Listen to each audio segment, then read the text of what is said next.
The Cross-Examiner by James Pickles, with Anthony O'Donnell as David Stockwith QC. The Cross-Examiner. Carl, that was a fantastic dinner. Nothing is too good for you, Penny. And the dancing. Oh, how close we were. That modern dancing I do not understand. Contact. That is the important matter. Oh, these 6 months. It's been the most marvellous time of my life. Will it go on forever? If your Alex doesn't find out. Or your Jane. We're too clever for them. I'm not clever, Carl. You are. And strong. Oh, so strong. I love you, Penny. You do mean it, Carl, you're sure? You're fantastic. We both are. What did your Prime Minister say? They say a lot, all of them. Which one? You never had it so good? Oh, that Mr. Wilson. No, the other one. Churchill. It'd be Winston Churchill. No, Callahan. Was he Prime Minister? I never had it so good. Schatzelein. You know I don't understand Swiss. It is German. Darling. That is what it means. When can we live together, Carl? Not yet. It isn't possible. What will Jane be doing now? Well, it's nearly 11 o'clock. She is in bed for more than half an hour. I think she goes early in the winter. Oh. No. What's wrong? This hill. What is it? My God. What's happening? The brakes. But what, Carl? They don't work. Try harder! My foot. It's all the way down. The handbrake! Use the handbrake! No good. Oh, Carl, we'll be killed! What can we do? I'll put it into third. Second! Try second! The bend! Oh, Carl! We can't make it. Carl! Hold on, Penny.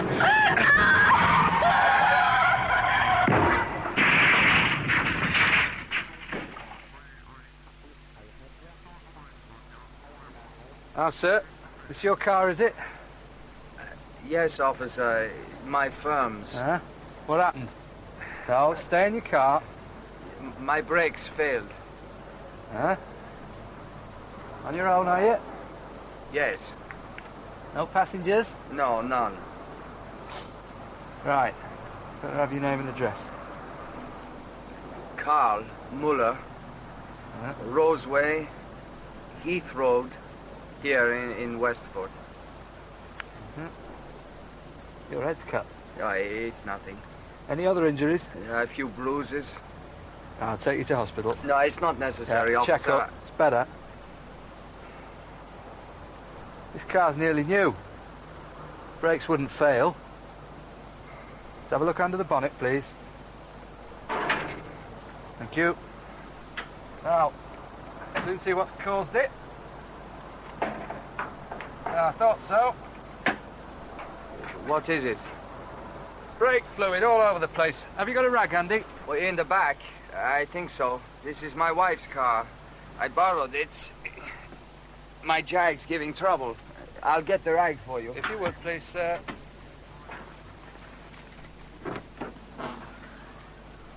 Oh, what's this then, sir? A musical box. Yeah, do you mind if I... Oh, that's very neat. Yeah.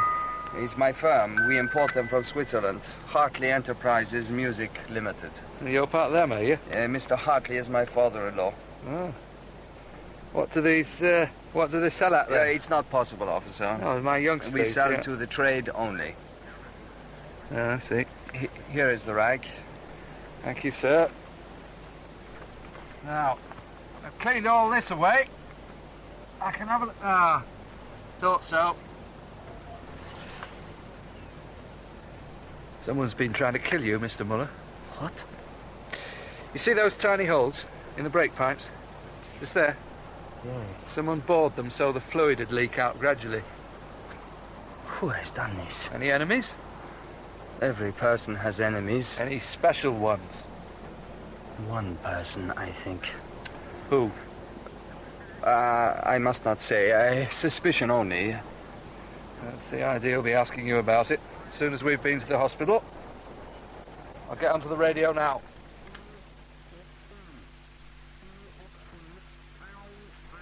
I'm Detective Sergeant Henson. Hello. Feeling all right now, Mr. Muller? Oh, yes, thank you. Much better. P.C. Kent says you may know who did this. I was wrong, I think. Well, we better check it out. Forget it, please, Sergeant. It's serious. Attempted murder. I'll have to have a statement, so I'll take a few notes. Your age, please. 38. You don't come from around here. Zurich, in Switzerland. When I married, we came to live here. My wife, Jane, she was a teacher, and she brought some children to Zurich. That is how we met. You've been married how long? Nearly 3 years. Our son, Helmut, he is 15 months. You sell musical boxes. I formerly worked for the manufacturers. Well, somebody's got it in for you, and we've got to find out. A business rival, perhaps?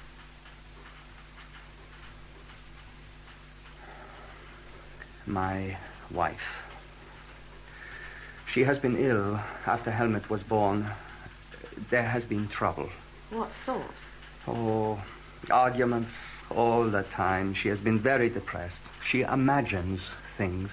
What things, Mr. Muller? For example, that I have been having an affair with my secretary, Mrs. Penny Earnshaw. Her age?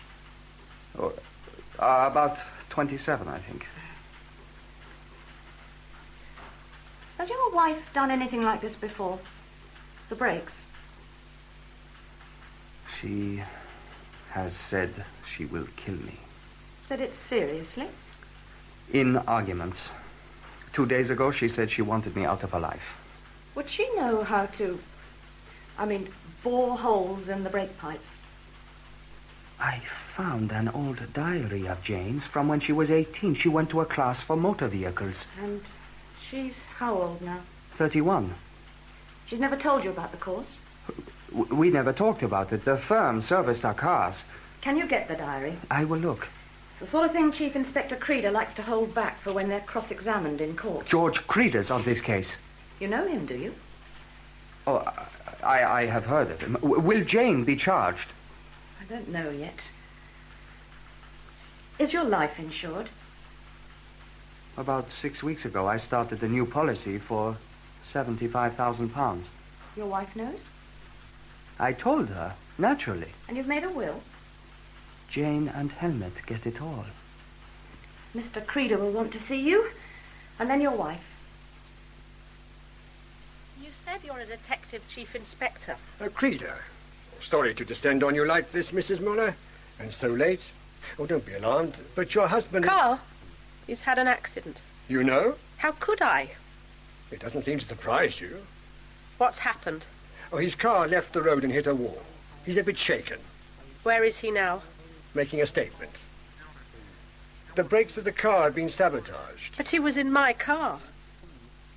Mrs. Muller, was it your idea that he should take it? Carl said his wasn't going very well, so I did suggest. He could have been killed. You're not saying I was the person who... You and your husband have been having arguments? Like all married people. You've accused him of having an affair with his secretary. Penny Earnshaw, yes, it's true. I heard them on the telephone arranging to meet. A friend of mine saw them at the theatre at Cross Trees. And I think Carl was with her last night. I followed him. When did things start to go wrong? After Helmut was born, he seemed to resent him. And he went, cold on me. It had been perfect. It was love at first sight for me. And for him? I think he did love me at first. He said he did. You were depressed? After the baby was born, yes. Not now? Not like that. I've been very worried. Carl doesn't want me anymore. He has a lot of life insurance. Mr. Creda, if you're accusing me... Just inquiring. I'd better speak to my solicitor. Oh, I don't like the sound of that, Mrs. Muller. Innocent people don't need solicitors. I think we better sort this out down at the station. Do I have to? You don't mind assisting the police? My father, I want him there. Well, he can be notified. That's your right. Section 62. I'll ring him from the station. But can he be there? Later, perhaps. There's nobody to look after Helmut. I'll ring for a nurse. Come and sit down, Carol. Nice to see you. Bill asked me to bring you this brief. How is our faithful clerk? Abrasive as ever? The DPP wants you to read it and give him an answer tomorrow, Duffy. I wasn't going to go into chambers tomorrow. Oh, this ultra-modern luxury flat of yours has a telephone. I don't know about modern or luxury. It's a mess. My woman only comes in twice a week. Woman, eh? To clean. How often do the others come? Others? David, I've known you ever since I joined the best barristers' chambers on the circuit. You've come to flatter your head of chambers, have you, Carol? No. Flattery will get you everywhere, of course. It does at the bar. Go to the right school and university, flatter the right people, solicitors especially. Never offend anyone who can help you or harm you, and you're a certainty for the High Court bench. Me? Well, being the youngest and most nubile QC on the circuit is enough for you. Oh, come off it, I'm 40. Who's flattering now? I mean it. So says every womanizer. Me? You, David Stockwith. You turned me down. I'd only joined the chambers a day or two before. The others didn't want me in. You fought for me gallantly. And they let me in.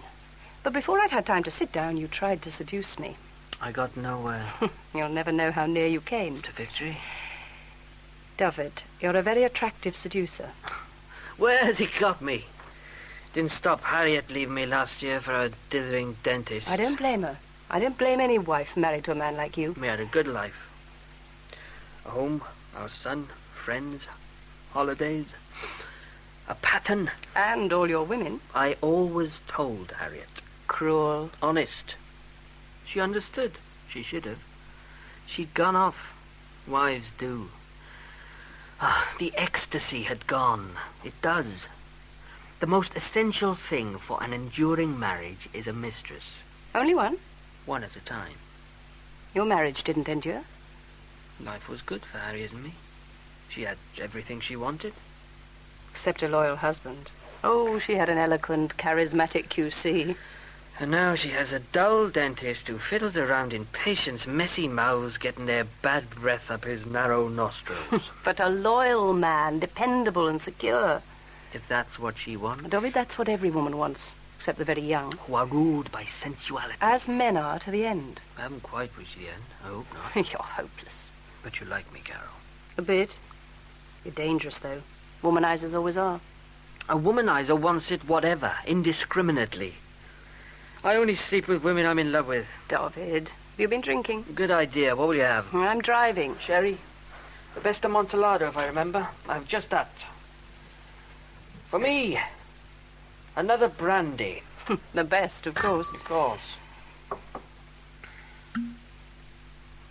You and I are against each other on Thursday. Yeah, here we are.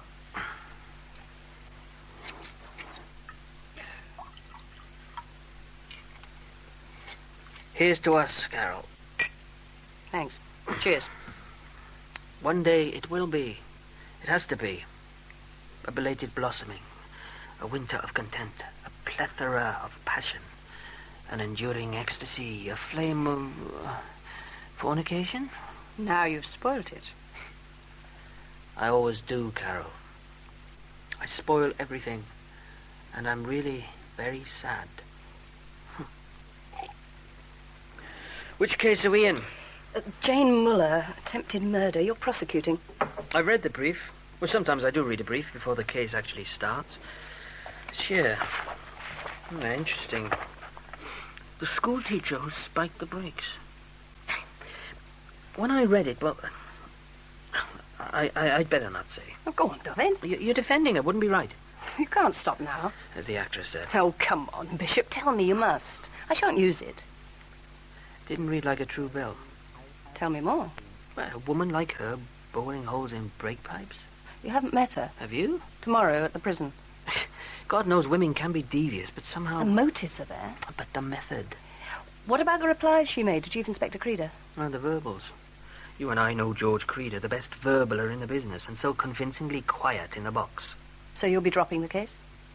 Your Jane will get off, bound to. But I shall put her through the hoop. The best cross-examiner in the business. If you're after my body, you can have it. I've seen you take so many witnesses apart. We'll see what happens. This is your first big case since you took Silk. And I have to be against David Stockwith. Technique is no substitute for evidence. There isn't enough against your little schoolteacher who fell for the older man. The smooth Swiss who had an eye for Daddy's money. Yeah, I've read the brief. As life gets more and more tedious, I concentrate on the few really interesting cases. You need a holiday. Weltschmerz. Eh? That's what I've got. I'm not sure what it means. Neither am I. Literally world pain. The Germans can be very gloomy. Even the Welsh. Carol, I know you won't breathe a word. Go on. I'm going to apply for a circuit judgeship. Oh, no. Oh, not you, David. You've always been so... Anti-establishment? Power corrupts and all that. You've often said it. It's true. And you're too young for the bench. 46. There's nothing new anymore. I've flogged every angle on every crime in the book. I'm jaded. A judge's life is more relaxed. And what else am I qualified for? It'll be surrender. You used to be an idealist even when I met you. You were a flaming torch in your young days, they said. On the local council, standing for Parliament, writing letters to the new statesmen. Youth is a flaming torch. Now it's a faint flicker. I still want to change things. To drag this profession of ours kicking and screaming into the 19th century. You mean 20th? I mean 19th. We're still in the 18th century. We wear the same wigs and robes. The Etonians and their like still rule us, striding their privileged way to the top and sitting on us. The bench is still crammed with public school and Oxbridge men. And now you want to join them? Hypocrisy. If you get on the bench, you'll have to pipe down. Well, maybe I'll do more good there than I can now. When did you last take up a cause, David? I don't mean at the dinner table. Well, my fight to let women join the circuit mess. That was years ago. Carol, I am a radical. And your card will have been marked. The Lord Chancellor's always want to appoint me. They gave you silk. Non-ability, there's no question. But they don't want judges who'll rock the boat. They want a smooth ride. And oddballs like me. Have a word with CW. His word is bound to count. They always consult the senior presiding judge on appointments. I must go. Read the Muller brief again for tomorrow. Your father wanted to come too, Mrs. Oh, Dad. Dad, how's Helmut? Fine, love. He gets on fine with your Auntie June. I see him every day. Oh, I wish I could. Oh, don't upset yourself. You'll soon see him, love. You're going to get off, isn't she, Mrs. Pitting? That's what it's all about.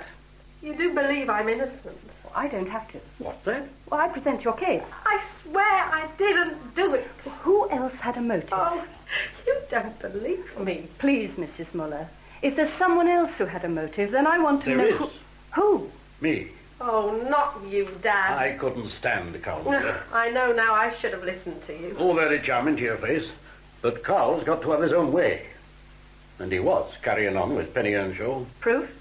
Jane's word's good enough for me. We need evidence. What's more, he was fiddling. Money? I couldn't prove it, till he left and went back to Switzerland. We reckon he had about $5,000. Why did you set him up in business? For Jane. The business did quite well. Is the firm still going? No, we had to close it. Carl went back to work for the manufacturers. They cut off supplies. Could Penny have had a motive? Only if Carl had thrown her over. Oh, I'm sure he hadn't. The friend of yours who saw them at the theatre, she's gone back on it. She won't come to court. Oh. And we can't find the house where Carl went when you followed him. But I could take you there. They still refuse bail. Oh, dear. We don't want to make too much of the Penny affair. It shows Carl's word isn't to be trusted, but we don't want to ram home your motive. My motive? Possible motive. Oh, God. It's looking hopeless. Nay, we're going to win. I have to stay in prison. I can't stand it, Mrs. Pitting. I should go mad. I'm sharing a cell with 2 prostitutes. And what'll happen to Helmut? Carl will get him. I'll never see him again. Let's concentrate on the case. Who's prosecuting? David Stockwith, QC. Oh, I've heard of him. I've seen him demolish a witness who hasn't told the truth. No, it's getting worse and worse. You will tell the truth, Jane.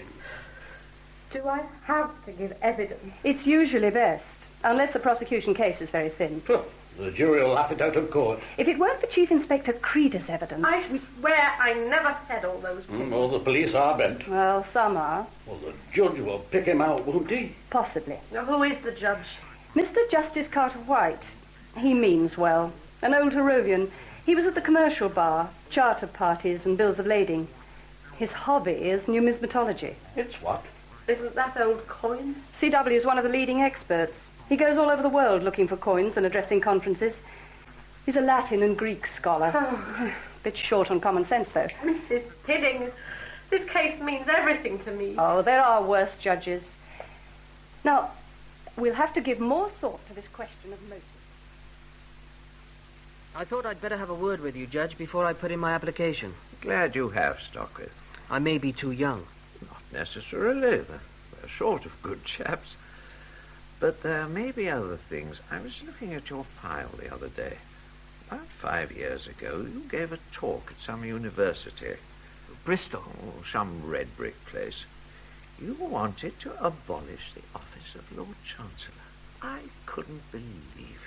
There's a case for having a Minister of Justice sitting in the Commons. The office of Lord Chancellor goes back hundreds of years. I know, Judge. Have you ever seen the procession to the woolsack? Pomp and ceremony can be overdone. According to the file, I'll be quite frank. There is a note from the Lord Chancellor himself, the present one. At this talk, you accused him of nepotism. The press weren't there. Small world, ours. Lord Grantley has appointed some of his political pals to the bench. It does happen. But Stockwith, the thought of changing that ancient office... The thought of changing anything goes against the grain with some people. Changes have to be oh so gradual, almost imperceptible. That's the English way. Unfortunately.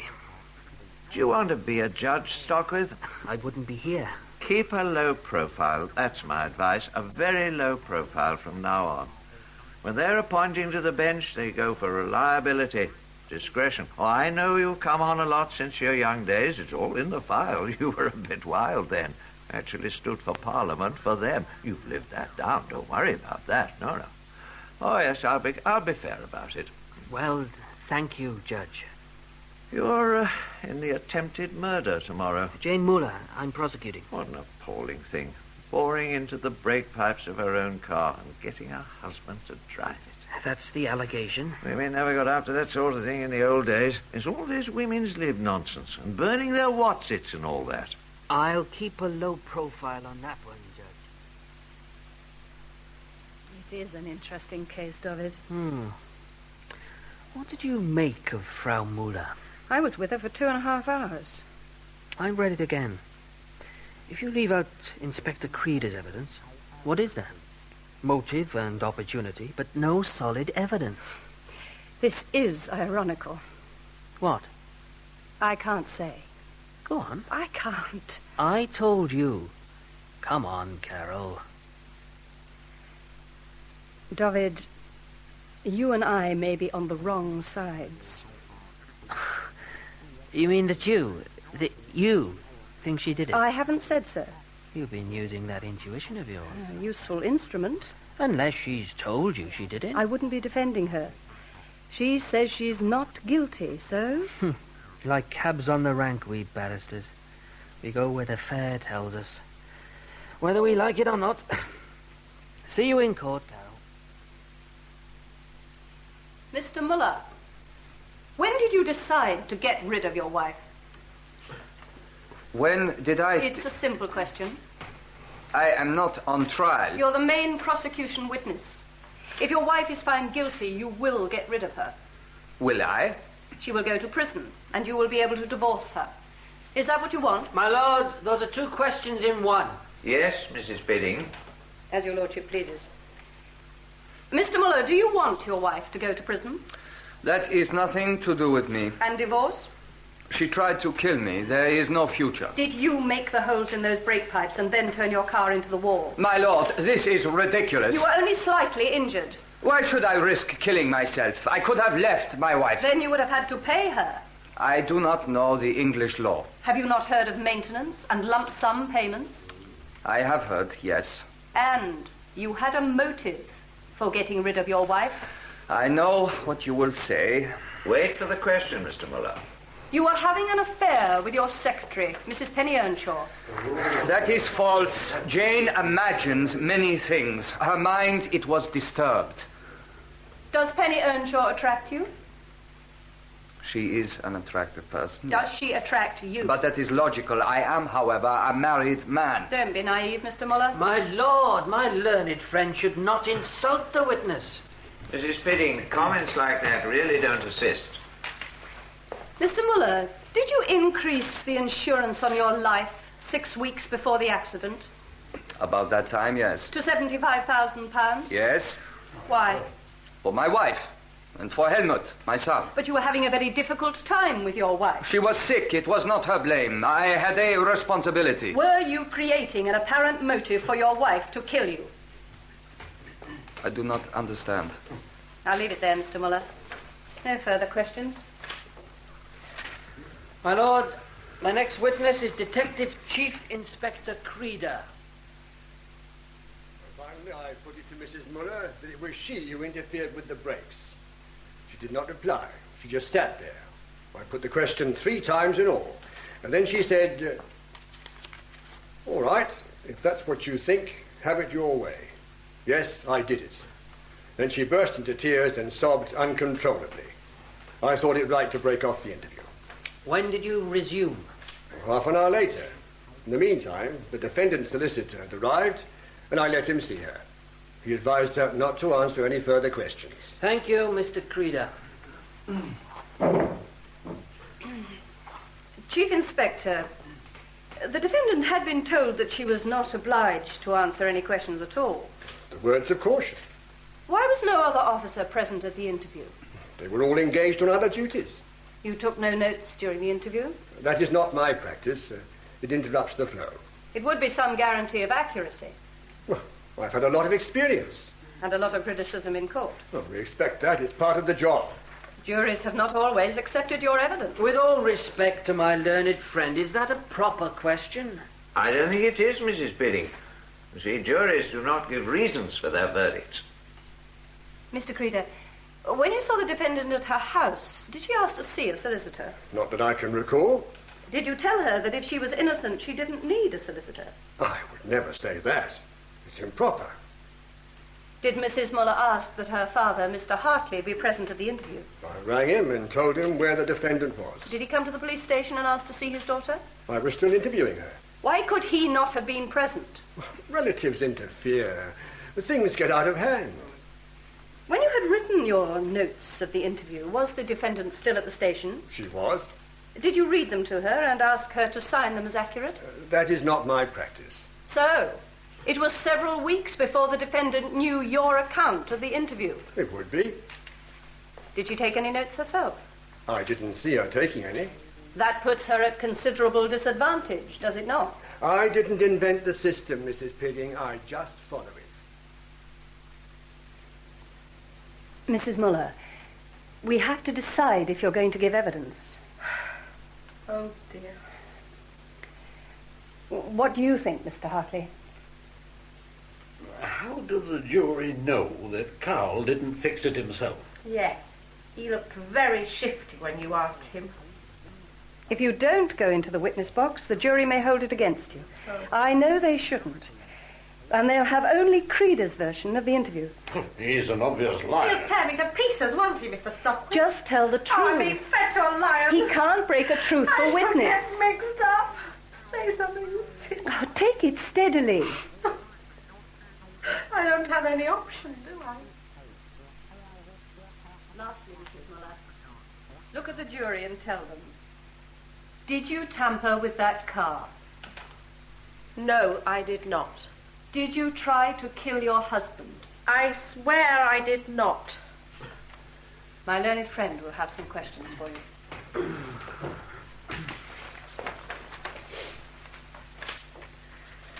May we take it, Mrs. Muller, that when you and your husband married, you thought you loved him? I did love him deeply. I'd never felt like that about anybody. When did you begin to doubt your love? Well, after Helmut was born. Carl didn't like it when I couldn't give him all my attention. He didn't have any patience. Did your feelings for him pass from love to indifference? You could say that. And from indifference to positive dislike? only when I found out about him and Penny Earnshaw. Your husband had transferred his affection from you to another woman. Exactly. And you could not tolerate it? Could any wife, any normal wife? Did you begin to think about ending the marriage? I tried. I did try. I pleaded with him night after night after night. I wanted him back. But to no avail. No. So it was hopeless, you thought? The marriage... It wasn't a marriage anymore. It had no meaning. Were you wondering how to end it? I was all confused. I didn't know what to do. If the marriage had no meaning, then you did not wish it to continue? No. So it had to be ended? But if you put it like that... Yes, I suppose so. There were only two ways of ending the marriage, divorce or death. Well, yes. Had you any ground for divorce? Ample. Which ground? Cruelty and adultery. Ah. Take cruelty. We call it unreasonable behavior now. They are much the same. Was Karl Muller ever violent to you? Not physically. In any other way? He said some very nasty, cruel things. Well, tell us the worst thing he ever said. Oh, it's hard to remember. Well, do your best, please. He used to say I was round the bend. During arguments? Yes. Did you ever say unkind things to him? Oh, yes. Did your husband keep you short of money? I had an income from the firm. I didn't work there, but I was a director. Well, did you lack anything material? You went on expensive holidays? To Switzerland, mostly. You would not resent your husband's visiting the land of his birth? Oh, no. Where his relations lived? I never resented that. In what respect, then, was your husband cruel to you, madam? He didn't consider my feelings. Do you think you could divorce him for that even these days? Did you take legal advice? No, I was too ashamed. Now, adultery. You had suspicions, but what evidence? I heard Carl and Mrs. Earnshaw on the telephone arranging to meet. To meet where? I can't remember. Well, how would you know they were not meeting for business purposes? And a friend of mine saw them at the theatre. Is that person here? She won't come. Then that is hearsay. We need direct evidence. I just knew they were carrying on. Knowledge must be supported by facts that can be proved. Carl had gone off me. He didn't want me anymore. Physic. Had you gone cold on him? No, not till the Penny affair started. Such things, coldness, do happen in a marriage if the couple are at odds. I thought it'd be beautiful. It was at the start. So you had no evidence for a divorce. As an intelligent woman, you knew that, did you not? Did you not, Mrs. Muller? If I'd thought about it. Was the only other way of ending the marriage Karl Muller's death? You're putting words into my mouth. I'm asking you to put words into your mouth. This isn't fair. If counsel is unfair to you, Mrs. Muller, I will stop it. You told your husband you wanted him out of your life. What did you mean? I didn't want him dead. What did you mean? I couldn't kill anybody, not even an animal. If your husband had gone back to Switzerland, it would have been hard for you to claim money from him. I don't know. Well, Mrs. Pidding has already made the point. It is obviously harder to get money out of a husband who resides abroad. Is it? If you disagree with me, please say so. Oh, you're too clever for me, Mr. Stockwith. Mrs. Muller, I want you to listen very carefully to my next question. Did you know how the hydraulic braking system of a motor car works? I mean, before this case. Not really. You press the pedal and, well... Would you have known how to puncture brake pipes? Would you, madam? No, I wouldn't. Are you sure? Think carefully. Do you wish to change your answer? No. Please, look at this diary and tell me if it is in your handwriting. Take your time. How did you get this? Is it written by you? It's a very old one. 12 years old. Please open it at the marker. Look at the entry for the 4th of October. Read it to yourself. I'd forgotten about this. Did you start an evening course on that day? Well, according to this, Can you not remember? I was how old? 18. It's a very long time ago. A lot has happened.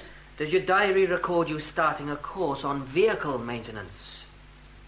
Yes, I remember something about this. I was learning to drive. My father bought me an old car, a Mini. Did you complete the course?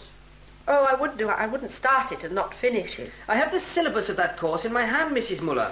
There was detailed instruction on hydraulic brakes. Would you care to see it? If you say so. Including the position and function of the brake pipes. I never did my own maintenance. I didn't need to.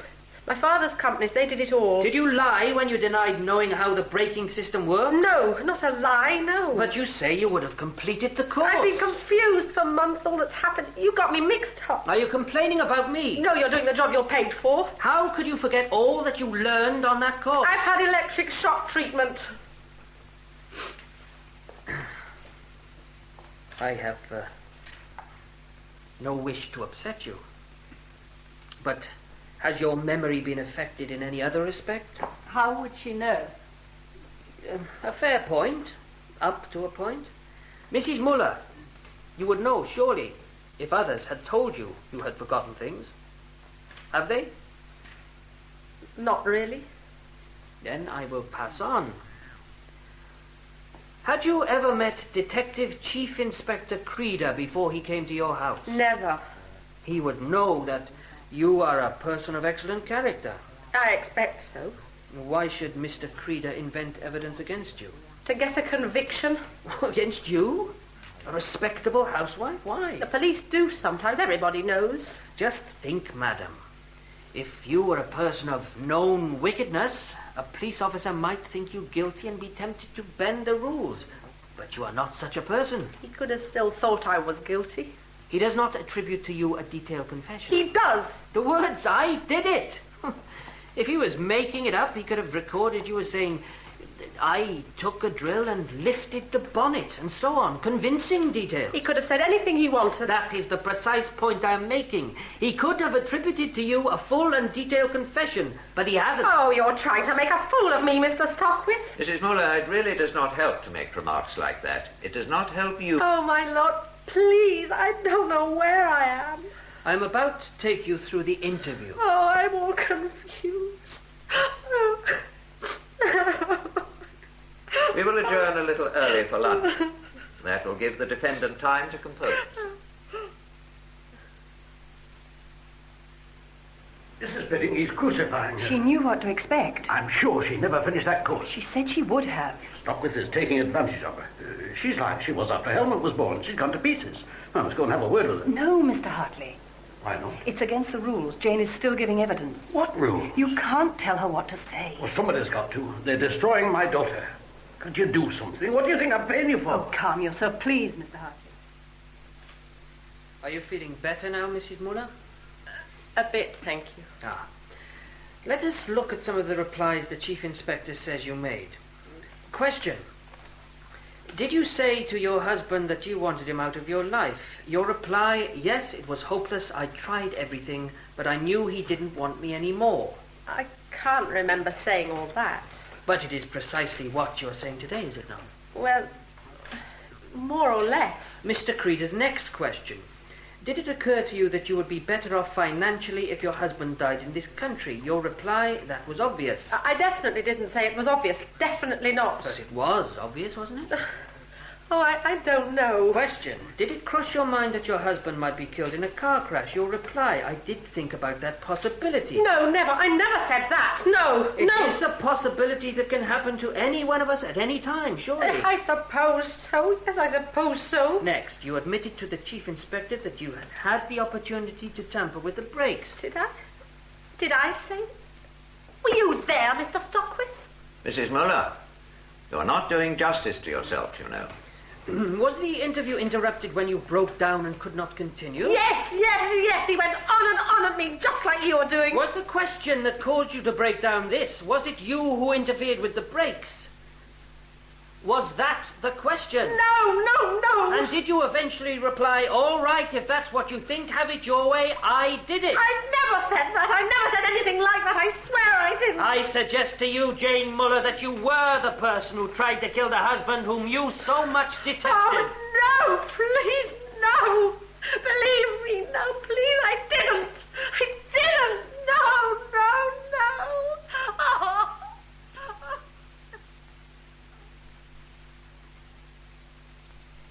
Members of the jury, you may well feel some sympathy for the defendant.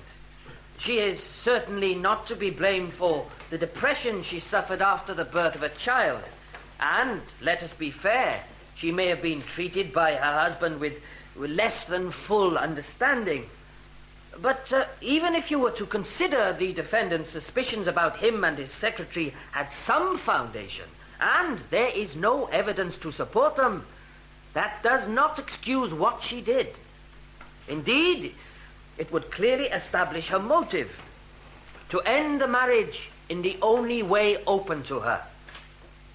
The defendant knew that her husband was to drive her car that evening. There is no dispute about that. It is further agreed by the defense that Mrs. Muller had every opportunity to interfere with the brakes of her car.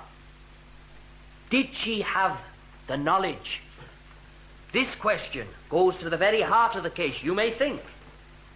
Did she tell a deliberate lie on oath about that knowledge? Why was she not frank with you from the start? Remember, of course, her explanation about electrical shock treatment and loss of memory. But the defendant does not say that her memory had been affected in any other area.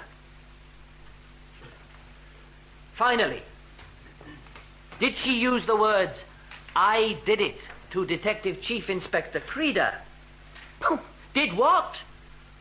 Why should that experienced and senior officer invent them?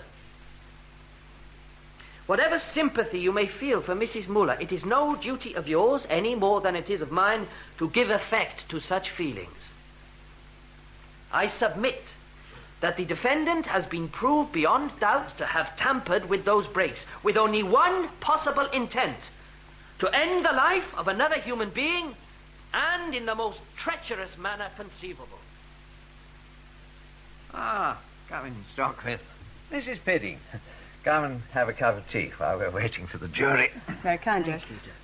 Help yourselves. I'll do it. She walked straight into your trap, Stockwith. The diary. Yes. The jury didn't like it. Could see it in their faces. That sort of thing swings a case. I doubt if they'll be long. But enough of that sordid little affair. Have you read this book? No, Judge. Not my field. Greece in the 7th century BC, with particular reference to the invention of money. Oh, it certainly was a good idea to invent money. The book we've all been waiting for. Have we? Beautifully written. Interesting, Judge. Are you interested, Mrs. Penny? Well, yes, I am. Oh, lend it to you. That's very kind. After I've read it again. It's a perfect antidote to all this dismal crime you and I have to wade through. School teachers who try to polish off their husbands. Oh, I wonder sometimes if we're on the right track. Prisons are full. Why not bring back outlawry? You think so, Judge? Who'll play Robin Hood? You, David. You can be the Sheriff of Nottingham, Judge. Another thing I'd do, confiscate their television sets. And their video recorders? What is a video recorder? For showing blue films. Confiscate those, certainly. The working classes get far too excited these days. Bromide in the tap water. How about that? Well, you and I could always have champagne for breakfast, Judge, and bath in ass's milk.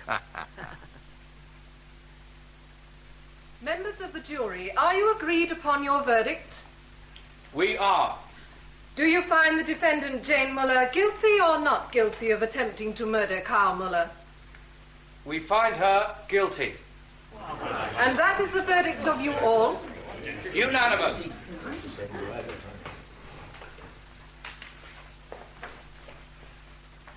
Jane Muller, this offence was carried out with care and cunning. You tried to end the life of a man whom it was your duty to protect. What you did might well have caused loss of life to others who were entirely unconnected with your sordid grievances against your husband. You must go to prison for 7 years. No! No! Oh, my Lord, no, please! No, I'm innocent! Please! No, I didn't know! I didn't know! Silence! All stand, please.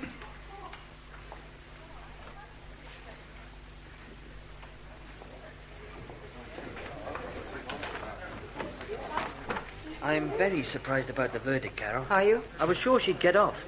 There wasn't enough evidence. You must appeal. We shall. Here, I heard that, Mr. Stockwith. Mr. Hartley. You think my daughter's innocent, but it was you that did her down. Mr. Hartley, please. I thought barristers were supposed to be decent people. Come into the robing room. All that posh talk. We don't want a scene out here. I'm not letting it drop. You can appeal. Come in here. I did hear you right, didn't I, Mr. Stockwith? I didn't realize who you were. Never mind what I am. What are you? I had a job to do. You crucified my daughter. No, Mr. Hartley. Little killer. Killer. I always knew lawyers were crooked. Come and see me in my chambers. What's the use? British justice. A load of crap. He's bound to be upset. You did pull out all the stops, David. The jury thought she did it. 12 untrained laymen swayed by your Welsh eloquence. She seemed a nice woman. You were punishing her. Punishing? For being a woman. Don't be absurd, Carol. You like women, yes. For what you can get from us. Sex, mostly. You use us. But in your heart, you despise us. What sort of amateur psychology is this? I've never seen you so destructive. But I was sympathetic. Her depression, I understood all that. She'll be depressed now. You thought she was guilty. It wasn't proved. That woman would never have bored through those brake pipes to just the right depth. You didn't say that to the jury. Cabs on the rank. You used to be an idealist. I still am. The clear, bright ideals of youth. They get worn away. In presenting the case for the Crown in this appeal, Mr. Stockwith has conceded that the diary which was produced in evidence must have had an effect on the minds of the jurors in what he says was a marginal case, one that could have gone either way. Mr. Stockwith also concedes that had the diary for the following year been available at the hearing, this might have affected jurors' minds. The new diary, which only came to light recently, shows that the appellant did not in fact complete the vehicle maintenance course and did not attend lessons on the braking system. We have considered this very carefully, but in the end we are not minded to interfere with the verdict of the jury. The summing up was fair, and the verdict was unanimous. We do not consider that there has been any substantial miscarriage of justice. We are, however, persuaded that 7 years imprisonment in the case of a woman of previous good character is too long. Her sentence is accordingly reduced to 6 years imprisonment. I have some news for you, Muller. My appeal, sir. Yes, but, Oh, no. No. your sentence has been reduced to 6 years. I can't face it. There is more good news. You're to be transferred to the open prison at Bendel.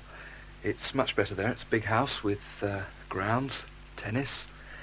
But I have to warn you that it will be easy to walk out. If you do, you'll come back here, and it will go against you when your release is considered. Another urgent brief for me from the DPP, Carol. Bill sent this envelope. Or is it a pretext for you to come to my flat? No. Is there hope for me yet? No. After years of battering at your heart, are you about to lift the drawbridge? Hearts don't have drawbridges. The women QCs have hearts. Yes. Have you eaten this evening? No. Well, you could cook yourself something here. And cook you something, too. Ah, my goose? You are a goose sometimes, David. But you like me. A bit. MCP, though you are. And after dinner, who knows? I know. Every move by both of us. Sorry, David. The loss is yours. My invitation is withdrawn. I was only after your body. Stick to your senile solicitor. Cuthbert isn't senile. With a name like that, he has to be. He didn't choose it. He could have changed it. I'm not expecting anybody. One of your women? She'll have to wait her turn. She can have mine. Not till I've had it. It could be Mr. Whittington. He feeds my cat. Mr. Stockwith. Yes? I wasn't sure without your wig. Aren't you... Jane Muller. My goodness. I'm sorry to disturb you. How on earth... I have to speak to you.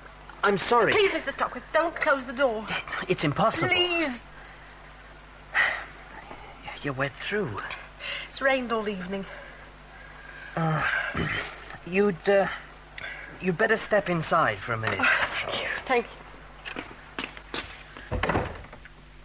Come into the kitchen. You can take your coat off and put it by the stove. I'm very grateful. Have you been released? I walked out. Was that wise? I had to. They're bound to find You're you. the last person. There's no one else now. Your lawyers? Oh, hopeless. There's one of them in there, Mrs. Pidding. Is she a friend of yours? Some of my best friends are QC. She said there's nothing more she can do. What can I do? I'm innocent, Mr. Stockwith, and you know I am. Well... My father told me. The case is over. You knocked me down. I want you to help me up again. There's nothing... My last hope. It isn't proper, even talking to you. The case is over. If you had more evidence... How? Difficult. Carl must know the truth. He went back to Switzerland, didn't he? He's trying to get custody of Helmut. My son will be brought up over there. He won't know me. Come and have a word with Mrs. Pidding. Carol, a client of yours. I recognize the voice. Why are you here, Mrs. Muller? I want justice. We did everything... I didn't do it. Mr. Stockwith can't help. Then who can? You must go back to prison immediately. You lose remission. I shall lose Helmut. Some things have to be accepted. Accept that I lose my son. Accept that I rot in there for years and years when I've done nothing wrong to anybody. All those wonderful things we hear about our great British justice, the best in the world. Hypocrisy. A charade, a great big play-acting game by lawyers who are doing it for one thing, money. Oh, very, very cosy. You two sitting here and chatting like the old pals you are. I'm just water under the bridge, another case, another fee. I could rot in there for years and years. But what do you care? Either of you. Mrs. Muller, I'm very sorry for you, and I'm sure Mr. Stockwith is. I know he went at you hard in court. Too hard. But let's face it, whether you should be a prisoner or not, you are one. Now you're an escaped prisoner. If Mr. Stockwith harbours you, it is a very serious offence. It could ruin his career. I should have known. We could ring the prison. Put in a word for you. Tell them you're on the way. The police could send a car. No. I'll get your coat. I'll find my own way back. They may not have missed you. Oh, they'll have missed me. They won't worry. I'm not dangerous. I can't get far. I expect I'll be sent back to a closed prison. You really should have thought of that. You're doing the right thing, Mrs. Muller. I was wrong about you, Mr. Stockwith. Good night. Good night, Mrs. Goodbye. Muller. It's very sad. It would have been disastrous for you, David. Why have I to think of myself the whole time? Disastrous. Oh. Mrs. Muller? Oh, no, David. Come back. I'm warning you. Yes, Mr. Stockwith? I want to talk to you. Yes? Come inside. Oh, thank you, thank you. David, your prospects are... Oh, you know. I do know. Damned. Maybe. Irrevocably. Think, man, think. I have. I'm having no part in it. I'm going. Will you report me, Mrs. Pidding? I don't think my duty goes quite that far. Good. But if anyone asks me... Fair enough. Goodbye. Good night, Carol. Bye.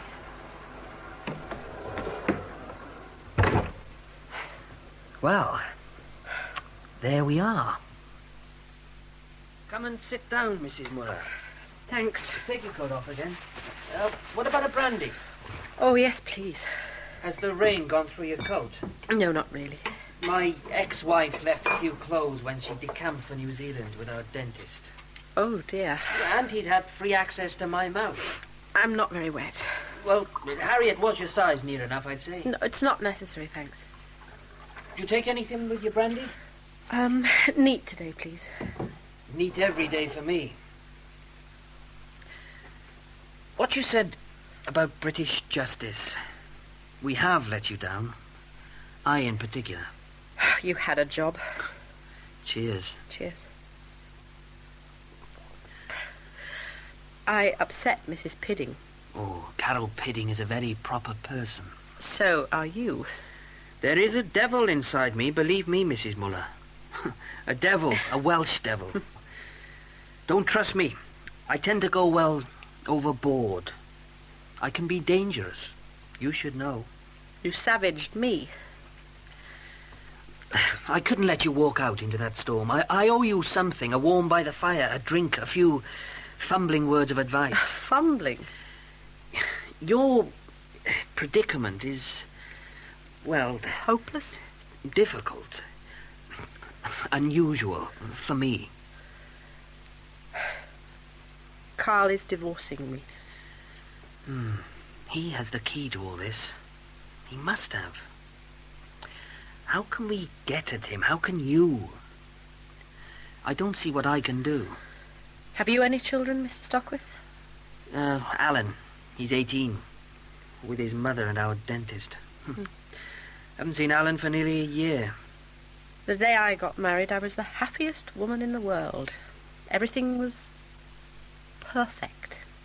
Married. Secure. Loved. And the blackness, the emptiness, the dragging void when you wake in the morning. How could you? Imagination. But you're so successful. And experience. I wish I could do more for you than talk. Are you hungry? Quite, yeah. Well, we look in the fridge. And there are some tins and things. Come into the kitchen.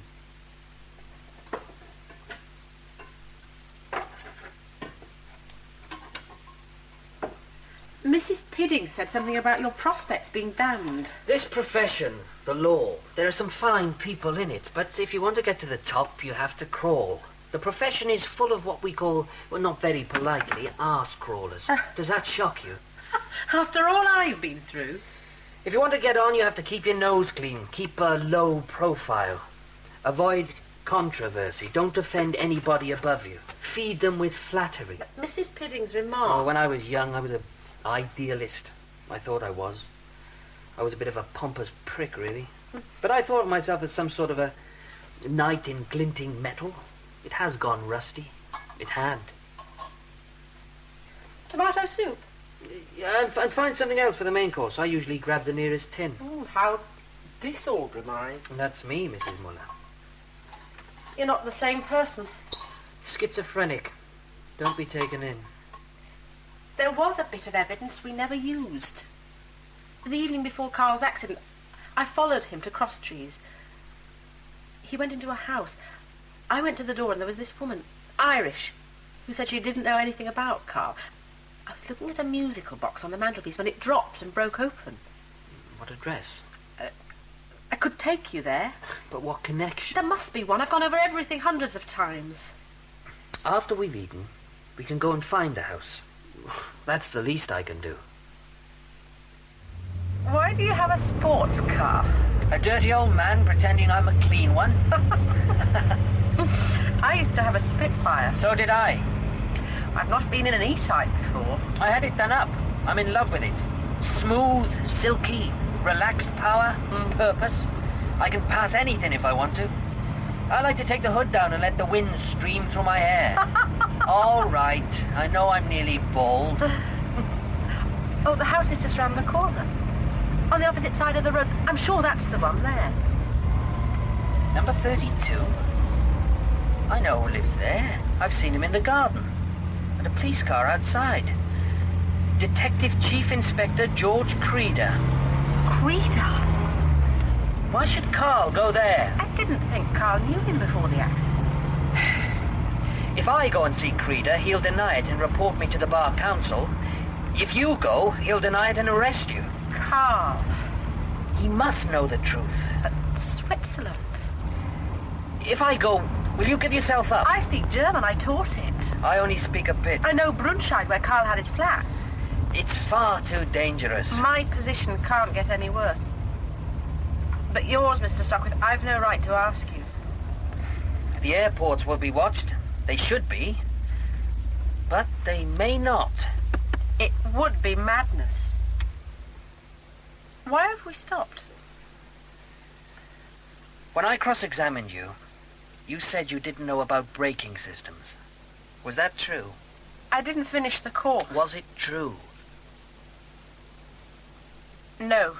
You lied. It suddenly struck me it would go against me. Mrs. Muller, are you innocent? Don't you believe me? I have to know. You lied then. There's no way I can convince you. I believe you. I won't let you down. Dad, I've never managed to fit in with a legal establishment. I've attacked it for complacency, conformity, conservatism, delays, the old boy network, lots of things. If I sent you packing now, that would be the establishment thing to do. They would approve. Ah, you're putting on your shining metal. It's still a bit rusty. We'll risk it and fly to Zurich in the morning. Oh. If we get through, we'll hire a car. My passport still has my wife on. You could pass for her, just. Tonight you'll have to stay at my place. Don't worry. There are 2 bedrooms. I'll turn next of it. Just leave it to me. He's looking at that list again. Good morning, sir. Madam. Thank you. This lady is your wife? Who else could she be? Sorry, sir, I didn't mean, but I'd never have recognized you, Mrs. Stockwith. Passport photographs. Oh, you haven't altered, sir. You're sure this is your wife, this photograph? No doubt whatever. I only have one wife. One at a time. Unfortunately. Not like the Mormons, eh, lucky devils? Have a good journey. Auf Wiedersehen, England. That's Carl's flat. He never gave it up. We used to stay there. You'd better sit here in the car. If you need me, pip the horn 3 times. Oh, take care, Duffet.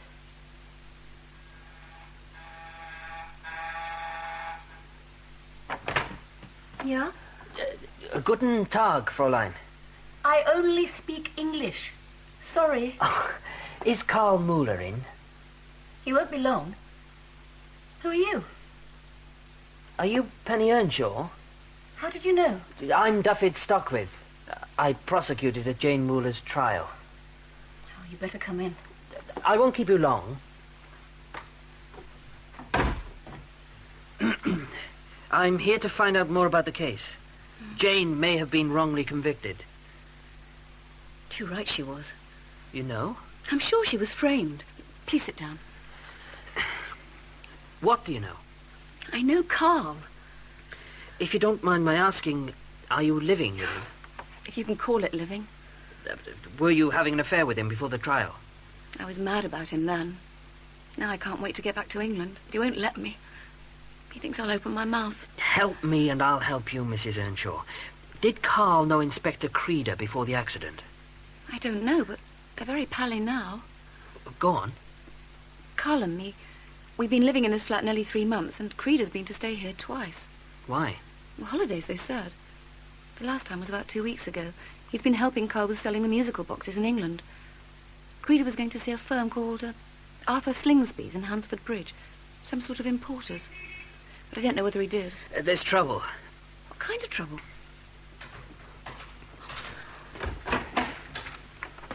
Stockwith. So it's you. I saw Jane in the car. You brought her. Why? Making inquiries. The case is finished. What have you told him, Penny? Nothing, honestly, Carl. You don't know anything. You're stupid, Penny. Why did you let him in? He wanted to see you. Well, he's seen me. Now you can get out, Stockwith. But one moment. Has Jane escaped from prison? As a matter of fact, she has. This is a matter for the police. You are both in much trouble now, I think. It's an odd place to meet you, Mr. Stockwith. A Swiss police station. My orders are to take you both back to England today. This is my fault, Inspector Creda. No. I asked Mr. Stockwith to help me. We'll go into that when we get back. Am I to be charged? Assisting an escaped prisoner to avoid arrest. What's my charge? You've long enough to do as it is, Mrs. Muller. We'd like to sit together on the plane. Oh, we policemen are much more human than some people give us credit for. The sun, the cotton wool, freedom. But for how long? I've lost mine already. Again. This'll ruin you too, Daffyd. I was selfish. I haven't been fair. I've enjoyed these last 2 days. So have I. I did what I thought was right. Okay, it hasn't worked out. But it's been worth it somehow. More like the old days when I was young, eager, hopeful, looking forward. A spring in my step. Leaping heart. I shall think of you every day. David! But how? I got bail. Oh, what a fuss there's been. In all the headlines, we had TV people here in chambers. Were you on TV, Carol? I sent them packing. Very proper. It's been embarrassing. Should I resign from chambers? We know you meant well. But? I've got them to wait till after your case. It's a bit messy, isn't it? I pleaded with you, David. But I went my own sweet way. I heard a whisper the Attorney General's coming to do the case personally. Should I feel honoured? And CW's trying it. They're going to get it on as soon as possible to get all the embarrassment over. Poor old establishment. Is there any help I can give you with the trial? I'm defending myself, and I'm working harder on this than I did on any case in my career. My inglorious career. This is one you have to win. Be careful, David. I'll come and sit behind you in case I can help. I saw my wife in a car outside, and when I went to my flat, Mr. Stockwith was there. So I telephoned the police. Yes, Mr. Stockwith. Mr. Muller, do you put yourself forward as a respectable businessman? That is what I am. I suggest you're a thief. My lord, I protest. Too soon. Were the checks of Hartley Enterprises, Music Limited, signed by Mr. Hartley and yourself? They were. Did he sometimes sign blank checks? Not often. Look at this check, Mr. Muller. Made payable for cash, signed by Mr. Hartley and then yourself. Is it dated 2 days before your accident? Yes, it is. What was that money for? How can I say now? It's not possible. Where are the company's books? Here, look at them if you wish. I suggest there is nothing to show where that money went. Mrs. Earnshaw kept the books. Did the £2,000 go into your pocket? I would never do that. Why should I? When I went to your flat, Mrs. Penny Earnshaw was there. Why? She did my secretarial work. Was she living in the flat? As a temporary matter until she obtained one for herself. Did she work for your Swiss employers? No. What was your position there? I am production director. Did you have a secretary? Frau Kesselmann. Does Mrs. Earnshaw speak a word of German? She speaks only a few words. What secretarial work did she do? Private, personal matters. Did she work full-time? That is correct, yes. How much did you pay her? That is a private matter. Then I will not press you. I have no wish to embarrass you more than is necessary, Mr. Muller. Is it a private matter that Penny Earnshaw was your mistress? My lord. Yes, Mr. Attorney? I hesitate to interrupt my learned friend, but are we not straying rather far from this case? My lord, I'm surely entitled to attempt to impeach the credit of this witness by showing that he lied in the previous case. My learned friend, the Attorney General, was not in that case. Your lordship and I were. That's right, Mr. Attorney, is it not? This is cross-examination as to credit. As your lordship pleases. Was Mrs. Earnshaw your mistress in England, Mr. Muller? In England, never. In Switzerland? After we went there, we did begin a relationship. It just happened. If there was no relationship beforehand, why did she go to Switzerland? It just happened, my lord. When I asked why Mrs. Earnshaw was staying in the flat, you said she did your secretarial work. Were you being frank? I was embarrassed. Oh, dear, I am sorry about that. Are you sure she was not your mistress long before you went to Switzerland? Certain. I am absolutely certain. Take these letters, please. Glance through them. Are they all in your handwriting? Mrs. Earnshaw gave you these. You are correct about that. Are they all dated before your wife's trial? Apparently, that is so. Are they love letters to Penny Earnshaw? Sometimes I write such letters when... To your secretary? They are like poetry. Ah, you are likening yourself to a poet, are you? I intend to show that you are far from that you are a liar and a perjurer. My lord, there must be limits to this. I am becoming concerned, Mr. Stockwith. This witness has given only formal evidence against you. With respect, I am entitled to cross-examine him. Within limits. We are not here to retry the previous case. This case arises out of the previous case. It may do, but nevertheless... If your lordship will bear with me, in the present case I am charged with assisting Mrs. Muller with intent to prevent her arrest. My motive is vital. If it was to establish her innocence... But you prosecuted her. I would be acquitted. Yes. But if the motive were a romantic one, then... Different altogether. I see. Thank you. Yes, Mr. Stockwith. Mr. Muller, did you lie when at your wife's trial you denied having an affair with Penny Earnshaw? I was confused. Were you lying or were you not? Yes or no? Well, yes, but I was confused. Are you confused now? A little, I think, yes. If you are in difficulty, please say so. I'm sure we will all try and help you. When did you first meet Detective Chief Inspector Creda? When he investigated my accident. You call him George when you speak to him? Well? I do, yes. On the evening before the accident, did you go out in your car? My lord, is Mr. Stockwith eventually going to turn to the facts of this case? This is cross-examination as to credit. So far, we have heard nothing else. I must insist upon my right to cross-examine this witness to show that his word is worthless. How much longer? For as long as it takes. With respect. Oh, very well, Mr. Stockwith. As your lordship pleases. Mr. Muller, did you go to Cross Trees on that evening? It is possible to see a customer there. Who? I am not able to say. I must first ask his permission. His name, please. I do not remember it. Then how can you ask his permission? I had many customers, my lord. Does the address 32 Scarcroft Road, Cross Trees, mean anything to you? I have never heard of it. You were seen to go there on the evening before the day of your accident. Who saw me? Your wife, ex-wife. But she is a liar. That was proved in this court. Are you the person to say that, Mr. Muller? 32 Scarcroft Road is occupied by Detective Chief Inspector Creda. Is that news to you? I did not know Mr. Creda until my accident. Have you met him since your wife's trial? Twice. He visited me in Switzerland. He was on holiday. Did his wife go? She was ill. Has the Chief Inspector had anything to do with your business in Switzerland? He is no more than a police officer. We know he is a police officer. But he may be more than that. Have you recently sent a consignment of musical boxes to a firm of importers in Hansford Bridge, Arthur Slingsby and Company Limited? I have nothing to do with the export side. Look at this document. Is it an invoice from your Swiss company to Slingsby's? It looks to be. Examine it carefully, please.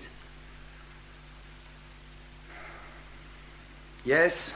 It appears that Slingsby's have taken the place of the Hartley Company you ran in England as importers of the musical boxes. Are you really saying this is the first time you have heard of Slingsby's? It is true, yes. Does it surprise you to know that the contact between the Swiss company and Slingsby's was made by George Creda? Please, take hold of this. Is it one of your musical boxes? It came from Slingsby's. It fell off a lorry there, if I may so put it. I'm sorry to say that in front of the Attorney General.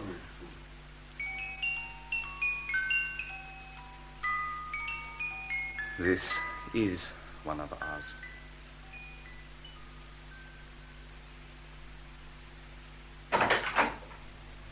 What's happening up there, officer? Not your turn yet, Jane. Mr. Stockwith's still cross-examining. I'm glad I'm not on the block this time. Yeah, better to be his witness. On the same side, yes, much better. Yeah, he gave that husband of yours a going over. Good. Yeah, I've always liked Mr. Stockwith. I haven't. Not always. You won't be giving evidence till tomorrow. Shouldn't think so. Creda's in the box now. Mr. Creda, have you on 2 occasions stayed in Karl Muller's flat in Zurich? I went for holidays. Did your wife go? She refuses to fly. No other reason? No? Does the name Arthur Slingsby and Company Limited mean anything to you? Oh, yes. Mr. Muller was looking for new importers, and he asked me to help. I found Slingsby's. Who is Harry McPherson Moody? Moody? A man with a criminal record. I've arrested him several times. Did he buy the consignment sent to Slingsby's? I happened to meet Moody in the street. We chat to people like him to find out information. I knew Moody did some dealing, so I told him about the musical boxes. He told me later that he bought the lot. What did you gain out of all this? Not one penny. You were doing good turns. No more than that. When you contacted Slingsby's, did you go in person? I had nothing else to do. It was my day off. Did you use the name Harrison instead of Creda? As a matter of fact, I did. What had you to hide? Well, police officers are not supposed to take part in business. But you weren't, were you? It might have looked as if I was. Is your wife Irish? What has my wife to do with this? My lord, what possible relevance can this have? It has every relevance, Mr. Attorney. And Mr. Stockwith has had every latitude. I am on trial We know that. for my liberty and my reputation. There is no need for drama. For me, it is drama. Will my learned friend, the Attorney General, kindly sit down and listen? Inspector Creda, is your wife Irish? She does come from Ireland, but what has that got Has to... Carl Muller ever been to your house? Once. When? Oh, the day after the car accident. He rang and said he'd found something I wanted. A drill from his garage, I think. He said he'd be passing my house, so I asked him to drop it in. I was trying to find the drill that bored into the brake pipes, but I couldn't tie it up. Jane Muller followed her husband to your house. It couldn't have been the day after the accident, as she was in custody. I suggest it was the evening before. An Irish lady let her in. She saw a musical box on your mantelpiece. No, we've never had one. We aren't musical. They are not musical instruments. Mrs. Muller says she dropped it and it broke open. Looks too strong for that. Shall we try an experiment? Oh, pointless. If your lordship would permit. What do you say, Mr. Attorney? My learned friend is trying to turn this case into a musical comedy. I have no wish to emulate the House of Commons. But if Mr. Stockwith thinks it will help him out of his difficulties... My learned friend is very gracious. Where do you suggest we have the experiment, Mr. Creda? Oh, there's no need for one. I accept what you say. It could break open if it fell. Is there something in this box that you don't want us to see? Oh, ridiculous. I'll try my nail file on the lower part. You seem to have a certain skill in breaking into things, Mr. Stockwith. Not on this occasion, my lord. Ah. Yeah. There. It is open. What is this packet, Mr. Creda?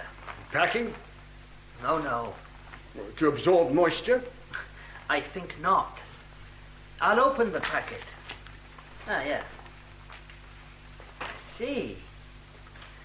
Look at this, please, Chief Inspector. Were you until recently in the drug squad? I was. What is this substance? I don't know how it got there. What is it? It looks like heroin. I suggest it got there in Switzerland. Before his accident, Carl Muller was importing heroin in these musical boxes. You found out. Did you? Well, what proof do you have? To keep you quiet, Muller agreed to split the profits with you. That's why he went to your house, to pay you the £2,000. Rubbish. When Mrs. Muller broke the musical box and the contents came out, you thought she'd stumbled on what you were up to. You thought she knew you lived there and she'd go to your superiors. No, never. So you decided to shut her mouth. My lord, this is going too far. Mere speculation. You didn't know her husband was going to borrow her car. It was you who bored holes in those brake pipes, Chief Inspector Creda. My lord, please. After Carl Muller returned to Switzerland, you and he had to have new means of importing into England and turning the heroin into cash. That's how Slingsby's and Harry McPherson Moody were brought into it. Brought in by you. My lord, this witness is being accused of attempted murder. Is that proper? If the Attorney General can manage to contain himself for a moment longer. Chief Inspector Creda, are you prepared to have all your bank accounts examined? Why should I? Why should you not? My lord, I'm not feeling well. Will your bank statements show a payment in of £2,000 on the day of Carl Muller's accident? And other substantial sums on previous occasions? My lord, incriminating questions I am not obliged to answer. Well, Mr. Attorney? I must consider the position. The sooner the better, I think. Now, preferably. How can this trial continue? The prosecution can no longer maintain that Mr. Stockwith's actions were intended to prevent the arrest of Jane Muller. They may well have been intended to establish her innocence. So he must be found not guilty. And in the light of what we have heard, Mrs. Muller's conviction cannot now stand.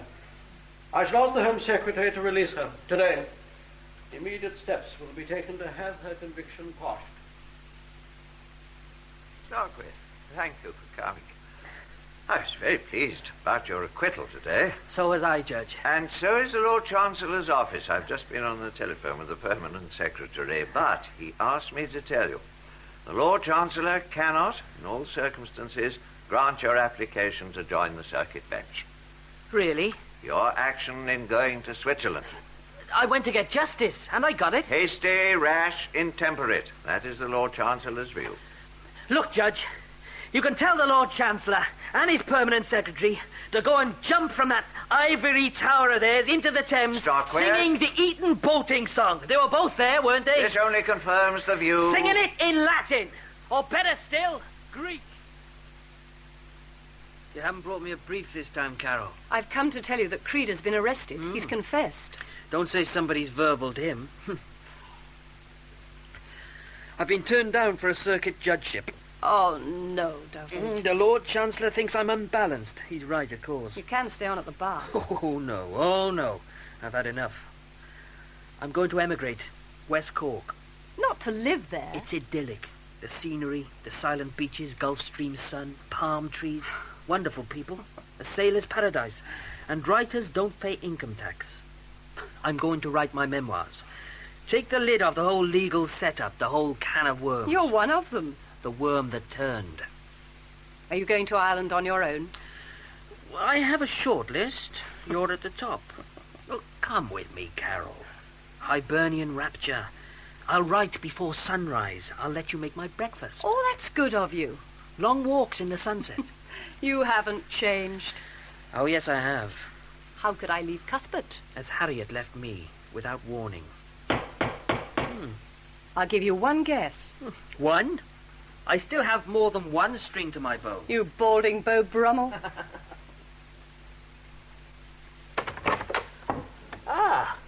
So, two people. Come in. I had to thank you again, David. Oh, you brought Helmut. Hello, Helmut. Say hello to Uncle David. So, you're going to live in England, Helmut. Sensible boy. David is about to leave it. Oh, where to? Mrs. Muller, you've walked straight into his trap. A different trap this time, but just as dangerous. Trap? He'll use your son. David Stockworth has no scruples whatsoever. I came to thank David. He saved my life. And Helmut. The setting is perfect. Carol is trying to tell you I'm an unscrupulous seducer. I don't think so. All right, scrupulous. She's right, Jane. I fall in love with women. Leave now, Mrs. Muller. He will ruin your life. He is so very, very devious. Mrs. Carol Pidding, QC, is giving you good advice, Jane. Whether she did so before, I do not know, but she is correct now. You are in real danger. I know it would seem idyllic. The living and loving and exploring. The yearning and giving and sharing. Here he goes. But in the end... Yes? You'd be sucked dry and cast aside like a sucked-out orange. Don't tell him the idea appeals to you. Seriously, Jane, all joking aside, I do like you. I did enjoy our trip. It was great. It's been a watershed, whatever that is, in my life. I'm going to live in Ireland. Oh. At one time, I'd have thought of nothing else but enticing you to come with me. But I'm getting a little wiser in my dotage. It wouldn't be good for you. Watch it, Jane. You must leave now, before another word is said. You'll rebuild your life, find a younger, better man than me, a better father. Wicked. David, you're assuming an awful lot, you know. Who said I fancied you? Oh, I'm grateful. Yes, very. But, as you said, you're much too old for me. Oh, I see. Yes. Good girl. I'll always be grateful. I'll tell it all to Helmut. We'll send you a Christmas card. You're not going? Yes, I've arranged to see my father to celebrate. Oh, give him my regards. Come on, Helmut, off we go. Goodbye, David. Yeah. Just kidding. Goodbye. Goodbye, Helmut. Goodbye, Jane.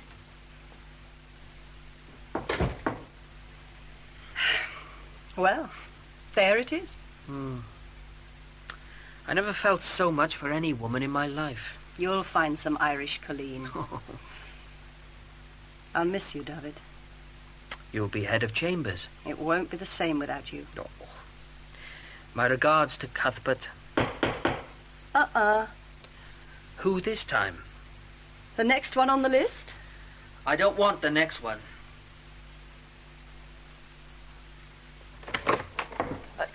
David. Jane. You didn't call me back. Not this time. Helmut and I have a present for you. Oh, what? Ourselves.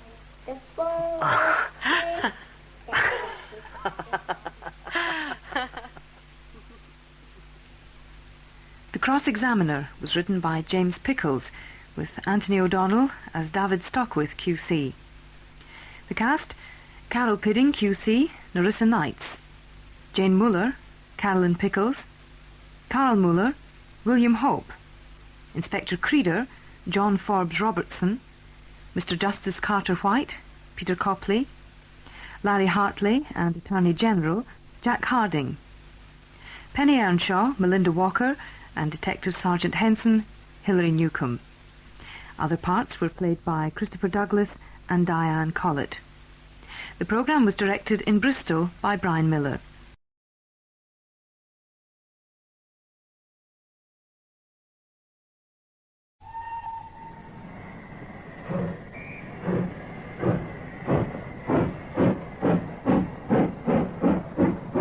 Get your paper, Sporting Life, Illustrated London. Pick your fancy for the world champion wobbler. 500 sovereigns prize. Paper, mister. If you've got Bell's news? Sporting Life's better, mister. Leastways if you're following the wobblers. The pedestrians? No, I'm no follower of foot racing, son. So, Bell's. Top. And some change. Didn't think blues read newspapers. They're not all stupid. And some can even count. What, mister? One more penny change. Yeah, well, seeing I'm no blue, we'll forget it. This time. Sir, you ain't wearing your jacket, mister, but you're a bobby, all right. Like him over there. Limbed him over an hour ago, I did. He's been there an hour. Still as a statue. Well, in that case, we better see if he's still alive. Can't have odd bodies cluttering up this platform now, can we? And that means you as well. Read all about it. 500-mile walking race. All about the wobblers. Get your Sporting Life. Ladies and gentlemen, the year is 1879. We present for your edification and entertainment, Wobble to Death. Introducing Mr. Timothy Bateson as Detective Sergeant Cribb and Mr. William Edel as Police Constable Thackeray, ably assisted by Mr. Sidney Taffler as Solomon Heriot. Their interpretations based on the characters created by Mr. Peter Lovesey and dramatized for the acoustic wonder of stereophonic wireless by Mr. Geoffrey M. Matthews. Ladies and gentlemen, Wobble to Death. Cutting education classes again, Thackeray? Good Lord, Mr. Cribb. What are you doing down this way, Sarge? Manifesting myself, Thackeray, like Banquo's ghost. Who, Sarge? Shakespeare, Thackeray, but he does prove my point. He does, Sarge? Yes. That you still have not progressed with your education. No, Thackeray, I was simply passing when I spotted you. Wondered what was holding your interest. It was her, Sarge. Her? Ain't she beautiful? Do I understand, Thackeray, that you are here to look at a locomotive? Just see her, Sarge. That finish. Those wheels. So the only thing that beats her is the Gladstone that runs on the London, Brighton and South Coast. The Gladstone, eh? In that case, Thackeray, I'd suggest a transfer. to the Victoria district. Oh, yeah.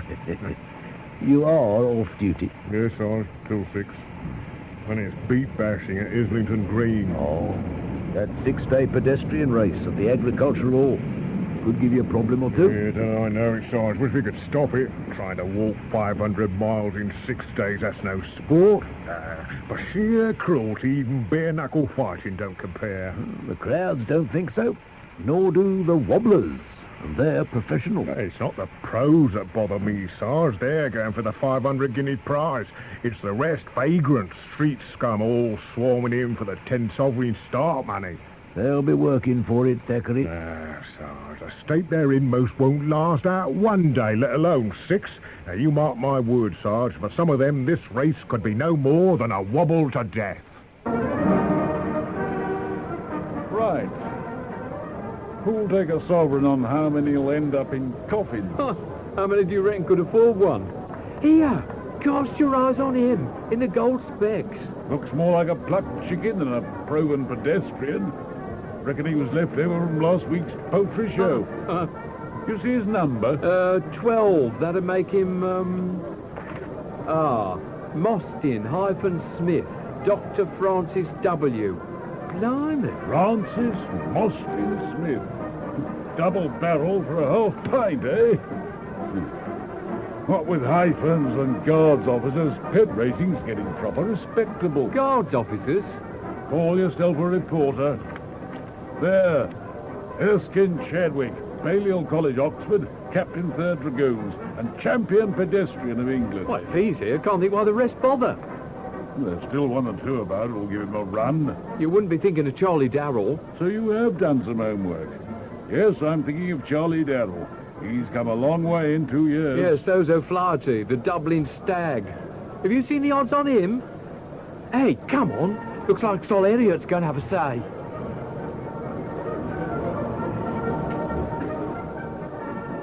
Quiet! Quiet, all of you! Quiet! That's better.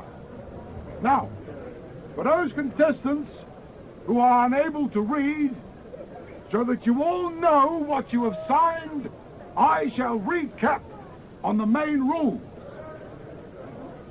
Competitors may go as they please, walking or running, for the next 6 days and nights.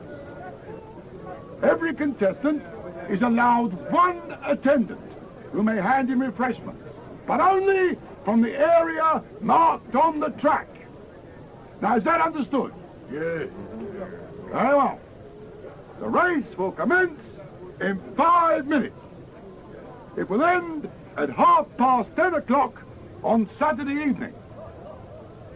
The winner, in addition to the 500 guineas, will have entrusted to his keeping this belt, a fitting symbol for the champion pedestrian of the world. Now, if there are no questions... Excuse me, Mr. Elliot. An inquiry from contestant number 12, Mr. Mostyn-Smith. Sir? Footwear. Are there any restrictions? I make none, but perhaps you, Mr. Darrell, as one of our more experienced contenders, would enlighten the gentleman. Rule 6, footwear. No contestant will wear spiked boots or shoes. While I'm at it, I don't want no one to forget Rule 7. Rule 7? It won't concern you, Titch, but I'm warning some of you others. Anyone who willfully jostles or blunders an opponent gets disqualified. Unless his trainer has nobbled a judge. I'll wager friend Mostyn-Smith's the only one who ain't. I don't reckon Charlie Darrell needs to either. Not with his size. And trained by devoted ex-peg Sam Monk. Attention! Contestants are now under starter's orders. You can't do that, not yet. You have some objection, Mr. O'Flaherty? Now, if it's the rule book you're going by, Mr. Harriet, then I have. We await your comment, Mr. O'Flaherty, but I hope you'll keep it brief. I'll be brief, all right. Your rules state this race don't start till all contestants are present. And the way I see it, the favourite ain't appeared yet. You are referring to Captain Chadwick. I'm referring to that stingy bastard in his freshly warm tent. Still curling his moustaches, is he?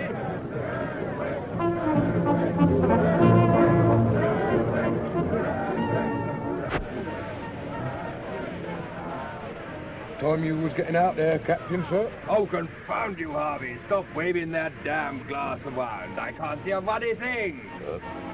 Well, how does it look? If I might suggest, sir, a touch more curl, if you permit me, sir. Huh? Well, that's it, sir. Lovely. Well, if you're quite certain, Harvey. Yes? Yes, I suppose it'll have to do. Now, what we have planned for dinner, eh? Fowl, sir. Boiled. With champagne, Harvey, and I may require some claret. And socks. I shall require a fresh pair at midnight and another at noon tomorrow. Very good, sir. And this time, Harvey, ensure they've been aired for at least 2 hours. Yes, sir. Well, I suppose I'd better get out there. You know, Harvey, there are times that I wonder why I ever agreed to mix with this rabble.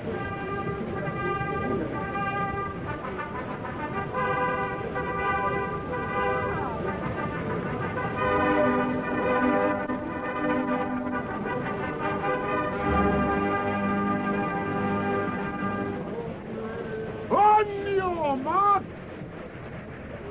Ready? Then bloody good luck to you all!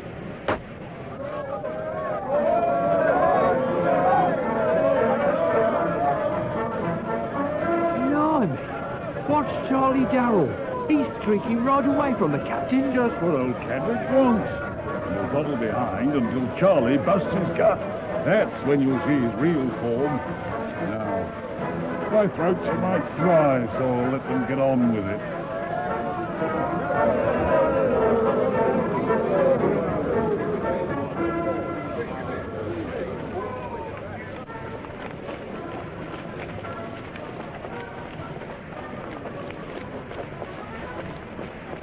Slow your pace, double barrel, or you'll nail yourself.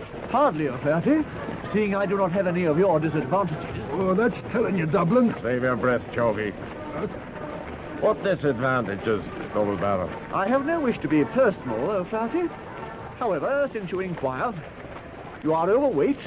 Your complexion indicates more than a passing acquaintanceship with alcohol. And I would diagnose that your heart, even at this early stage, is beating faster than it should. My advice would be to retire, now, while you can. Better men than you have said that, double barrel. No, I won't be retiring. At least not until Saturday night. 6 days more, O'Flaherty. A great deal can happen in 6 days. Right, double barrel. You could end up wishing you'd stayed at the London Athletic Club with the rest of the amateurs. I may be new to wobbling, O'Flaherty, but rest assured I do know what I'm talking about. Your bodily condition is slack. You don't haze me, double barrel. It's been tried before. Now, if you knew anything about wobbling, you'd know it's weight that carries me. Ain't that true, Chalky? You're saying it, Dublin. I'd watch him careful, double barrel. Seeing as how you're sharing his tent. Watch it, Chalky. I am, but Astley's wobble last March, Dublin. You remember what happened there? Astley's wobble, Chalk? One more word out of you, Chalky, and I'll... Watch your elbows, Dublin. It was nothing, double barrel. Just a joke. Yeah, that's it. A joke. Right, Dublin? Right.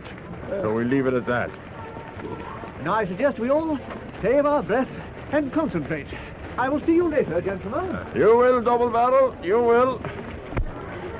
I never did trust dark horses, Chalky. So come on, let's make it a race. Yeah.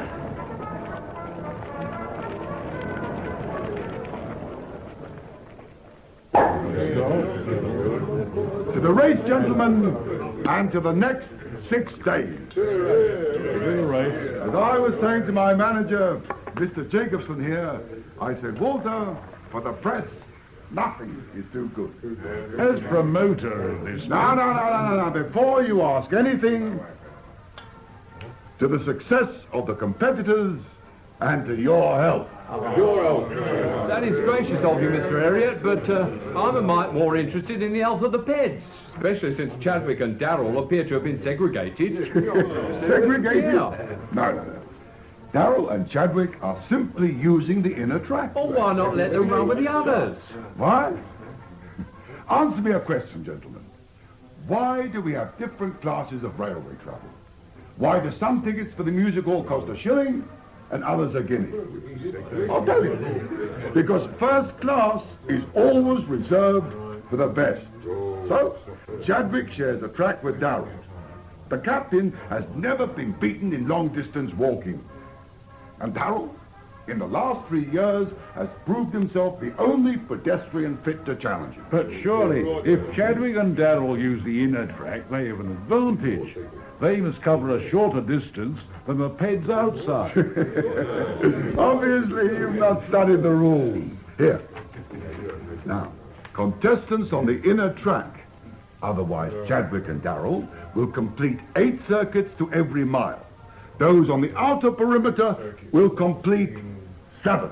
It's a fair race. Well, it depends how you look at it. Well, there are 2 peds on the inner track, 14 on the outer, right? That is established. So when Chadwick or Darrell overtake, there's more than enough room to pass. Absolutely. But on the outer track, the peds are bunched, close. Any ped overtaking has to move right out to the edge. And in 6 days, that can add up to a mite of extra walking. The sleeping accommodations, they don't compare either. Chadwick and Darrell have provided their own tents. For the rest, well, all huts contain beds, gas jets, toilets, cupboards, just because some have to share. Some of them, Mr. Jacobson. The only 2 who ain't are Chadwick and Darrell. Well, I am not a hotelier. For some of them, warmth and a roof are all that's necessary. Now, drink up, gentlemen.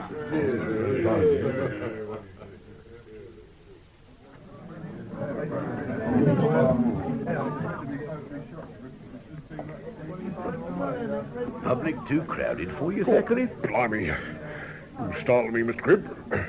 Something wrong with your arms, Thackeray? Arms? Why, no, Sergeant. Looks from here they're glued to your trouser seams. I reckon they've been more comfortable wrapped round that tankard. East India, is it? Yes, Sergeant. Sit down, man. 2 more East Indias here, Ada, when you're free. Now that we're both comfortable, your health, Thackeray. Sergeant.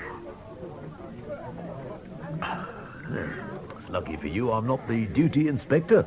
Well, gets awful dry beat bashing, Sarge, you know that. I haven't forgotten. But if I were you, I'd stagger my refreshment breaks. At least the unofficial ones. Point taken, Mr. Cribb. Oh, and speaking of staggering, Thackeray, what's the latest on the race? Well, they set off about 6 hours ago, Sarge. Last I heard, Charlie Darrell was well in the lead. Darrell? I thought Captain Chadwick was favoured. Yeah, he is. But the last time I looked in at the hall, Darrell was giving the captain a clean bear. Maybe, putting on a show for his wife, huh? His wife, Thackeray? Yes, Sarge. Cora Darrell. Oh, you should see her. A real lady if ever I saw one. Your husband, Mrs. Darrell. Poetry in motion. Thank you, Mr. Harriet. It's a compliment which I'm sure Charlie will appreciate. Only 7 hours gone, and he's 6 miles ahead of Captain Chadwick already. 6.5 miles. I'm concerned that my poor Charlie may be suffering. If he's suffering now, ma'am, God help him by Saturday. But no matter. There's one thing certain. Charlie Darrell isn't leaving that track. Leastways, not until I give the word. As his trainer, I know when that'll be. Oh, pray do not misunderstand me, Mr. Monk. I know that but for your guidance, Charlie would not be where he is now. And neither should I, ma'am. Never forget that. How can I? No, I assure you, Mr. Monk, I have nothing but complete admiration for your methods. Your timing and attention to detail leaves nothing to be desired. Charlie faces very little competition. Oh, no, Chadwick's panicked. He'll run himself into the ground long before Charlie even gets his second wind. I do hope so, Mr. Monk. But I get chills simply watching the captain. He has such fine muscles.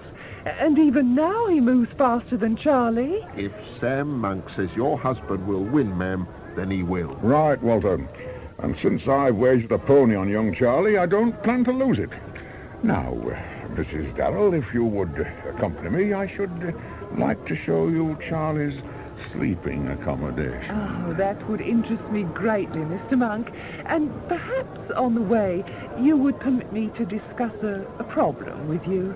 It's of a personal nature, so I trust that you gentlemen will excuse us. Good night, gentlemen. Of course, ma'am. Of course. A very desirable woman. Hey, Walter? Huh. Now we too must talk business. Everything is going well? Forecasts all I don't make, but we should end in profit. We must end in profit, Walter. That you must never forget. Now, I have a dinner to attend at the London Sporting, so I leave everything in your hands. As usual, Sol. And don't send for me. Unless, yes, you may send for me, but only if the hall catches fire. Enjoy your evening. I'll look after everything here. After all, your interests and mine are the same, at least for the next 5 days.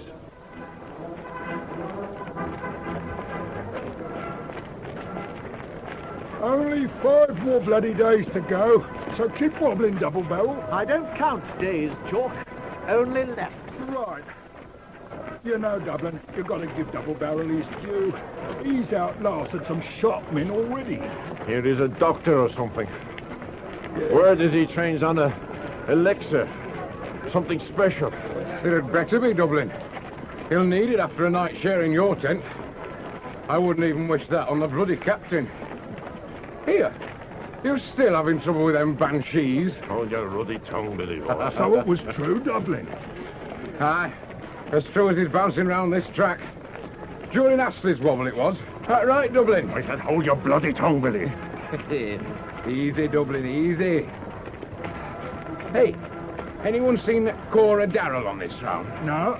Last I saw, she was with Sam Monk, heading for his rest tent. Well, what's there to see there? Bed.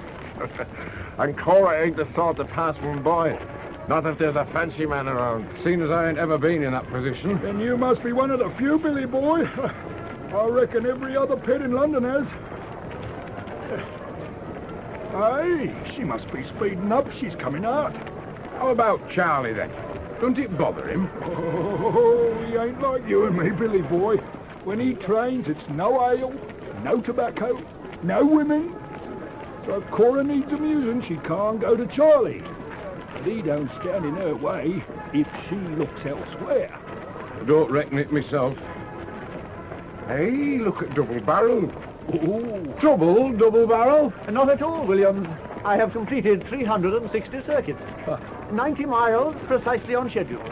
Now I intend to break for my customary refreshment. Relax for 30 minutes and then have some strong words with the so-called management. I will rejoin you later, gentlemen. Oh, Mr. Smith. I understand you are in charge of this so-called event, Jacobson. Yes, Mr. Smith, in Mr. Harriot's absence. The name Jacobson is Mostyn Smith, Dr. Mostyn Smith. Now, where is Harriot? At this hour, where else but in bed? Now, you have a problem? No, but I believe you do. Please explain, Doctor. For a start, the sleeping accommodations are completely unsatisfactory. There is no sanitation. Within a few hours, the stench will become totally intolerable. You must know, sir, that this is the Agricultural Hall. It was established by the Smithfield Association. As such, it's often used for agricultural shows. It is also used for many other events. I do not believe that when Patty gave her concert here that foul odours were part of her accompaniment.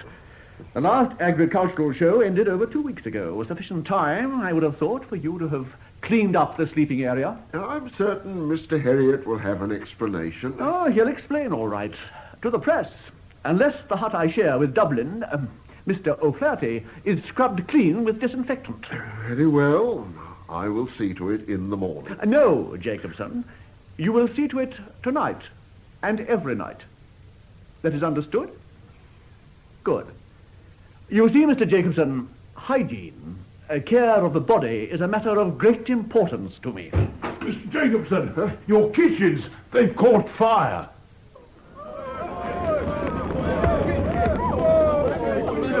Oh, thank God! In there! The place is going all over the place! Out you get then, go on. And that goes for the rest of you. Come on, move. Now, let's not have any panic. You there, and you, there's a hose down the corridor. Roll it in the air. Move your place now, come on. The fire brigade. Has anyone sent for the Just brigade? wait outside, so please, will you? In here? George, come on, let's get some water.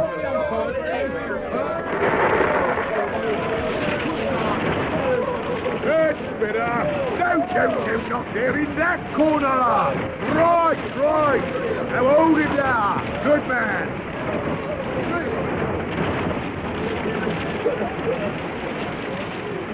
That's about it. Reckon they can shut the water off now, Constable. Right. Turn it off out there. Someone shut that ready door before we all choke. The damage, is there much? Oh, it'll look better when it dries out, sir. Now, I'd move back a bit if I were you. It's still a bit warm. You have discovered how it started? Not yet, sir. Been a mite too busy with that. Anyone here see what happened? Mary Foster, she started it. That's a bleeding lie! It was an accident. You Just tell me what happened, miss, then we'll see. It was a bowl of dripping. I slipped and it fell on a stove. Well, it caught fire, went all over the floor. I couldn't help it. Oh, no, if you haven't been looking out for your fancy man. Fancy man, how dare you? I'm respectable. No one here can deny it. Of course, I laugh. That's enough. That's enough from all of you. Now get in there and start clearing up. Hey, you there, Mary. I wish you to stay behind. Please, sir, it was an accident. Stop snivelling, woman. You need have no fears for your employment. Now, how long are you on duty for? Until 6 tomorrow morning, sir. Do you live nearby? Very close, sir. Out there in Parkfield Street. Good. Then go to your lodgings and rest for 1 hour. And when you return, see me. I'll have a job for you in another part of the building. Very good, sir. And thank you, sir. And as there's nothing else I can do here, sir, I'll escort the lady home, seeing it's on the beat. Be safe, miss. Walter, I just heard. Oh, evening, Constable. Is it bad? No, sir. Small blaze. Accidental. Nothing a lick of paint won't cure. Your manager will explain. Oh, I'll bid you good night.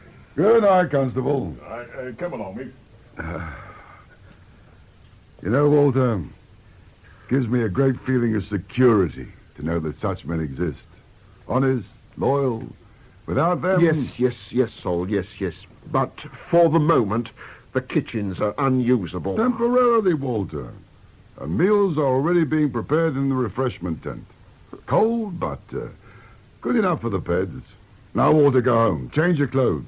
They stink of smoke. And, you know I like nothing but Havana. Ugh.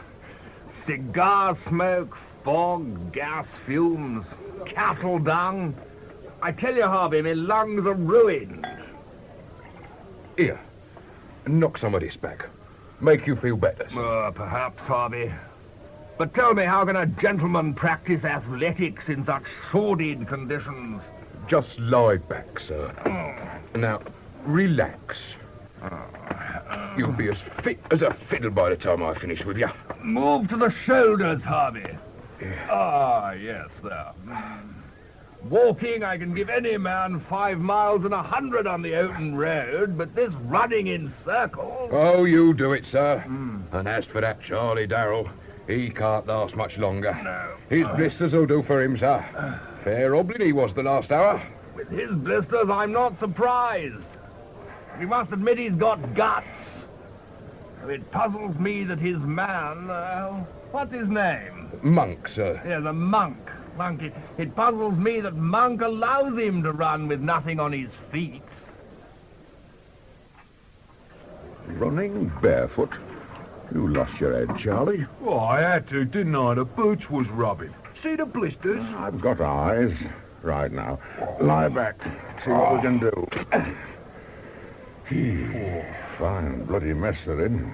You should have come in hours ago. Might even have seen Cora. Oh, so she'd come down. She said she would. I know, but I told her to keep away.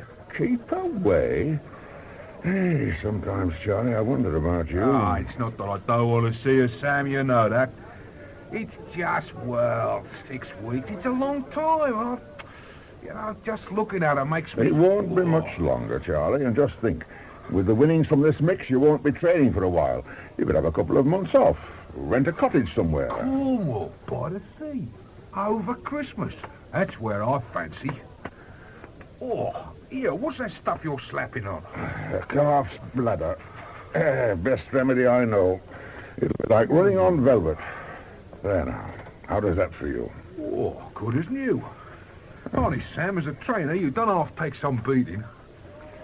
It's not me you have to worry about, Charlie lad. It's Chadwick, and don't you forget it. Oh, how can I, with him only a mile behind? There's 5 days still to go. You'll take 3 hours of shut-eye. When you wake up, you'll be as fit as old Nick himself. And what about you, Sam? Me? Well, let's say, Charlie lad, that I'll be out looking after your interests.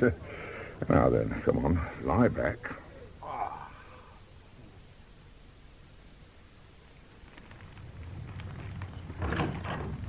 Cora, you might have left the light on. Not at this hour, Sam.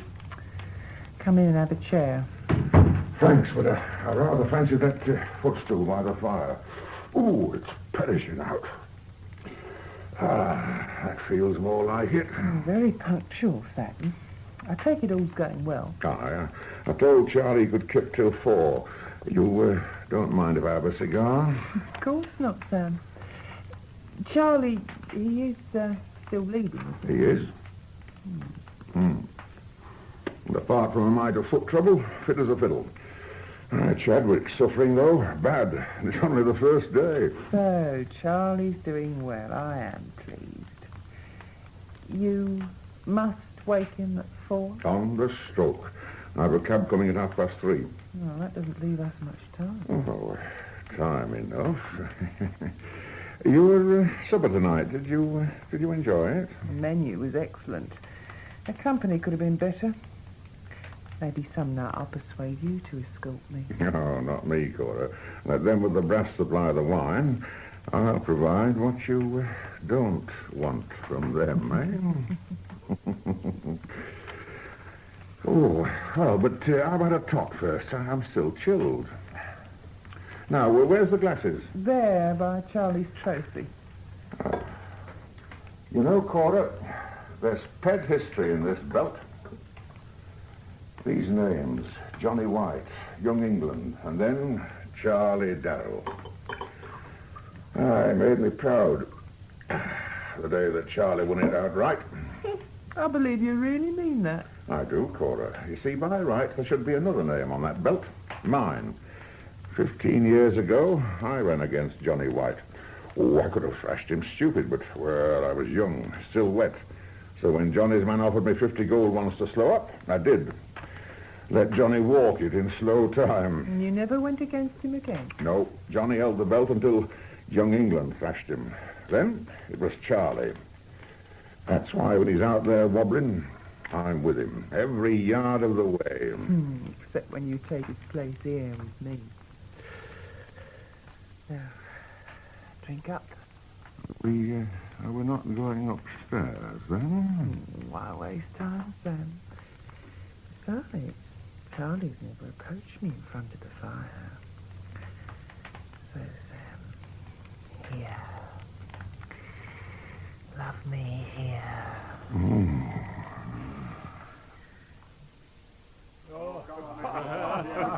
I tell you, this hall is haunted. I see you don't believe me. Of course we do, Dublin.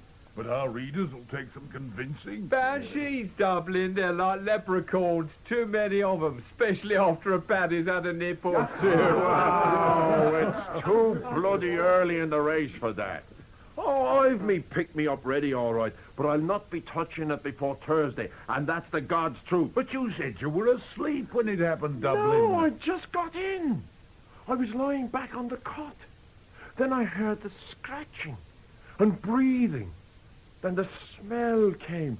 It was all about me. It was then I saw her, the spectre of death, cloaked in black and crawling straight for me.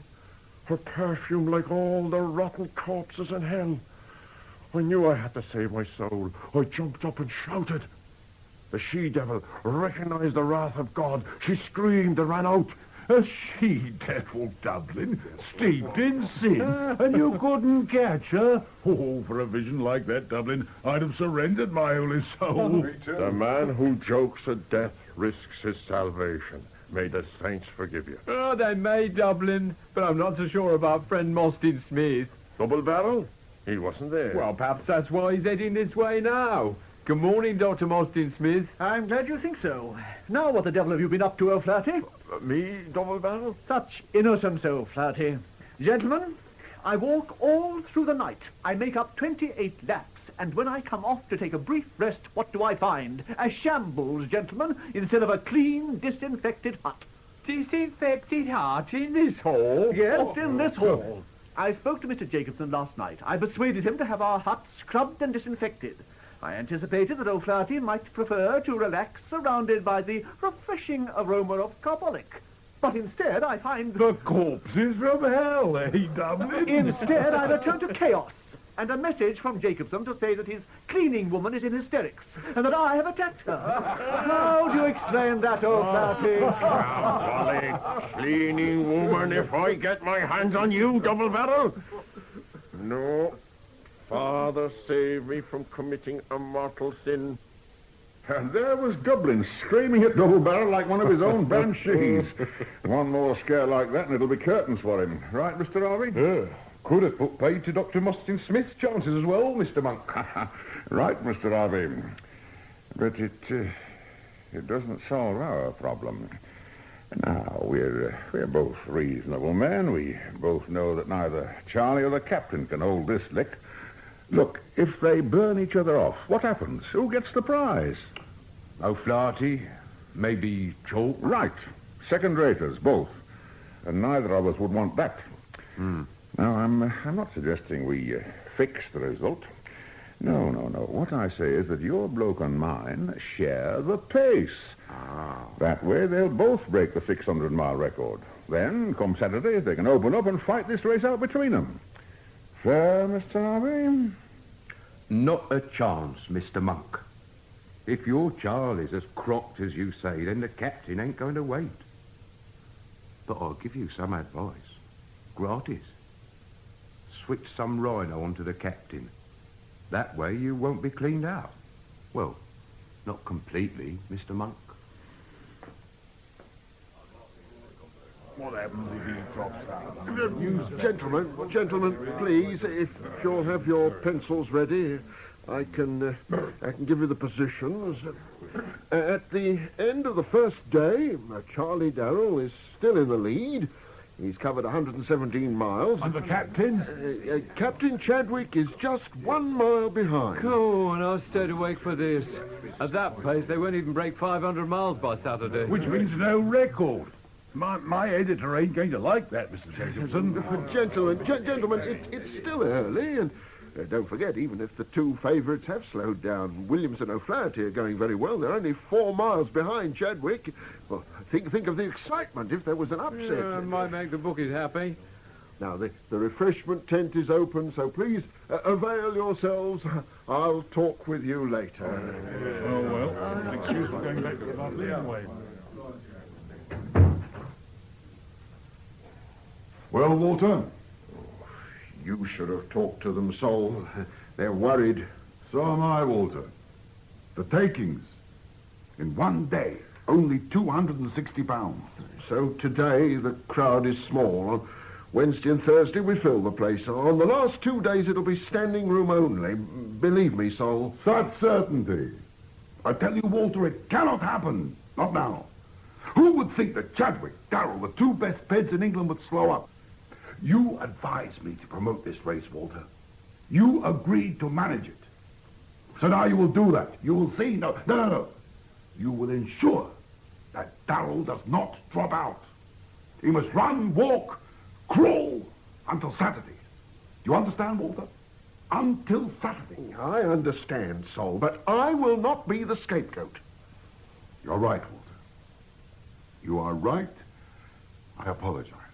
And since I selected Darrell and Chadwick, I will be responsible if anything goes wrong. But Walter, you see Sam Monk. See if he's playing some kind of game. We must know. Charlie? 4 o'clock, Charlie. Oh, come on, rise and shine. Oh, what a fancy, Sam. Oh, it's freezing. Come on, lad, get washed. You look like you've been up all night. Well, I told you, I had one or two things to look after. But you got some rest? I lay down for a bit.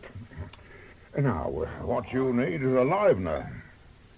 You putting on another bladder? As soon as you get this down. Why, you better fill it up again, Sam. Why, I wish I knew what you put in it. It works, doesn't it? Like a charm. Then drink it and don't ask questions.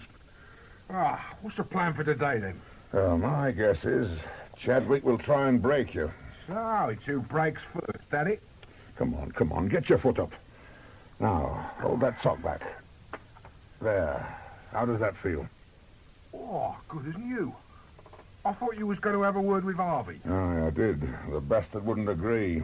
Oh, I reckon I'll have to make him then. No, you forget, Chadwick. Find a pace that suits you and stick to it. You ready? Sharp as they come, Sam. That captain had better look out. That stuff of yours works like bloody lightning.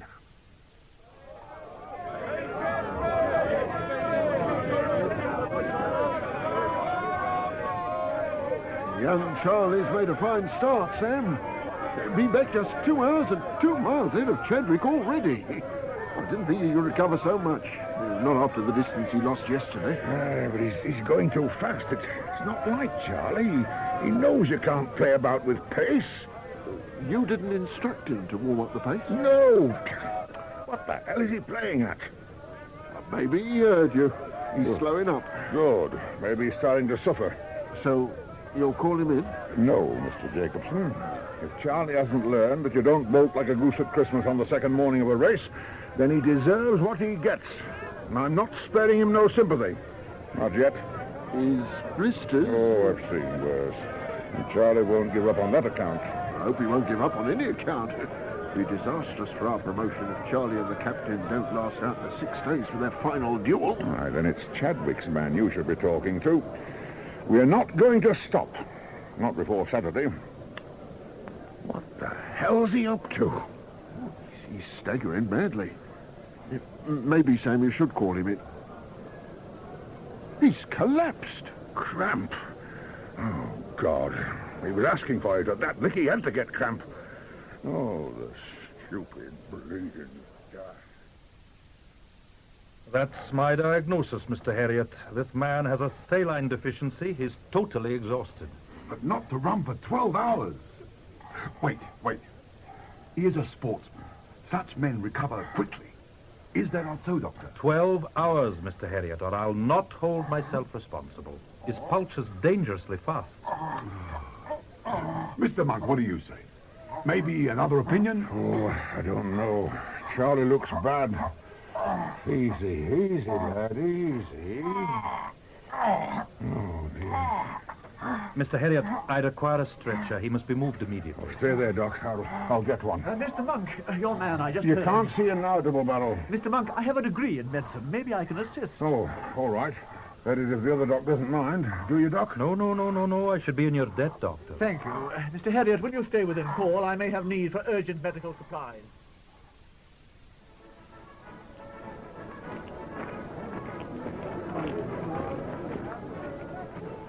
Hey, go up there, Chalky. Double Barrel's coming on again. Double Barrel? Is Charlie all right? Is it coming back on? I fear not. I did what I could. You don't mean he's cropped out? No, Williams. I mean that Mr. Darrell died about an hour ago. What? By the I don't Lord believe have it. mercy. To think that poor Charlie wobbled himself to death. I did not say that, O'Flaherty. But you just said he was dead. Yes, but I believe the post-mortem will show that overtaxing his system was not the true cause of Mr. Darrell's demise. But you know what is. I have an idea. I feel I should warn you that Darrell may have died from tetanus poisoning. Tetanus poison? Well, a mate of mine died from that, but he was an hostler. Very likely. Stable and farm workers are prone to tetanus infections. But Charlie Darrell's no farmer. Perhaps he trained on a farm. No, he always took his breathings at Hackney Wick. Sammy Monk told me. That's as may be. But if there is one building in London where tetanus may be contracted... It's this bloody hole. You're right, Double Barrel. It's the biggest stinking cow shit in the country. Oh, I don't know about you lads, but I'm off. Right, sure. There is no need to panic, gentlemen. No, we stay here, and we could end up like Charlie. That is unlikely, O'Flaherty. Our hut has been cleaned. The rest are to be done immediately. No, I believe that Darrell was infected when he ran barefoot on Monday night. The open blisters would have allowed the infection to enter his body. So if we all retain our footwear and keep any cuts or abrasions covered, we should be perfectly safe. So you're all for carrying on, Double Barrel?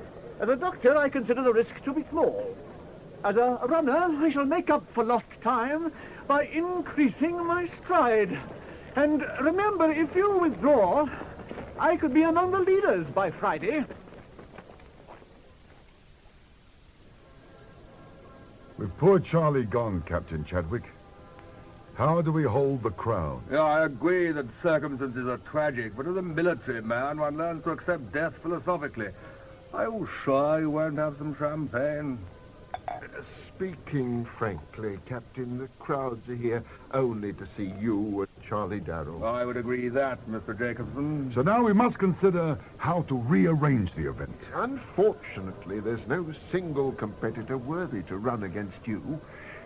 But I deduce you have a solution. Yes, I have. We dispense with the inner track. What? Dispense with my track?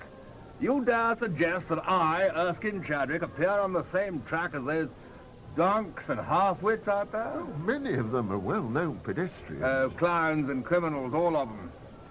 Gentlemen, do not forget that I hold Her Majesty's commission, so I am not unused to dealing with such rabble. But one on the same path with them, never. So you, intend to retire? Very well, Captain. I shall inform the press. I did not say that, Mr. Harriet. But if there is no acceptable rival, what else? The closest contestant is William. I shall permit him to share the inner track. You may inform him. I doubt he will accept. No? There is talk that Darrell died from tetanus contracted on the inner path. The ground could still be contaminated. Answer me, Harriet. If I were to move to the outer track, the benefit to you would be great. Naturally, I shall expect compensation for my sacrifice. You agree, Captain, and I'll give you 50. To recognize a sporting gesture. Double it, Harriet, and I could be even more sporting. 100. Very well, Captain. It is agreed. Provided, of course, that this floor is disinfected immediately. I will see it's done. Excuse me, Mr. Jacobson, sir. What is it, Mary? There's two gentlemen, sir, to see Mr. Harriet. They said it was important. No more pressmen, Walter. Go and tell them. They're from the police, sir. Police? Oh, very well. Show them into my office. You wish to see us, gentlemen? It's you're Mr. Harriet, the manager of this circus? Not the manager, no. I promoted this race, yes. My manager is Jacobson here. Mr. Cribb, sir. Sergeant Cribb, Detective Branch. I believe you've met Constable Thackeray. Last night, sir, after the fire. Oh, God! The gallant constable. Now, Now tell me, Sergeant, why is Detective Branch interested in a small fire? Oh, they're not, sir. What they are interested in is the death of, Charles Frederick Darrell, pedestrian. Darrell? But his death was accidental. Tetanus poisoning. Oh, he was poisoned, all right, sir. But tetanus, no. No. There was enough strychnine in Darrell's corpse to put down a brewery dray. What I'm interested in, sir, is, who put it there and why? The motive could have been Church La Femme, Sarge. French Thackeray? Who have you been mixing with? I'm beginning to doubt you. Cherchez La Femme. Yeah, I take it you mean Cora Darrell. She does have a way with men, Sarge. And Harriet seemed taken. So did Jacobson. And both indicated that Sam Monk might be, involved. And he was seen taking her into the sleeping tent. Only for about 5 minutes, Sarge. It ain't for how long that's significant, Thackeray. What is how many people seem to have noticed. Pass over that copy of the Star. Now, here. See? The report says that Darrell was in poor shape. No rest for 24 hours. Blistered feet. We know that Monk calls him off around 1 o'clock this morning. He then sleeps for 3 hours. When he gets back on the track, it's at a pace that scares the devil out of Chadwick. Indicate something, Thackeray? Well, Sarge, most of those peds, well, we know they take stimulants. Don't stop, Thackeray. The way Darrell moved off suggests he could have been fed with something. Let us suppose he was, Thackeray. What? His symptoms, Sarge. Cramps, spasms, could be strychnine. My thinking precisely. Now, Darrell had his first spasm when? Jacobson puts it about 6:30, Sarge. Which makes it about 2 hours after Darrell returned to the track. If it was strychnine, the spasm should have come later. Exercise, Sarge. That could speed up the effect. A doc could tell you. Brilliant, Thackeray. You just earned yourself another pint. Oh, I'll get them, Sarge. Later, Thackeray. Right now, you will consult our expert, Dr. Moskin Smith. But he's on the track, Sarge. So, Thackeray, you're the beat basher. And since the doctor's lost enough time already, I suggest you develop your thirst. Get out there after him. And where'll you be, Sarge? Me, Thackeray? I shall be in the refreshment tent, having a word with Sam Monk. No more, Sam. Oh, come on. Fill it up again. Come on, Sam. Bed, that's what you need. Oh, Charlie's gone. You deny me a drink. Now, come on, hand over that bottle. That's the last one, then. You know, Charlie and I were partners. I made him. He'd have been world champion. Your name, Monk? Yes, I'm Monk. Who are you? Cribb's the name. I'm a police detective. You ready to talk about Charlie Darrell? He's dead. He'd have won this mix and broke the record. That's not what I heard. His feet blistered badly. Oh, no, they was all right. I put the word out they was bad. Tell me, Monk, did Darrell have anything to eat? Eat? No, he didn't eat. Well, nothing at all for 24 hours. Well, he had the odd hunk of bread, while he went round. He ate nothing after you called him in? No, he just wanted to sleep. So you put him to bed? Aye. What did you do then? Me, I saw a friend. Here? No, I went out. I took a cab. Must have been a very good friend to make you leave, Charles. Well, he was asleep. I came back at 4 to wake him. This, friend, who was it? Oh, lady, just a lady. You appreciate discretion. No names, please. You visited, a lady. Aye. You came back at 4. Did you go straight to the tent? Aye. No, I had words with Harvey, Chadwick's man, but the bastard wouldn't agree. If he had... You tried to make an arrangement with Harvey to pace set. That it? Well, that way we'd both have won, but the bloody lapdog wouldn't listen. Chadwick's lapdog, that's what he is. Only jumps when his nibs orders. So you gave up on Harvey. What then? Well, I went back to the tent, woke Charlie. With a drink? Yes, I gave him a drop of something. Out of this? Aye. Here, that's mine. Where did you get it? I found it in the tent. Now, what's in it? Well, it's a secret. Now give it to me. Now, don't touch it, Monk. Now, what's in it? No, it's my recipe. I don't tell no one. You'll tell me, Monk. Now. Brandy, sugar, licorice. What else, Monk? Nothing, I swear. It's an elixir. It livens a man up wonderful. You mean the strychnine in it does? You knew all the time. How much strychnine did it take to liven up Darrell? Oh, half a crystal, same as always. Oh, you prepared the mix before, always for Darrell? No, I used it myself when I was wobbling. How much did you give Darrell? Well, the bottle was full, so work it out. What he took wouldn't hurt a fly, not with what was in there, no. Darrell's dead, and that monk says you could be up for manslaughter. No, Charlie died from tetanus. That isn't my doing. It's an illness. Artificial tetanus, isn't? What? They cut Charlie's body open. They found it was full of strychnine. But he drunk some. Then you must have tipped it in like sugar. So how much poison is in here, Monk? And where did you buy it? I told you.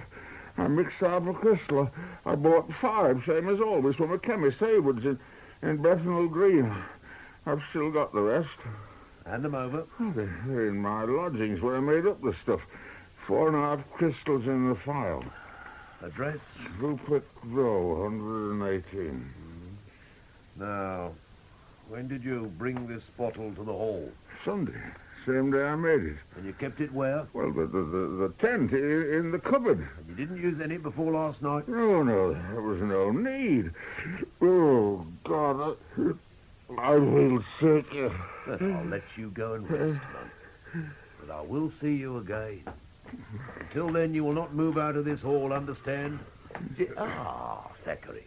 Looks like you enjoyed your stroll. Just as you thought, Sarge. The doc says exercise could have affected the strychnine, speeded it up. Good work, Thackeray. Now, see Mr. Jacobson. Tell him to find Monk somewhere to sleep. Right, Sarge. Where are we dossing, Sarge? I've a cot in Harriet's office. And me? You, Thackeray, will go to the forensic laboratory. I want every liquid in Darrell's tent analysed. Results to me by the morning. You sure there's nothing you forgot, Sarge? Oh, well, Thackeray, since you mention it, you could wake me at 6 with coffee, and for heaven's sake, watch what goes into it. I have no desire to collapse before I visit Cora Darrell.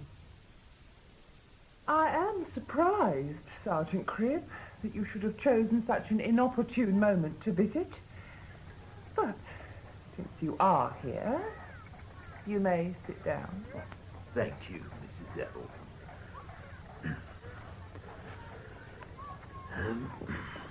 May I proffer my condolences? They are accepted. But you may tell Sam Monk. Sam Monk, ma'am. Well, surely it is he who asked you to intervene. But you could have saved yourself a journey. I have consulted a lawyer, and Mrs. Darrell, Monk didn't want me to. No, Sergeant, our mind is made up. We intend to sue Monk for negligence.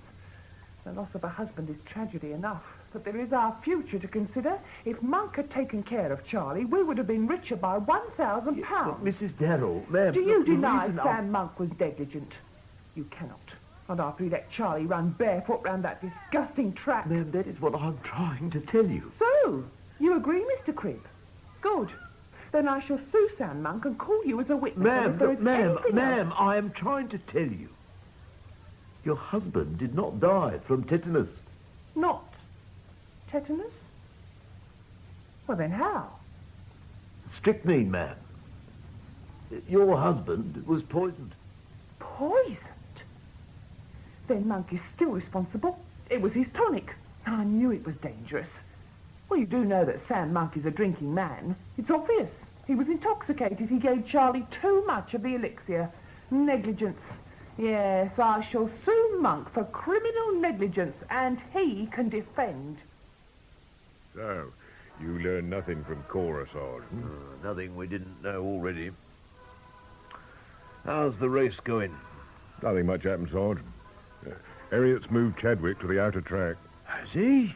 And he's still running? I'd have thought he'd The have word packed it is in. that the captain was persuaded.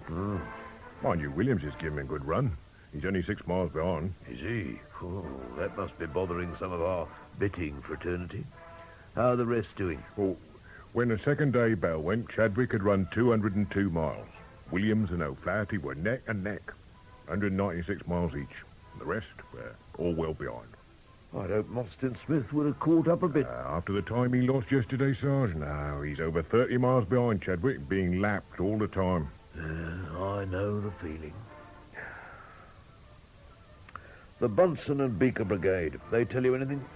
Only that there was enough strychnine in the elixir to do every pit in the race. Darrell didn't have hope. Makes it look bad for Monk. Get over to Bethnal Green, Thackeray. See the chemist, Haywood. Find out how much strychnine he sold Monk, then search his lodgings. Sure. How is Monk, anyway? Still out of the world. In the hut next to Mostyn Smith. Snoring his head off. O'Flaherty. Dublin. I believe you should rouse yourself. Jesus, Donald Bell, how do you manage to stay so fresh? Just my method. Well, what's doing out there? The crowd's grown, hoping for more blood, no doubt. It's even made Harriet smile for a change. But Cora may have had something to do with that as well. Cora Dowell. She been here? Like a black widow in full mourning. They say she's out for Sam Monk's blood. Yeah, who isn't? With all the money lost on Charlie. Well, Sam's done for this time. There's not a pen in London who'll touch him, not after this. Now, we need washing water. You coming? When you put something on your feet. I may have been mistaken over Darrell's demise, but the risk of tetanus is still here. How's Chadwick shaping? Still leading, but very uncomfortable. I don't think he likes the outer part. No. Billy Boy and Chalky, they shin tapping him, or is it the elbow in the ribs? Bit of both.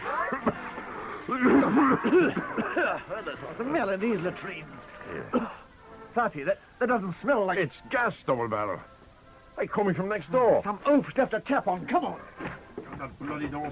Oh, no, stand back. There's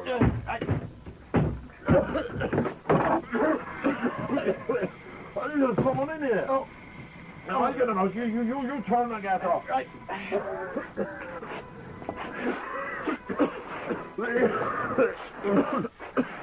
God. Hey. It's Sam Monk. Well, do something, double barrel. There's nothing anyone can do. He's been dead for hours.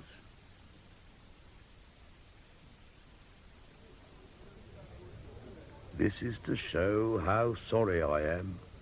I did not mean him to die. Signed by Monk. Where did you find this, Mr. Jacobson? There, on the table. There by the bed. Wouldn't take gas long to fill this place. Especially with that ventilator closed.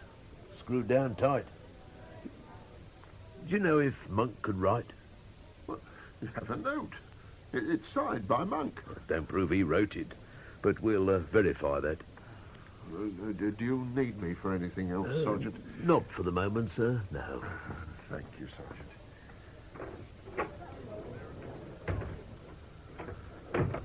Well, any sign of a pencil, Thackeray? Nothing, Sarge. Maybe he wrote the note before he came in here. Perhaps, but don't forget he was staggering drunk. Took Jacobson all his time to get him on the cot. And you don't find that significant? We know that Monk was dead drunk, yet he produced a note from somewhere, climbed on the cot, and screwed down that ventilator.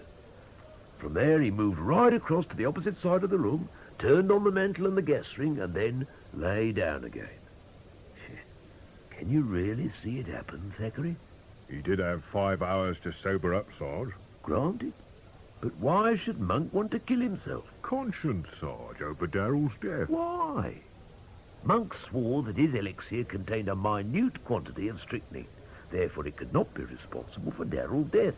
So, why suffer conscience? He also told us when and where he bought the poison, and you checked that. The chemist confirmed Monk was a regular. And told him why he needed the strychnine. He said it was for the pets. True again. 7 purchases in 4 years. 5 crystals each time, all quite openly. He always signed the poison book. Which proves he could write, but it don't tell us whether he wrote this. It's his scribble, Sarge, no doubt of it. Now, his lodgings, Thackeray? 4.5 crystals in a file. In the cupboard. Where he said they'd be.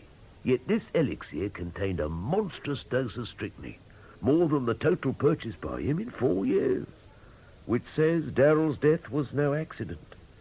And does away with Monk's motive for suicide. Not if Monk killed him deliberately, Sarge. No, Thackeray, no. The note reads, I did not mean him to die. Hardly the words of a premeditated murderer. And then there's one more fact. Why did Monk write the note before he came in here? We don't know he did, Sarge. He must have. He had no pencil in his pockets. You found none here? So, Thackeray, where did he write that note? And when? May I have your attention, please? Thank you, gentlemen. I have called you here to make an announcement of some importance.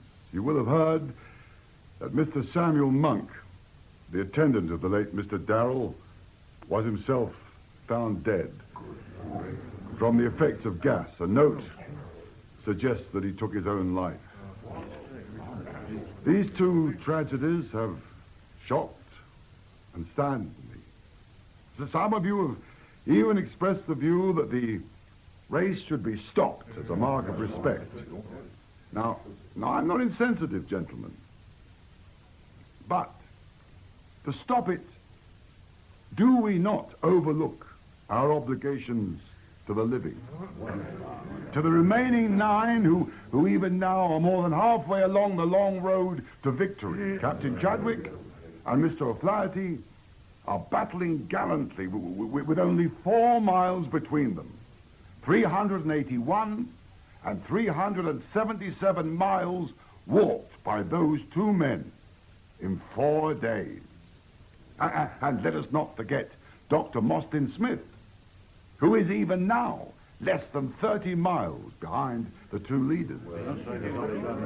How could we tell those gallant sportsmen that their efforts were to be terminated? Would Charlie Darrell or Sam Monk have wished it? Gentlemen, I believe not. That is why I now state that this race will go on as planned. Now, if you gentlemen would follow me, I have black armbands available. As you see, when you return to the track, all contestants are now wearing them as a mark of respect. Competitors will wear black armbands as a mark of respect. That makes me sick. Gives the reporters something, Thackeray? They got enough with Chadwick, Sarge. You should see the poor blighter. Shins and ribs bruised, balked every time he tries to pass. O'Flaherty making more ground every hour.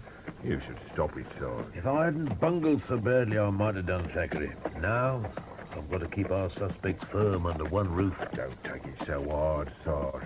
It'd be different if you were a medic. Agreed, Thackeray. But I shouldn't need no beardless mortuary attendant to point out Monk had been coshed.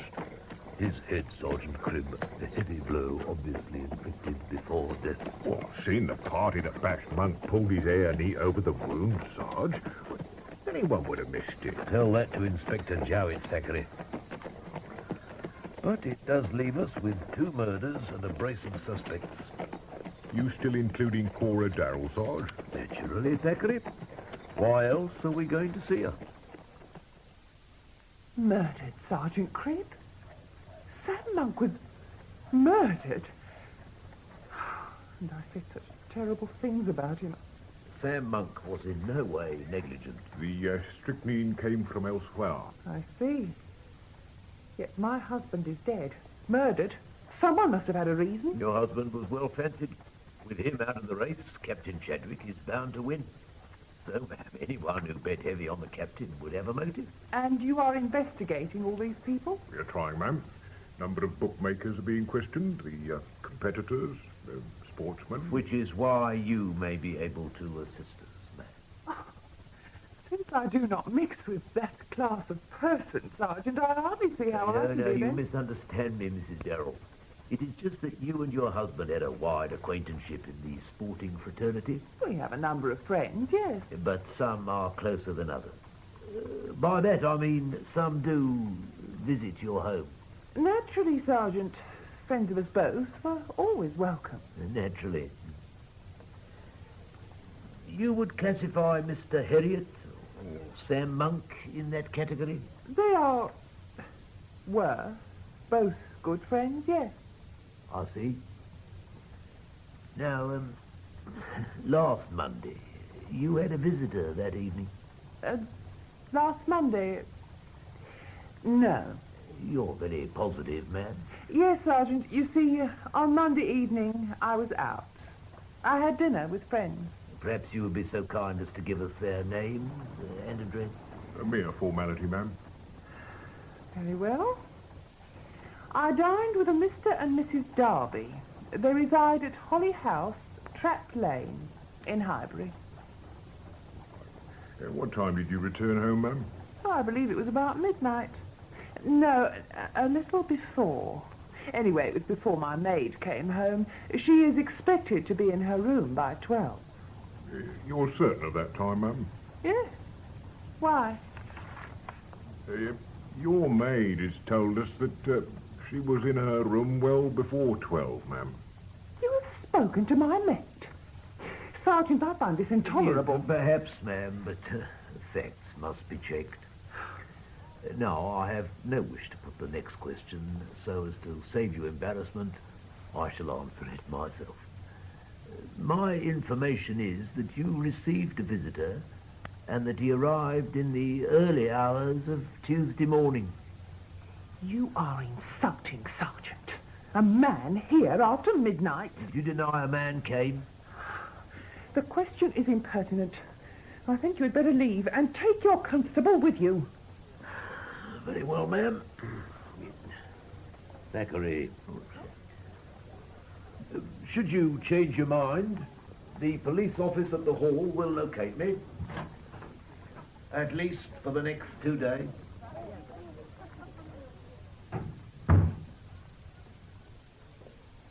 She's hiding something, Sarge. Then let's prove it. Check with Mr. and Mrs. Darby first thing. Then alert every footloose copper in London. I want details of every sale of strychnine in the last 6 months. Names, dates, quantities, and Thackeray. I must have the information by Saturday. Out of my way, Chalk. I must catch your flatty. Well, then move to the outside, double barrel. I would if you'd allow me. Very well, Chalk. Since you forced me... You're learning, double barrel. But next time, try it with your elbow. It works better. I hope there will be no need for a next time, William. Oh, Flatty, slow down, man. Just keep away from me, double barrel. I must speak with you. Despite your views about last night, I was not trying to nobble you. No? You woke me up 3 times, double barrel. And you still say you weren't nobbling? No. Now, for heaven's sake, listen. Darrow is dead. Monk is dead. Logically, you have to be next. Me? All right, all right. Now, why should someone be after me? Because whoever killed Darrow and Monk wishes Chadwick to win. Then I'm safe.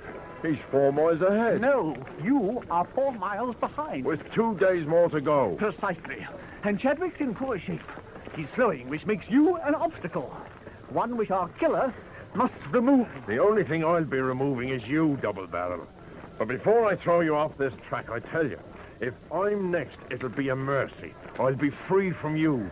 So just leave me a few minutes' peace before I get slaughtered.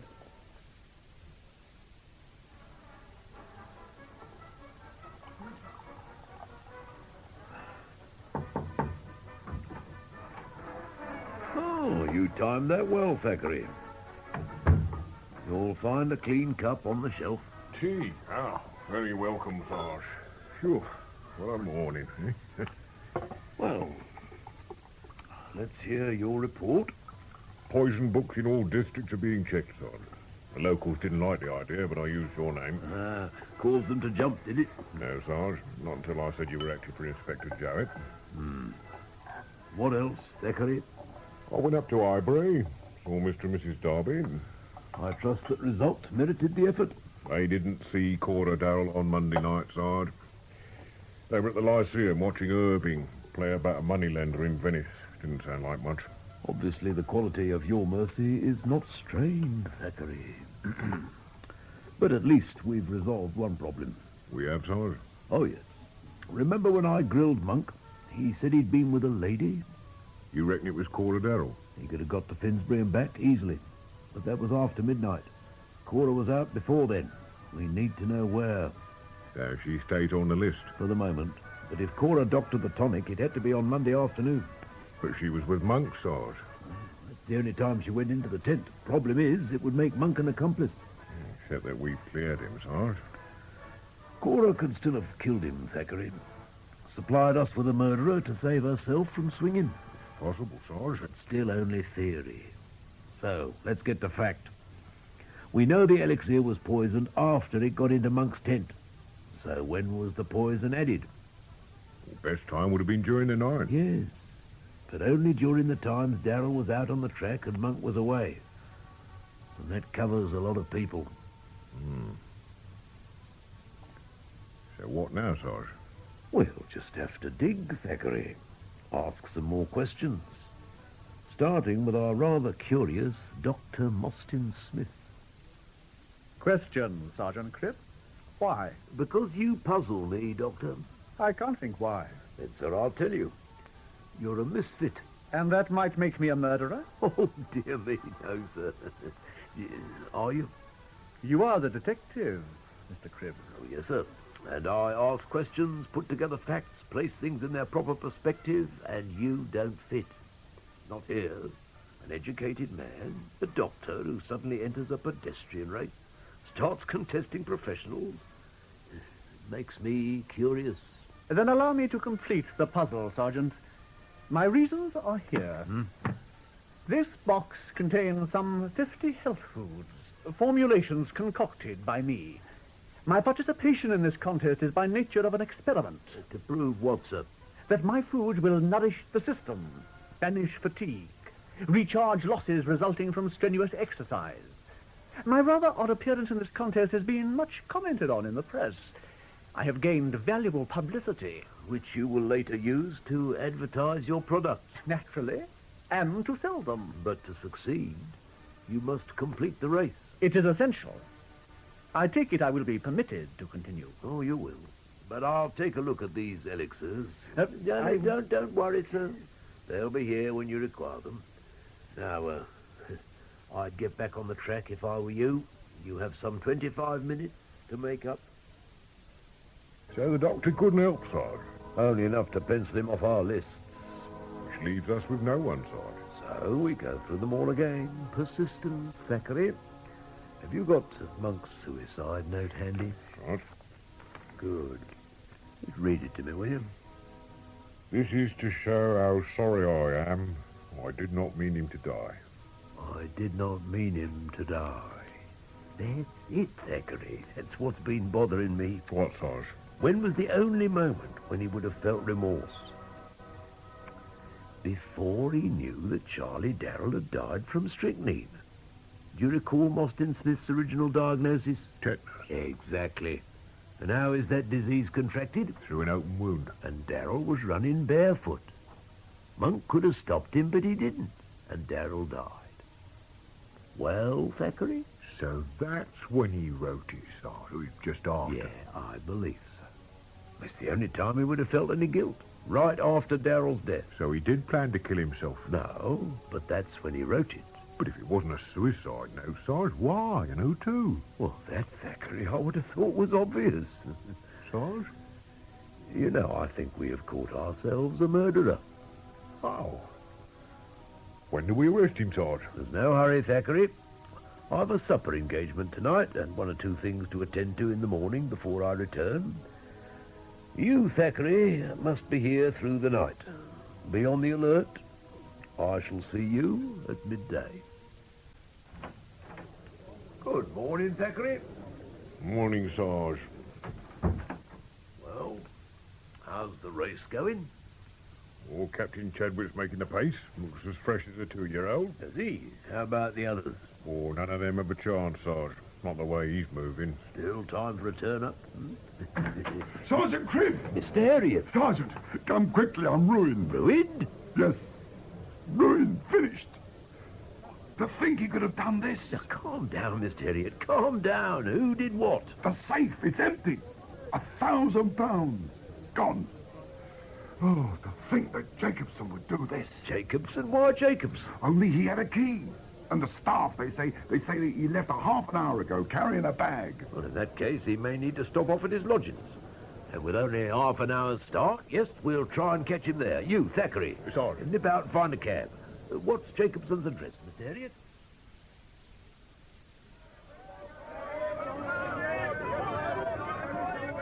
Trust Chadwick, running the last few laps in his regimental colours. Oh, for 500 quid and the rest of his winnings, I'd come out darkers. Last minute. O'Flaherty can't hope to catch him up now. Hit by 1 lap. Luck of the Irish. And I had to switch by Rhino to Mostyn Smith. Reckon with his elixirs he'd run O'Flaherty into the ground. 512 miles. The good doctor ain't done so bad, all things considered.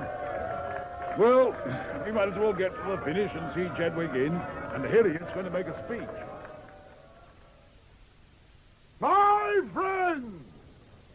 In Captain Chadwick, we have had a gallant winner. The 600-mile record was not broken, but his 538 miles in 6 days, well, few could match that. And Mr. O'Flaherty almost did, to come a worthy second. And I would ask for a special round of applause for our number 3, Dr. Mostyn Smith.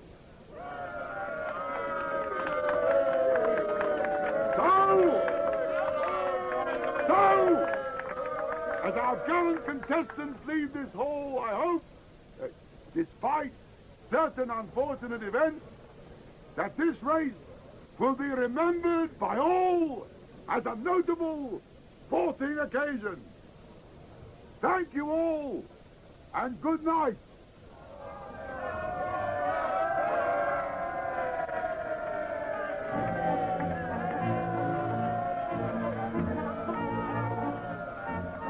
Constable, how grateful I am. Without you and the sergeant, your speed of action, there would have been no prizes. They would have lynched me. But now, all I wish is to sleep. May have to wait, sir. Sergeant Cribb would like to see you. He's in your office. Well, surely I can make the charge against Jacobson tomorrow. I think the sergeant would prefer it now, sir. Especially in view of the Darrell business. Well, Sergeant Cribb, the Darrell business is your concern. Mine is how you've caught up with Jacobson. Well, if you can spare the time, sir. We arrived at Jacobson's digs only moments after he'd left. Fortunately, someone had seen him enter a cab. We arrested him as he was boarding a train at Fenchurch Street. Fenchurch Street? But how did... Well, why did you go there? Because Constable Thackeray here has an inordinate interest in our railway system. He recalled there was a boat train leaving within the hour. I see. But why steal from me, an old friend? He told us a very queer story. We'd like to hear yours. Well, you've had mine. The ingrate robbed my safe, placed me in jeopardy. So you know nothing about blackmail, sir? Blackmail, Mr. Cribb? No. And if we were not friends, I would consider your remark insulting. Now, I've had enough. I'm tired. So please go. If we go now, sir, you come with us to the police station at Islington. I see. Very well. What do you wish to know? About blackmail. You were involved in blackmail. Well, you know, Jacobson is unbalanced, Sergeant. That's why I tried to help him. He needed employment, so I gave him work here. But he became quarrelsome, nervous. the fire, the murders. Finally, he said he couldn't take any more stress, that he wished to quit. How could I allow that? There was too much involved. So I told him justly that either he would honor our contract or forfeit his salary. But that was when he started to threaten me. He indicated that you would have to arrest someone for the Darrell murder, but you would hold the first suspect. He knew I'd been out on the night that Darrell was murdered. He threatened to tell you that I'd been with Mrs. Darrell. I had to pay his price. Which was? The money in the safe. Well, you know the rest. So you paid Jacobson all you had to protect Mrs. Darrell's reputation. Very loyal. She was a friend. I see. Right, Thackeray. Sarge. This way, please, ma'am. Cora! What are you doing here? Please be seated, Mrs. Darrell. Now, you were able to listen to our words, ma'am? I heard everything. And you can confirm Mr. Heriot's story? Oh, yes, Sergeant. I can confirm it is a pack of lies. Cora! What I told you last night was the truth. That you dined with Heriot on Monday night? Yes. That is not true, Cora. Sergeant, I was at my club, the London Sporting. You can check. I did, this morning. The steward, the head waiter, neither recall seeing you for at least a fortnight. Full of stories, aren't you, Heriot? Still, you had a good reason. And that name you used to sign the poison register, it wasn't very inspired. Poison register? No. Now, don't deny it, Heriot. These are reports on every sale of strychnine in London during the last month. It's impossible. You want me to bring in the dispenser who served you? Thackeray? No. No. No. I'll tell you the truth. Darrell got what he deserved. He was a villain. A bully. You killed Darrell because of his wife. Me? No. But why? Why, Mrs. Darrell? Because Heriot was in love with you. Do you remember your first meeting with him? Well, yes, it was when Charlie was training at Hackney, but I didn't mean... Oh, God. You flashed your eyes at him, but he held off. Something you weren't used to. And that was where you made your mistake, Mrs. Darrell. You see, whatever Heriot is, he's no philanderer. Nothing would have made him seduce another man's wife. But a widow, oh, that was different. Stop it, it's horrible. Yes, Mrs. Darrell, it is. Horrible. So last Monday night, while Charlie was struggling on blistered feet, and you were thinking of oysters, Saul Heriot was contemplating marriage. As far as he was concerned, you were already a widow. But I had no idea. He'd already purchased the strychnine. But you didn't know that, did you? No, Sergeant, I swear it. I only learned what she was like. About her morals from Jacobson. By then it was too late. You really believe she'd marry you? Yes. Believe me, Mr. Cribb. Last Monday night was the first time we'd been alone. But I was in love. So you poisoned Darrell's elixir after that dinner? Yes. I assumed he wouldn't need it until the last stage, when he was totally exhausted. Instead, he took it on the second morning. Almost ruining your whole promotion? Yes. Then you and the constable arrived. So you had to provide us with a murderer? Well, the race had to continue. The only way was to kill Sam Monk. How did you force him into writing that suicide note? No force was needed, Constable. Monk felt responsible for Charlie's death. He thought it was tetanus.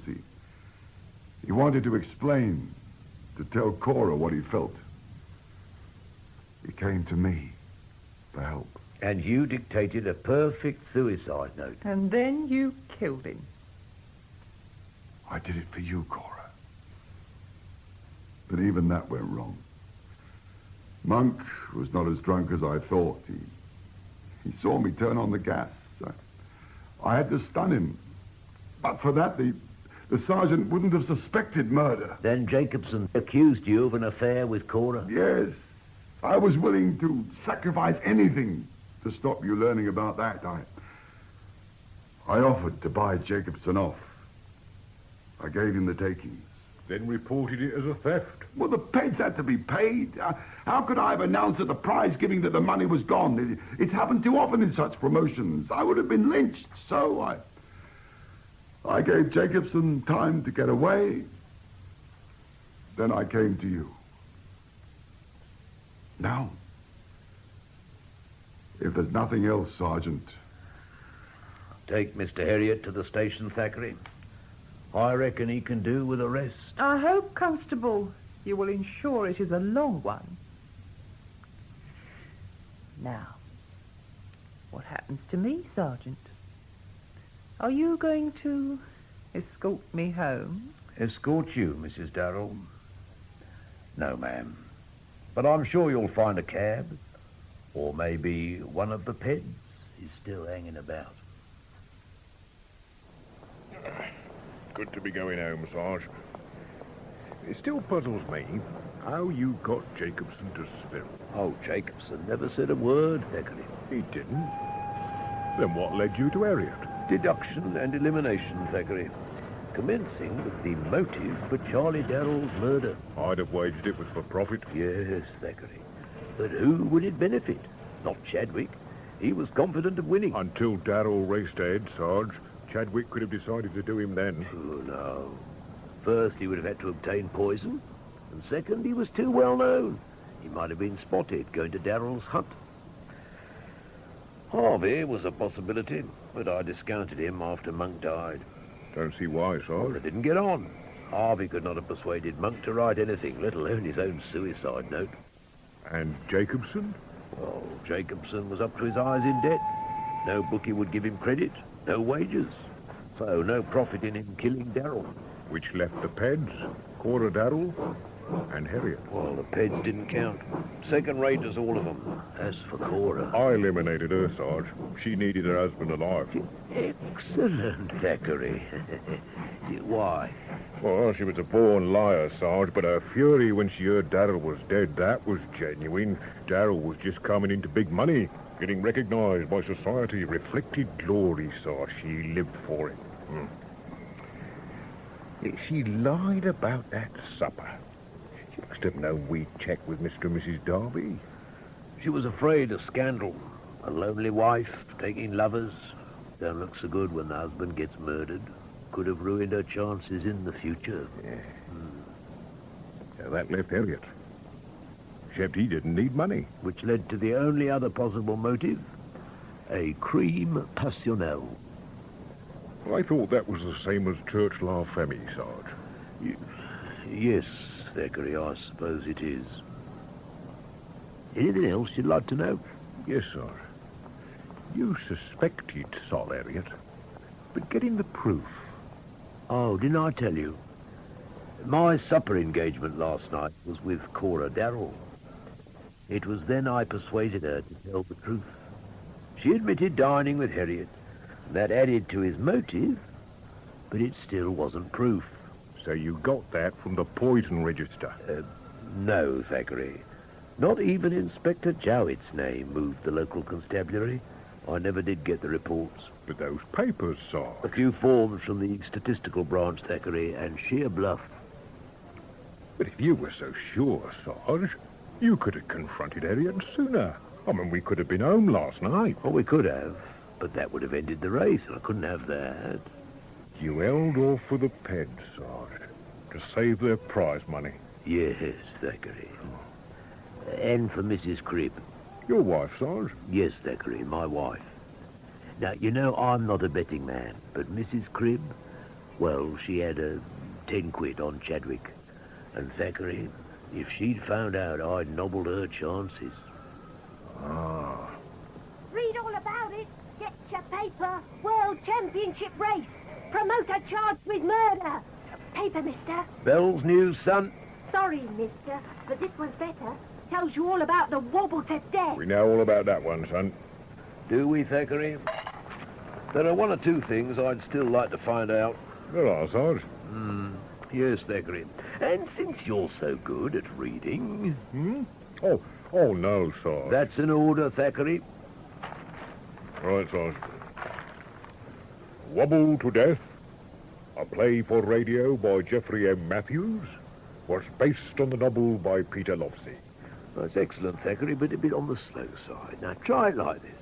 The part of Sergeant Cribb, that's me, was played by Timothy Bateson. Constable Thackeray was William Edel. With Sidney Taffler as Solomon Heriot. The other characters in the play were... Walter Jacobson, played by Geoffrey Seagull. Captain Chadwick, Charles Hodgson.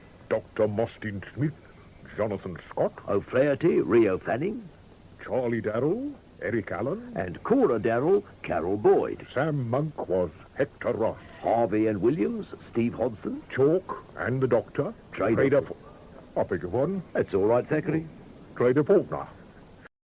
William Lucas as Alan Scott in Let It Come Down, a play for radio by Michael Robson, with Ross Drinkwater as Sue Crichton. Let It Come Down. Your name is Alan Considine Scott. You are 37 years old and you live at River House Tree. Yes. Would you tell the court your occupation? I am a senior English master at Treen Grammar School. And how is your health? Good. And your eyesight? Excellent. Do you ever wear corrective lenses? No, I have no need to. My sight is excellent. Your sight is excellent. Mr. Scott, would you cast your mind back to the evening of January the 20th of this year? Yes. Will you describe to the court what you saw of the events that have led to this trial? I was anxious to catch the 7 o'clock post. I drove from my home to the sub-post office in Church Road. I parked opposite, and I was about to get out of my car when the door of the post office was flung open and a man raced out and across the road. A man raced across the road. How far from your car would he have been when he reached your side of the road, Mr. Scott? I suppose about 10 yards. Did you see him clearly? Mr. Scott, did you see this man clearly? Yes. Despite the fact that there was a light drizzle and it was a dark evening, being January? There was a lamp post midway between my car and where the man reached my side of the road. Yeah, quite. As he raced to the pavement, I got out of my car. The man paused and turned. The light from the lamp shone fully on his face. I saw it clearly. The light was full on his face, and you saw it clearly? Yes. Thank you, Mr. Scott.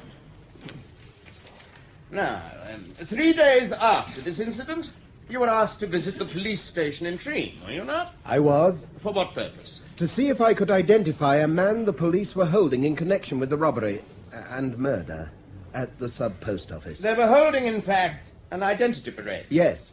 Were you the only witness called for? Yes. And did you identify a man in the police lineup? I did. Is that man in court today? He is. Would you please indicate to the court where that man is to be found? The man I identified on January the 23rd is the defendant, Daniel Hope. And are you still satisfied that the accused is the man you saw on the night of January the 20th racing across the road from the post office? Mr. Scott? I can no longer be sure. Right. Silence! What a farce! Chief witness for the prosecution reneges on his own evidence.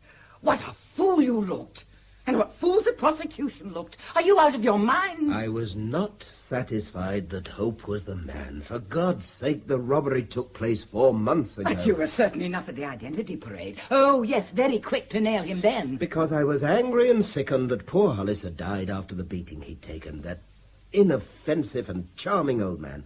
Of course I was anxious to identify the killer. Are you trying to tell me you were lying at the identity No, I'm parade? not trying to tell you anything. I'm saying that at that time, I was certain Hope was the man I'd seen. Who else could it have been but Hope? All that cash, all those banknotes in his pockets, and no satisfactory explanation. Well, I was not the prosecutor. It wasn't my job to prove him guilty. I was there simply as a witness. Now, for heaven's sake, will you leave it alone? No, I will not leave it alone. You haven't been here all afternoon, fobbing off reporters at the door and on the telephone, all wanting to know what you think you're up to. It's been a nightmare. And how you could go back to your pupils after behaving like that. Could I have taught them with an easier conscience if I'd identified the wrong man to save my face in court? Save your face. You wanted to strike a liberal attitude, and my God, what an opportunity you had. Fall in the spotlight and the whole town hanging on your words. But it's all backfired, hasn't it? I suppose you realize that Mike and Sally Dance have cried off the dinner party on Saturday. What the hell for? What do you think? They're as disgusted and ashamed of your behavior as I am. Letting a murderer go free to kill another inoffensive old man somewhere else. I'm going to see my parents, and I don't know when I shall be back. Your turn now to face the telephone and the callers.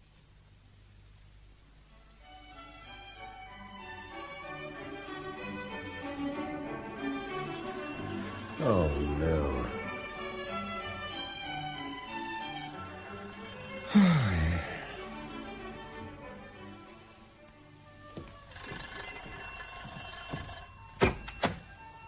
I had to call, sir. What? I had to see you. Hope. Just to say thank you. You must be insane coming round here. Oh, that's all right, Guff. Here, can I come in? It's cold outside. Yes, all right. Ta.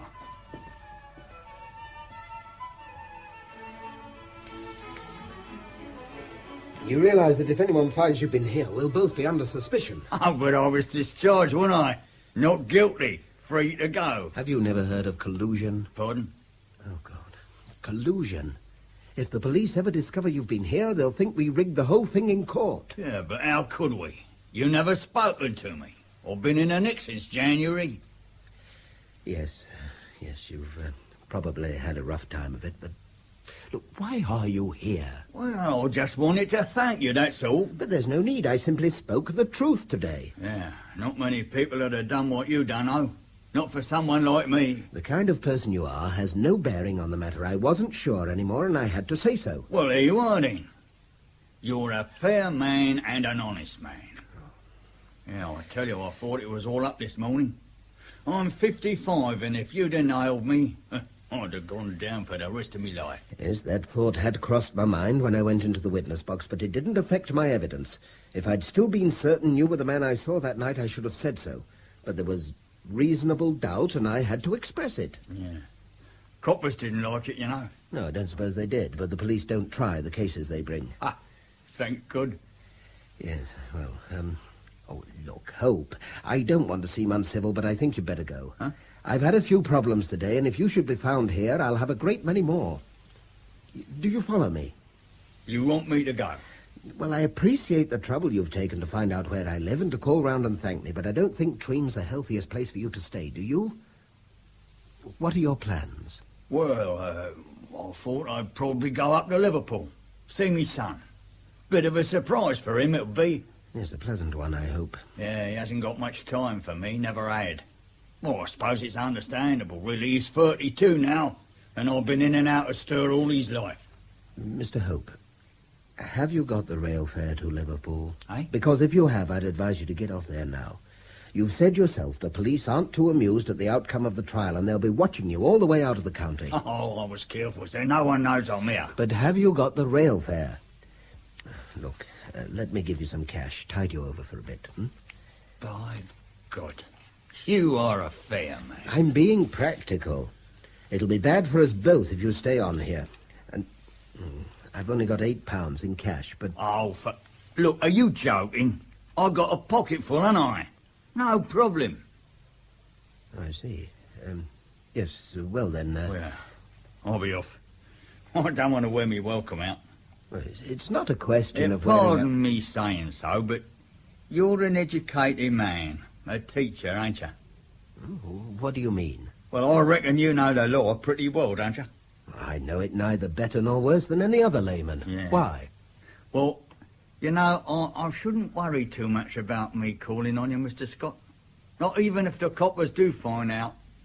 A man can't be tried twice for the same offence, now can he? Can he? Can he? Can he?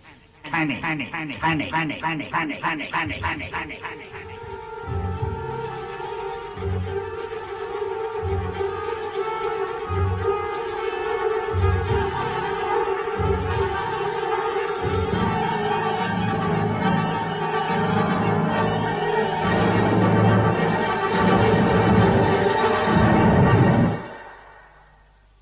What a hideous moment for you. Hideous. Susanna, that happened 7 years ago, and I still live right through the shock every time I think of it. You know, if he'd stayed any longer, if I'd just had enough time for the implication to sink in properly, I believe I should have killed him. I'm not surprised. As it was, when he'd gone, I raved round the house like a madman. I never want to feel such humiliation, anger, frustration ever again. There was poor old Hollis, beaten to death, and I'd let his murderer escape. Awful. But did you tell anyone? The police? Your wife? Oh, fortunately, perhaps, Moira stayed the whole of that night with her parents. If she'd come back, I shouldn't have been able to conceal what I was going through. I didn't sleep at all. Simply paced up and down, ranting and worrying and hating myself. By morning, I decided on the practical course, the coward's course. I said nothing to anyone. The dreadful thing is that this Hope was right. There was nothing the police could do, even if you had told them. And he would certainly have denied it if they talked to him again. Well, that's how I tried to comfort myself, but it wasn't easy. All the time I kept wondering what had possessed the man to come and see me at all. After 7 years, I still wonder. Perhaps he wanted to prove to one person in the world what a cunning chap he was. To rob a post office and kill a man and get away with it. I just don't know. He was a pathetic creature, in all conscience, your complete recidivist. Perhaps that's why, when the crunch came, I fell over backwards trying to be fair to him. Fair? Have some more wine. You did what you thought was right at the time. And you can't go on punishing yourself forever. The one good thing to come out of all that mess was that it brought matters to a head between Moira and me. For all the wrong reasons, she'd been right about my behavior in court, and that didn't make life any easier for me. We split up shortly afterwards. I left Treem and came here. Moira remarried a couple of years later, and if Hope was the catalyst, I suppose I owe him some sort of crooked gratitude. And you've told nobody till now? Well, there's been nobody I wanted to tell. Do you mean that? Yes, I think you do. Look, I may be wide of the mark, but I think there's a chance of something for the two of us. I wouldn't want it to be ruined by skeletons in the cupboard. Skeletons? I think you already know mine, such as they are. Of the divorce? Mm-hmm. Oh, I bear Tom no ill will. But we're better apart than we were together. At close quarters, we became pretty hard to take, for our friends as well as ourselves. Do you see him at all, Tom? Not anymore. He has a 3-year contract in Zaire, and it's still got 2.5 years to run. Tom never could take loneliness. He's probably found someone now. I hope so. And you? What about you? Oh, I'm in partnership with Alice Kingsley. You know, the craft shop in the high street. Hand-woven fabrics and handmade pottery. I meant the future. You're fishing? Sorry. What's quite obvious is that you're the first interesting thing to have happened to Ferriers in years. I'm glad you were slow to appreciate the feminine interest in you. Well, I wasn't anxious to burn my fingers twice. Any more than I am. Yes, I recognize that. Nevertheless, well, if you don't warm your hands by the fire, sometimes they're always going to be cold. Well, let's take it gently and see how it works out. Let's have another drink. Monday's a long way off. And we've had consistently good results year after year. That's not the point, Lola, and you know it. If we get stale, how can we expect to Not a make the question of kids staleness, enthusiastic? Not a question of staleness. It's a matter of having carefully prepared an entire syllabus. So why keep chopping and changing? Because it's only by using new texts and having to get to know them ourselves that we can maintain any sort of freshness of approach. Yes. Well, it means a devil of a lot of extra work. Well, you have the summer holidays ahead of you. Well, I keep holidays and term time strictly segregated. That's how I remain sane in this bear Then do the preparation at nights or weekends. Look, I don't care when you do it, so long as it's done. These tactics of yours may have worked well enough at Tream, but I can assure you they aren't wanted here. By you? Well, that was the last bell. If you hadn't realized it, I'm going home. Zola, the syllabus is going to be changed. There you are, Mr. Scott. Good heavens, you're drenched. Car isn't ready, then? No, not yet. Some fool of a driver shot round Lakers Corner as I was crossing the road, going far too fast and without his headlights on. Idiot almost knocked me over. Oh, it's wicked. It really is, the way some people drive. Seem to think no one else has the right to use the road. You aren't hurt, are you, sir? No, just angry, Mrs. Clayton, that's all. Oh, you've time for a nice cup of tea, haven't you? Christine's here, but she's a bit early. Thanks. Oh, did you manage to get some spare ribs at Oliver's? £1.50, like you said. But there's no nourishment in them things. Don't you believe it? A man can feed well on spare ribs. Well, can I cook them for you before I go home? Oh, it's very kind of you, Mrs. Clayton, but I'll see to it when the tutorial's over. There may have been greater novelists than Dickens, but no other English writer possessed in greater measure the articulate indignation that informs the finest of his work.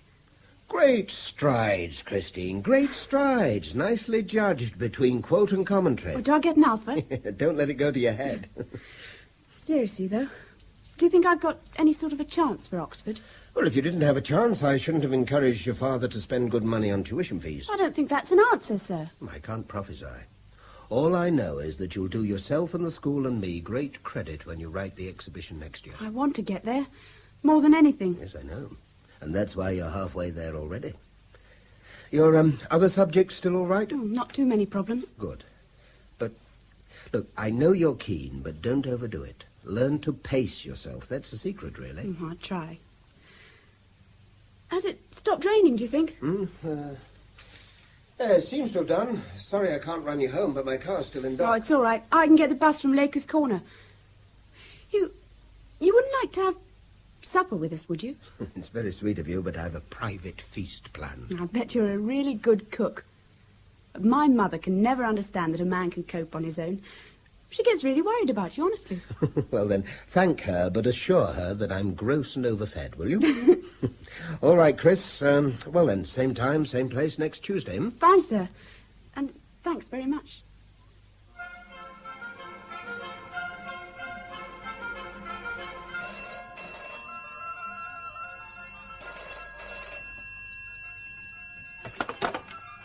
Nine 98474. Bradley, how was the journey home? You must have the wrong number. My name is... Can't be too careful. Crossing a road in the dark. Who is this? Watch it. That's all I'm saying. Next time, I might take you all the way. Bradley, You have the wrong number. just keep on thinking that.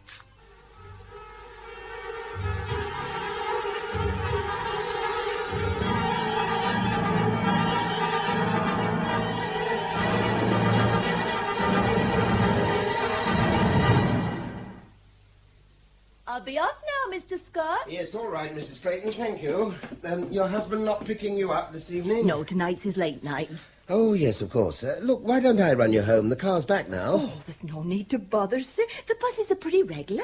Oh, nonsense. I can have you home in 10 minutes. You just hang on here and I'll bring the car up from the garage. Oh, it's very kind of you, sir. I'll wait outside.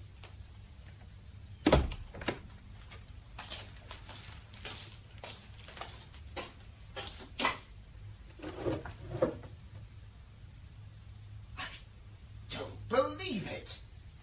I don't believe it. Whatever's the matter? The tires. They're flat. Every single damn tire. It was sabotage, Mr. Scott, and that's the only word I can use. Someone slashed all 4 tyres. Very deeply, very successfully. It's preposterous. Who the devil would want to do that? Some daft kid at your school showing off to his mates? But I didn't take the car to school that day. It was in my garage. Keep your garage locked, do you? I've never seen any need to. Nothing like this has ever happened before. Well, perhaps someone fancied nicking the car. Found he couldn't get inside it because it was locked and, well, took it out on your tyres. It's crazy. The whole thing is crazy. Oh, you'd be surprised the amount of vandalism we have to repair down here. Windows broken, aerials snapped, bonnets scored. Yet you'd think Ferrier's was a quiet town. Well, this is a bloody nuisance. It really is. Have you got replacement tyres? No, not this type, I'm afraid. Don't carry a large stock of tyres at all. Well, I can get you a set in 48 hours. Oh, so they could be ready for the weekend. I need the car then. No trouble at all. Cost you, though?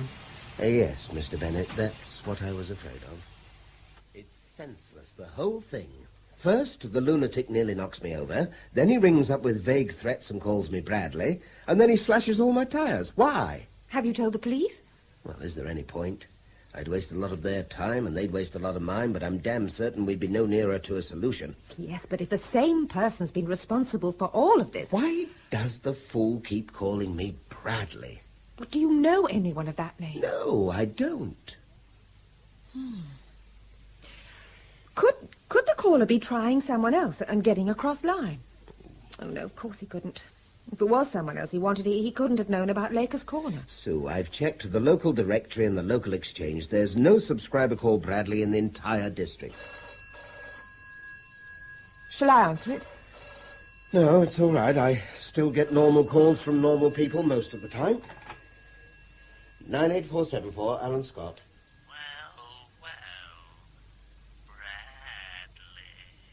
Look, will you stop this nonsense? I am not called Bradley.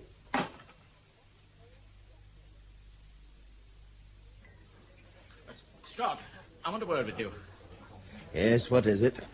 I've just had the list of university candidates from the headmaster. Christine Lang's down to take an exhibition to Somerville. Oh, clearly there's been a mistake. There's been no mistake whatsoever.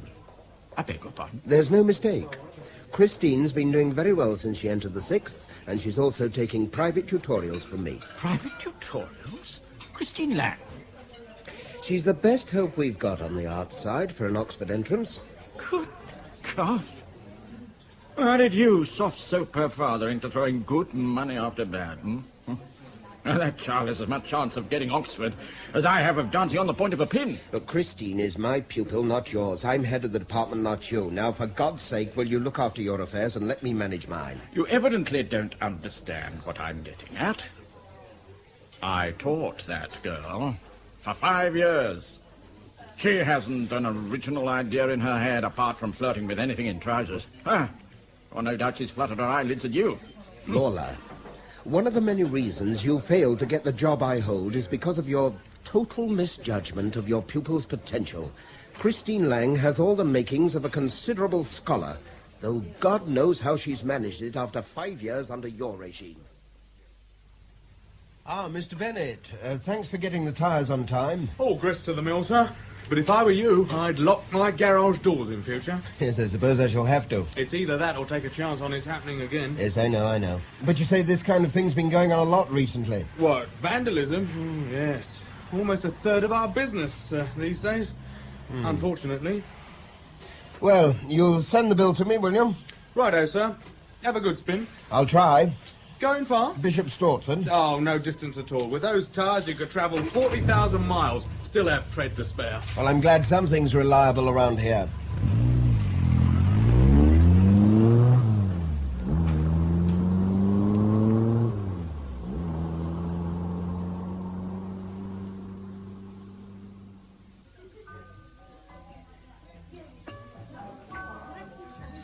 You're leaving, Mr. Scott. I hope you both enjoyed the dinner. It was splendid. Lovely. Thank you, Monsieur Jacques. Thank you. And I hope we shall have the pleasure of seeing you again before too long. I think you can count on that. Well, good night. Thank you, sir. Madame. Good night. A Bentley? 2 rows. Who said there isn't money about these days? Not I, ma'am, not I. A Bristol, 2 Jags. Jensen, Rovers galore. Oh, and a sweet little pre-war MG. Is this what's known as putting the old man in his place, eh? We can't all be 10,000 a year men. Can't all be men, thank God. Oh, a Riley. And an extremely imposing... Alan. What's the matter? Your car. Oh, no, it can't be possible. Why did it have to be mine? Why mine out of all those cars in the forecourt? Right in the centre of the rear row, yet only mine gets it. The windscreen has been destroyed. I'm terribly sorry, sir. I can't imagine. Did no one hear anything or see anything? Is there no supervision at all? Alan, please. The notice is quite clear. Cars and their contents left at owner's risk. I don't give a damn what the notice says. Why did nobody hear what was going on? I can assure you, sir, this is the first incident of its kind we've had here. Isn't it possible the windscreen shattered spontaneously? They do sometimes. Come on. You saw what it looked like. It was smashed deliberately. There's glass all over the back seat. Well, I'm certain it couldn't have been any of our guests, monsieur. Then who was it? I can't tell you how sorry I am. I don't need apologies. I want some action. Alan, Monsieur Jacques wasn't responsible. Will you please calm down? Shouting's not going to improve matters. The management would be very pleased to pay the cost of a new windscreen, monsieur. At the moment, it's not the cost I'm concerned with. It's a principle. Why should someone pass up a £10,000 rose in favour of my car? I think you know the answer to that. This wasn't a random act of vandalism. It was meant to hurt you. Specifically, you.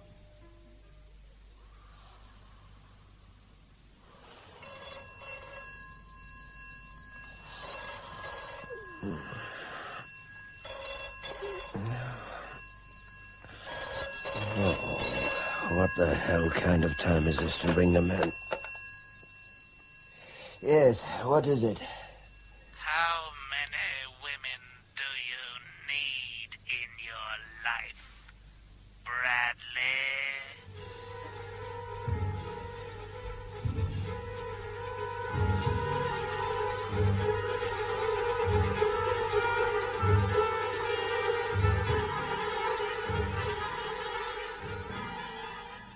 This staff room's peopled with gannets. I came in here half a minute after break began, and every damn biscuit's gone. Oh, Lola, I wonder if you could help me. What is it? I'm curious to know if anybody called Bradley has ever taught here. Bradley? Bradley. You're the longest-serving member of the staff. Does the name mean anything to you? Bradley? I've been here since '52, and I don't recall. Let's see now, there was a Barrett, soccer blue, taught history for a while. And a Barclay. Barclay? When was he here? Dick Barclay. Oh, well, he left about 7 years ago, emigrated to New Zealand. Charming young chap, doing very well, I believe. Yes, he was junior physics master, popular with the boys. But no Bradley? No Bradley. Why? What's the interest? Oh, it's unimportant. I'm obviously barking up the wrong tree. Honestly, I wish I could share your enthusiasm for Conrad, but I can't. Find him really heavy going. Then I'd rather you didn't persist against your inclinations. Wow, do you see the time? Bonus night tonight, sir. Want some coffee before you go? Love to, if you're making some anyway. If you don't mind coffee bags, I could have it ready in a couple of minutes. Great. Can I put a record on? Yes, help yourself.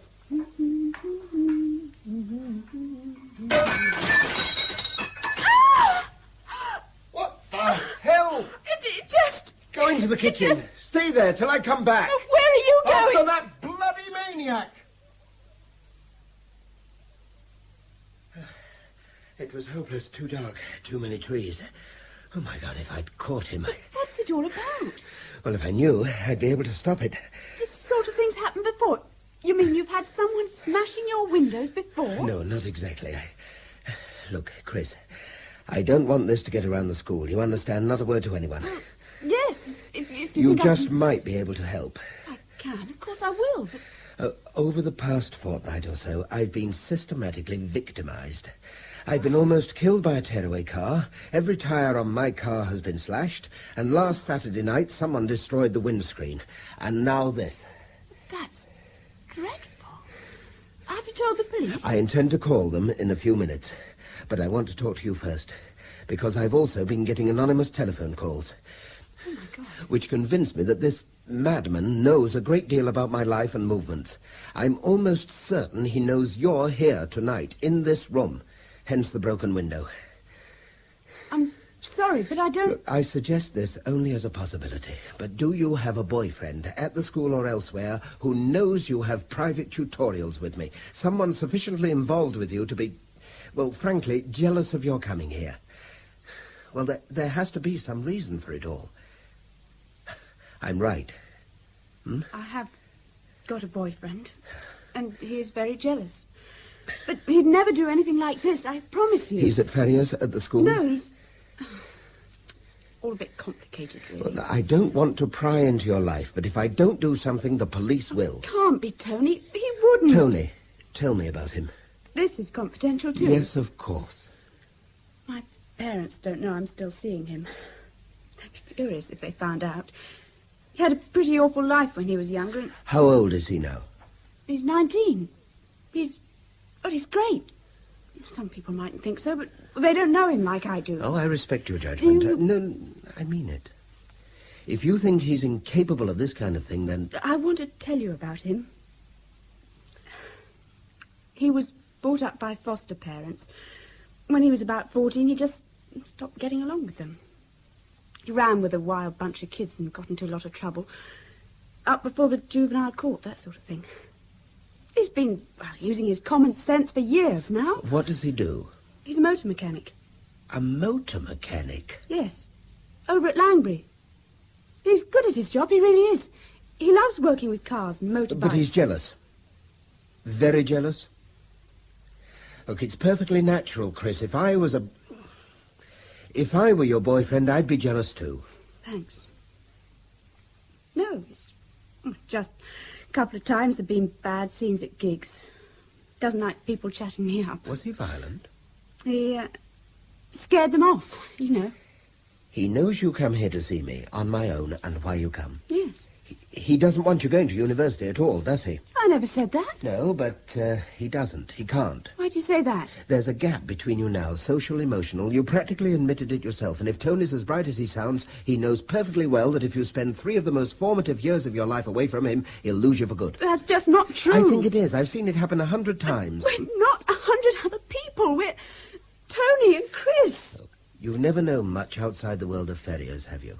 You haven't been exposed to 3 years of a university discipline, 3 years of interrelating with people who think as you think, follow scholarship because they love it, see a beauty in academic life that Tony can never enjoy.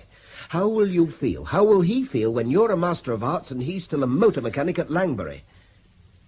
You talk just like my father. Well, I'm old enough to be your father.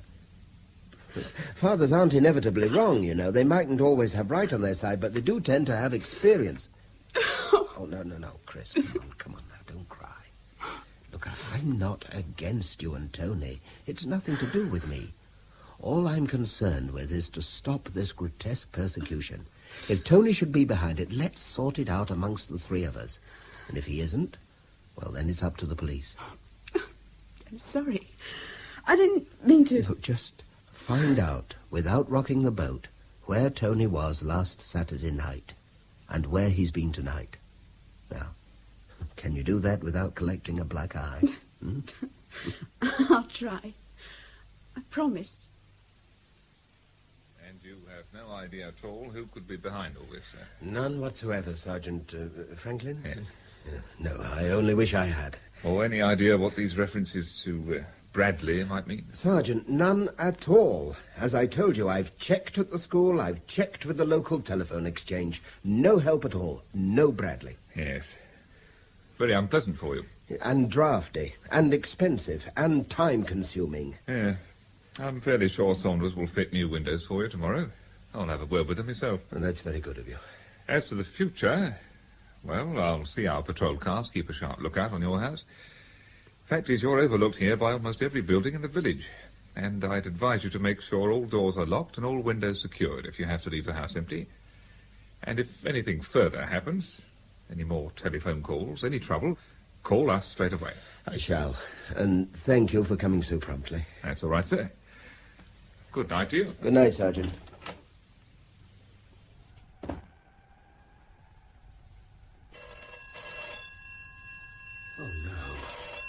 I don't believe it. Yes? The police can't help you, Bradley. You're on your own.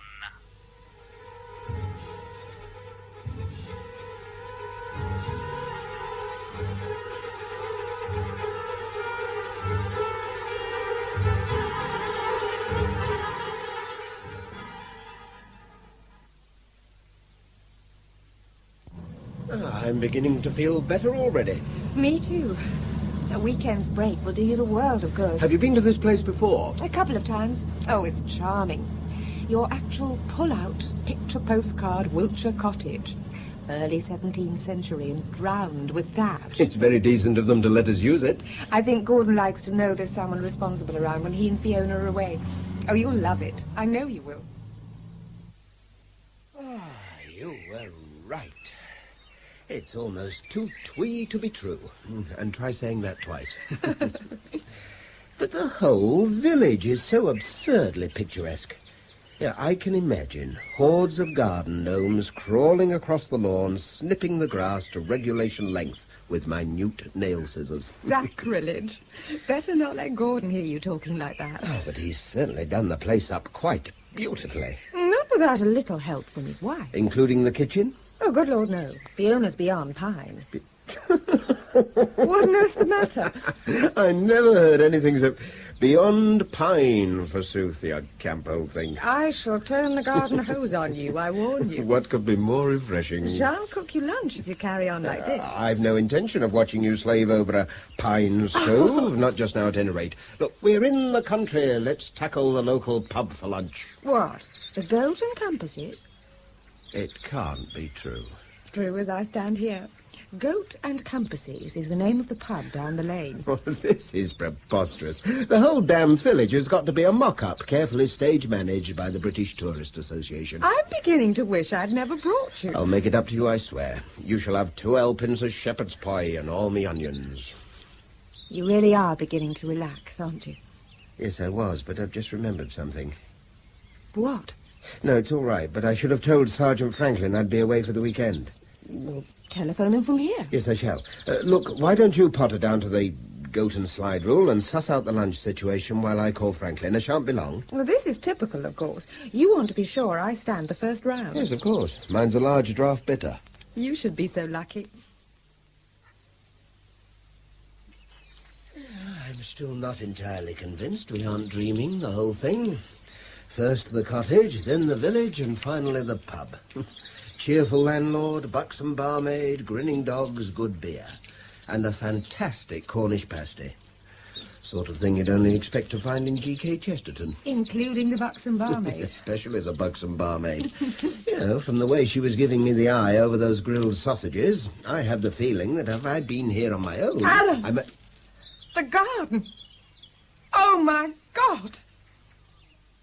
Why didn't you phone the local police? Now, what's the point of calling the local police, Sergeant Franklin? Whoever did this followed us here from Ferriers. What's the extent of the damage, sir? Oh, the flowers have been uprooted, the rose bush is savaged, paint has been hurled across the outside walls, and, oh, it's an incredible mess. And it is not my place. Did anyone know you were going down there? No one. We deliberately kept it quiet. You were the first person to know we're here, and I didn't tell you until a couple of hours ago.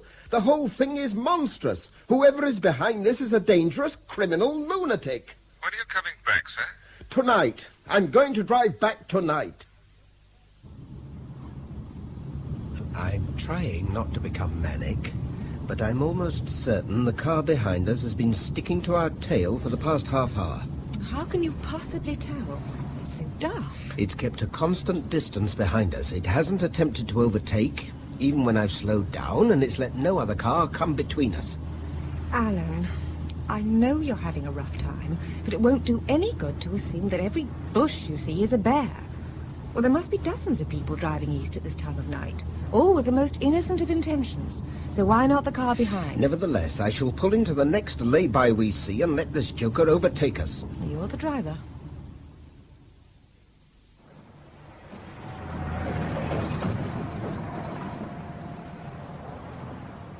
He must be miles ahead by now. Look, I'm sorry you think I'm wasting our time, but I'd rather feel stupid than frightened. We've had enough shocks for one weekend. Okay, we'll hit the road again.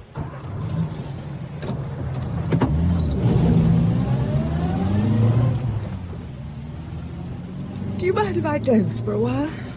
When I'm not actually doing the driving at night, I always feel terribly sleepy. No, go ahead. We should be home in about an hour. Sure you don't mind? No, of course not. The radio can keep me awake. You know, I'm still worrying about Gordon's cottage. What I'd better do is get in touch with him towards the end of next week and arrange a time we can meet. Once he's assessed replacements for what that lunatic damaged... Where the hell did you come from, matey? Can't be the same car, surely. Sue. Huh? Behind us. What? He's switched his lights off. He's what? He's starting to overtake us. Sue! Brace yourself! Oh, my God! Alan!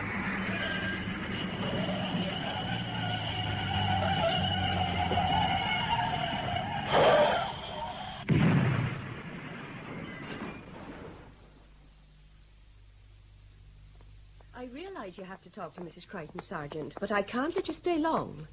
She's still in shock, you know, and we can't have her distressed. What were the injuries, sister? Right leg broken, ribs severely bruised, wrist fractured. No head or internal injuries? They were both wearing seatbelts. They suffered whiplash whenever the car crashed, but their heads were unharmed. Well, this is the room. I can give you 5 minutes and no more. I'm obliged. This is Sergeant Franklin, Mrs. Crichton. He'd like to ask you a few questions, but he'll not be here long. Morning, ma'am. Hello. How are you feeling? Pretty grim. I can imagine. Nasty experience. Have you seen Mr. Scott? I spoke to him Monday. He was very worried about you. We could both have been killed. We were meant to be killed. When are you going to catch this maniac? We're no better place now than we were before the weekend to discover who's behind this unpleasantness. Unpleasantness? That was attempted murder. Mrs. Crichton, don't think I'm unsympathetic. You've had a terrible time. But I need your version now of what happened on Sunday night. My version? My version? Are you suggesting there's more than one possible version of what happened? Mr. Scott tells me he thought a car was following him. He drove into a lay-by and watched it go past. You remained in the lay-by for about 5 minutes and then took to the road again. That you fell asleep and he was listening to the radio when he became aware of what he was certain was the same car following again. That he woke you up when the car's lights were switched off. That the car accelerated, overtook you, and swerved across your path. That Mr. Scott had to drive off the road, you bounced over the verge and hit a tree. Yes, that's precisely what happened. But what Mr. Scott probably didn't tell you was that at first I thought he was imagining things. Oh, I was tired and fed up, and I thought he was being neurotic about the whole thing. And I was proved totally wrong. Did he tell you that? Mr. Scott's been under considerable strain for the past few weeks. He sounded at breaking point when he telephoned me from that cottage. Oh, of course he was upset. We both were. What I'm getting at is this. Did Mr. Scott drink at all? No, please let me finish. Had he been drinking just before you began the drive back to Ferrier's? Could he have overreacted to a piece of careless driving? Overreacted to such an extent that he drove off the road needlessly? Morning, Headmaster. Come in, Mr. Scott. Thank you. Well now, how are you? Oh, we soldier on, sir. You're looking well, looking very well indeed. Must have a robust constitution. But I was sorry to hear about Mrs. Crichton. How's she coming along? Very well, fortunately. Her leg and wrist are both in plaster, of course, but she'll be able to go home tomorrow. That's good, that's good. Charming lady. It must have been a dreadful experience for you both. Well, if we were any closer to discovering who's at the back of it, we'd feel a good deal easier in our minds. It's a baffling and disturbing affair. If I can be of any help... It's very kind of you, but the notion of motiveless evil isn't one I'd have entertained until this business started. I see no point, no reason behind it, and that's what's so disquieting. Have you to your satisfaction, ruled out the possibility that anyone connected with this school could be responsible? I'd like to think so. I'd like to think so. Because if you have any suspicions whatsoever, I should want you to consult me immediately. I'll do that, of course, Dr. Evelyn. Yes, I'm sure you will. You're a valuable and valued member of my staff, Mr. Scott. And what affects you affects us all. Mrs. Clayton! Mrs. Clayton! What the devil's been going on out there? You didn't order it, sir? Well, of course I didn't order it. What possible use could I have for 50 hundredweight of cement? Well, that's what I told the delivery man when I got back from shopping. He dumped all them sacks and he was waiting for someone to pay the bill. So what did you tell him? I said I didn't know nothing about no cement and that you hadn't mentioned it, sir. Well, this man, he got very angry and said he wasn't going to load it all up again and he'd take it up with his boss at the end of the day. He was very nasty, Mr. Scott. Oh, was he, by God? Where did he come from? Clennet's by the foundry. He was shouting and that. Oh, he was horrible. Clennet. Right, whoever he is, I'll talk to this Clennet shortly. Look, I'm sorry you've had all this nonsense to put up with, Mrs. Clayton. Would you get us a pot of tea while I make a telephone call? Yes, sir, of course. I'm really sorry. No. You have nothing to be sorry about, and I'll see you get an apology from this firm personally. Oh, no need for you to bother, sir. I'll just make that pot of tea. 7, 3, 2, 3.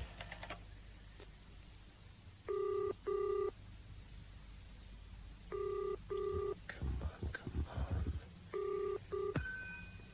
57323. Christine, Alan Scott here. Oh, hello, Mr. Scott. Chris, I've got to see you and Tony tonight. Oh, I don't know if I can manage If I don't talk to him, the police will. Understood? Well, yes, but... Here, tonight, any time after 7. I didn't want to come here in the first place. And I wouldn't be here if it weren't for Chris. Now, let's get this straight. Apart from malicious damage, my car's a write-off. There have been 2 attempts on my life. And a friend of mine has been severely injured. And like it or not, you are the only person I can think of who has the remotest reason for wanting to harm me. Oh, what are you on about? What kind of reason? Jealousy. Simple as that. You know that Christine spends time alone with me, and you know I'm trying to ensure she wins a place at Oxford. If that happens, it's very short odds you'll lose her. Well, so what? Look, I don't like being accused of this kind of thing, mate. Tony, please. You promised. Well, you get into trouble once when you're a kid and people are on your back for the rest of your bloody life. Look, I haven't got time or the inclination to start pussyfooting around your sensibilities, Parrish. I'm going to ask you one question, and if you don't answer me, I'll see that you answer to the CID. Just who the hell do you think you are? Tony! I am a very angry man. And if you want to throw your weight around, you've come to the right place. Tony, please answer him. He's got no reason to accuse me of bloody murder. Then just tell me what you were doing last Saturday and Sunday. You can take a running jump, mate. Mr. Scott, he was with me. All weekend. I don't understand it, sir. I simply don't understand. Mr. Clennet, how exactly was the order placed? By telephone. When? Monday morning, early. And I was in hospital on Monday morning. Now, who took the order? Jilly, one of the girls. Look, here's the order form. 50 hundredweight sack cement, 35 Oakland Walk, name of customer, Bradley. Bradley? Yeah, and the telephone number, 98474. And you accepted the order at face value, didn't check back on that number? Well, that quantity of cement on its own is unusual, but if we cross-questioned every customer phoning an order in, well, this is the first bogus one we've ever had. I mean, it's crazy.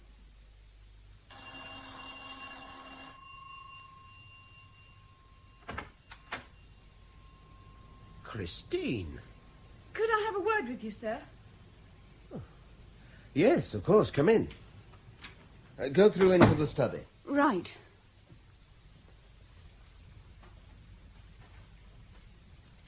Well? I'm sorry about Tony. The way he behaved this evening. He was very upset. He behaved disgracefully. I'm afraid I panicked when the 2 of you lost your tempers. I was scared Tony was going to go for you, so I lied. I wanted to get him away from here quickly. I'm sorry. Look, sit down, Chris. You're telling me now that you weren't with him any part of the weekend? No. Oh, I'm certain he had nothing to do with all these attacks on you. But I'm scared he's back with the old gang again. Now, what does that mean? Well, the boys he used to go round with, over at Langbury a few years ago. After he got into trouble, he stopped seeing them. But well, a couple of months ago, one of my friends told me they'd seen Tony and 2 or 3 of his old mates coming out of a pub together. Well, when I asked Tony about it, he flared up. He said it was none of my business. And last weekend, he promised to take me to a party at Stansted on Saturday. At the last minute, he cried off. Said he was going to Snetterton to see some Formula racing. And did he go to Snetterton? Well, I don't know. When we left home after seeing you just now, he stormed off. He said he was fed up of being pushed around. When he gets into a mood like that, he won't speak to me for days.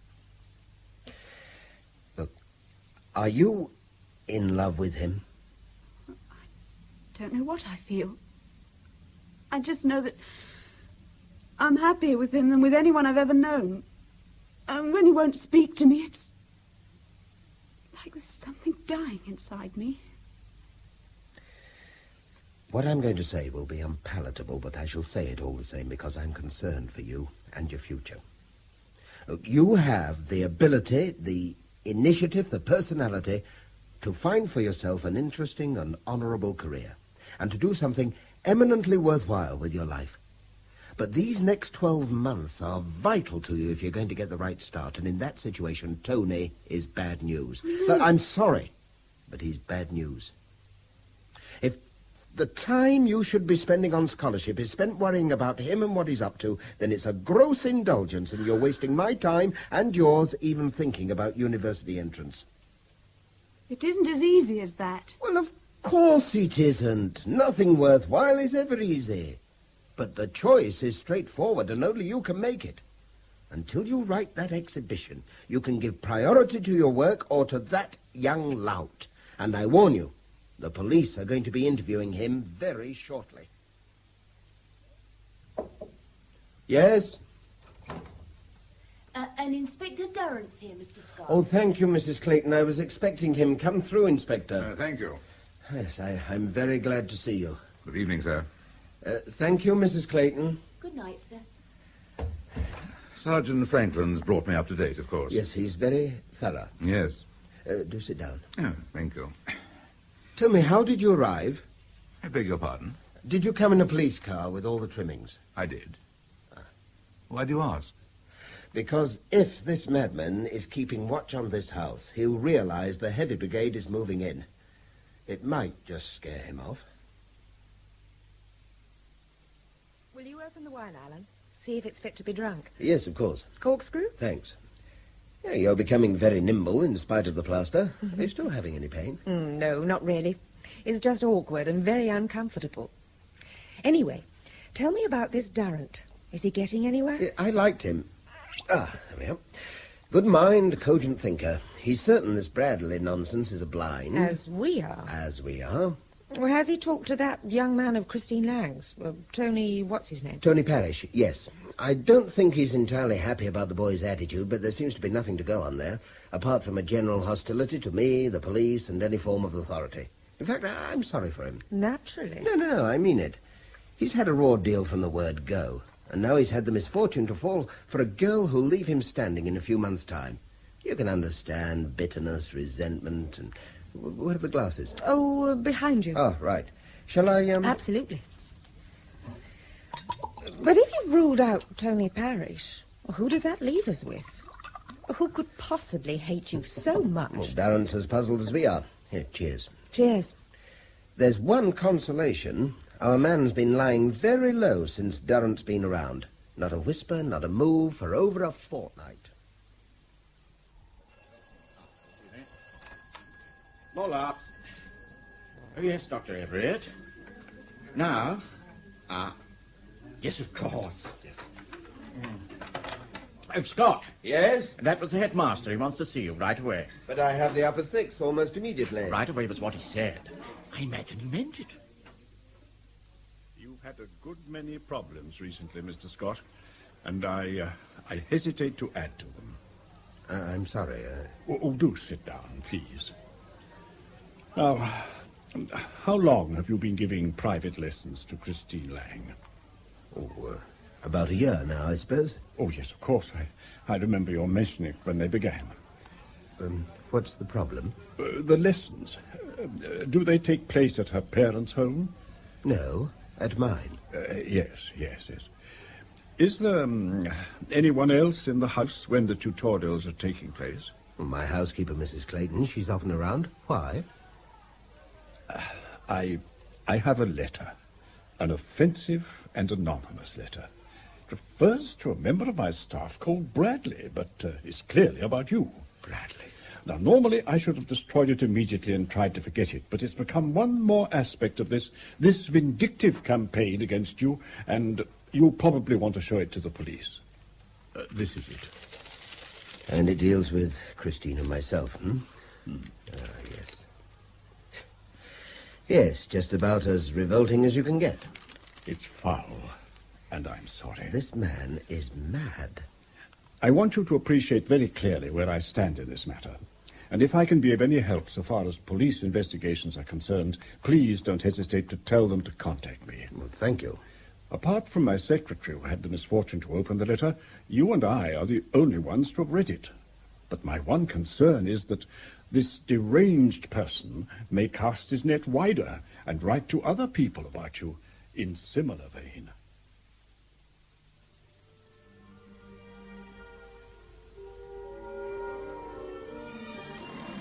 Oh, hell. Who is it now?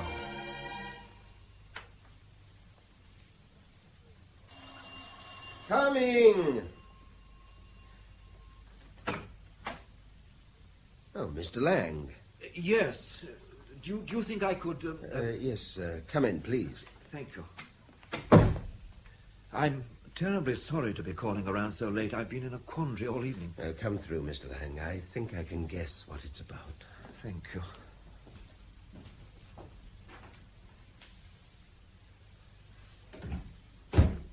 You've had an anonymous letter, Oh, please do sit down. Thank you.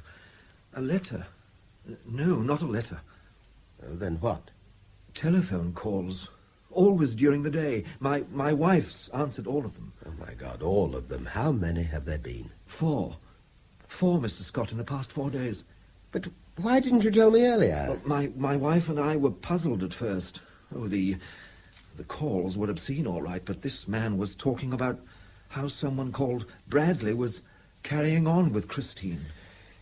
It wasn't until this afternoon that he said it was all happening during her private lessons. You mean you hadn't talked to Christine till then? No, we didn't like to. I mean, we thought it was just some very unpleasant person talking unpleasant rubbish. We didn't want to upset Chrissy. Has Christine told you about the things that have been happening to me over the past few weeks? Oh, dreadful. Dreadful. Police, no idea who's responsible. As much in the dark as I am. Appalling business. Have you reported these telephone calls to the police? No, I wanted to talk to you first. I see. Then let me give you the number of an Inspector Durrant who's investigating the whole business. Will that mean he'll be calling round at my home? Yes, I imagine so. I see. Mr. Lang, on this count alone, the caller is guilty of 2 crimes. He's made obscene calls to your wife, and he's grossly slandered me. He has to be found and stopped. Yes, of course, I see that. It's just that... What's the matter? Well, it's all been so very distressing, Mr. Scott, for all of us. Mrs. Lang's a highly strung woman, and she's been terribly upset by these calls. And there's Chrissy to think of, too, with her exams coming up. Yes, but unless the police have all the facts, there's no way they can begin to identify the caller, and the man will keep on and on.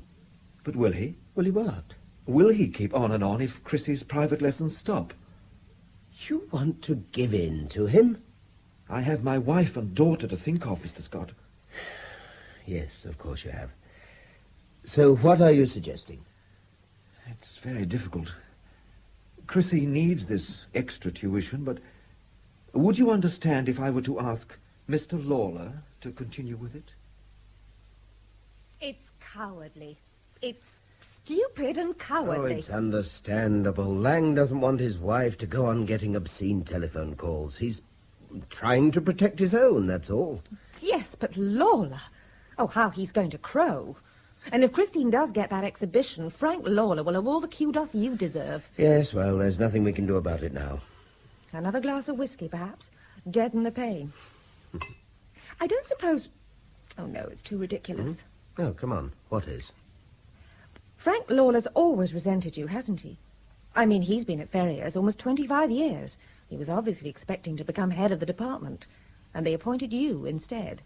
Yes, but... You're younger, you're more efficient, and you're more popular. Oh, come on. But it's true, isn't it? Oh, you've told me yourself. You're always having Barneys with him. You're putting Frank Lawler up as #1 suspect. It's out of the question. Why? Why is it? Well, I'd recognise his voice, wouldn't I, on the telephone? I thought you said the voice was always heavily disguised. I'd still recognise it. He has a very distinctive voice. Well, yes, he hates my guts, but when it comes to rough riding on the motorway, oh, no. No, I'm sorry. He'd have been very convenient, but he's not our man. But, Alan, someone is persecuting you. And there's got to be a motive for it. Lawler has a motive. So has that layabout boyfriend of Christine's. I mean, who else could it be? What about your ex-wife? Moira? Wouldn't think me worth the trouble. So what does that leave us with? Oh, look, I'm pig sick of the whole bloody thing. Can't we give it a rest for tonight? No, we cannot. Alan, he's ruining your life. He's tried to kill us.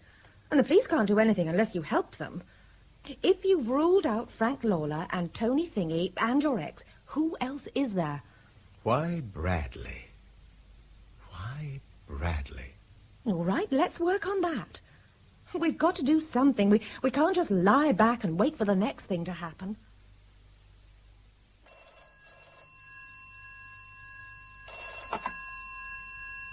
Scott? Alan, it's Sue. I believe I'm onto something. What? I've just been to the county library. I went through Kelly Street directory for the past 30 years, and Alan, from 1947 to 1950, your house was occupied by Colonel and Mrs. J.H.T. Bradley. Most extraordinary story I ever heard. And I can't imagine how you came to find me. Well, the Ministry of Defence people were helpful, Colonel. They put us onto your regimental depot, and the adjutant gave us your address here. Well, it's a clever piece of sleuthing on your part. I only wish I could throw some light on the affair, but I can't for the life of me see any connection. I mean, none whatsoever. How did you come to be living in Ferrier's, Colonel? At that time, you see, my regiment was stationed in Colchester, my dear. And I took that place in Oakland Walk. It was comfortable, convenient, and at that time still an army hiring. Did you come into contact with the locals at all? Oh, not really, my dear, no. Our friends were mainly within the regiment, as you can appreciate. Of course, on occasion I met local people. I gave a couple of talks to the school. Oh, did you? Did you, though? Yes, encouraging the older lads to think of the army as a career. I mean, you know the drill. And there were the odd talks to the round table, that kind of thing. But evidently you had no quarrel with anyone there. Oh, no. No, sorry, my dear chap, no. Or if there'd been any unpleasantness whatsoever, I should have remembered. Getting on now, you know, but happily my memory is unimpaired. Then how about your regiment? Anybody there who could have borne you a grudge for a quarter of a century? I'm sorry, it sounds absurd, but we have to think of everything. Oh, of course, I understand perfectly. Saw my share of courts-martial, as you would expect, but in any case, I mean, this fellow must know what you look like, I mean, what sort of age you are. How could he, why would he want to mistake you for a man 20 years your senior? No, I'm sorry, my dear Scott, but I'm very much afraid that bird won't fly.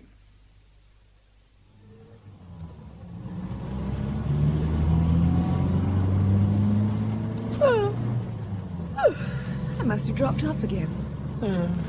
Not for more than an hour. We're almost home. You're joking. You were snoring. Oh, how foul. Was I really?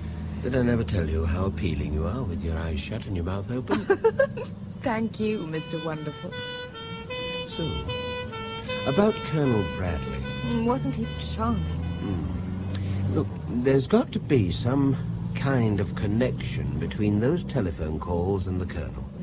Now, this man knows exactly what he's been doing since the word go, and if you could find out that the Colonel once lived at my place, then so could he. A lot of excitement in Ferrier's tonight. It looks like a lot of excitement in Oakland Walk tonight. Alan. Oh, I I don't want to think about it. But it is. Oh, it can't be possible.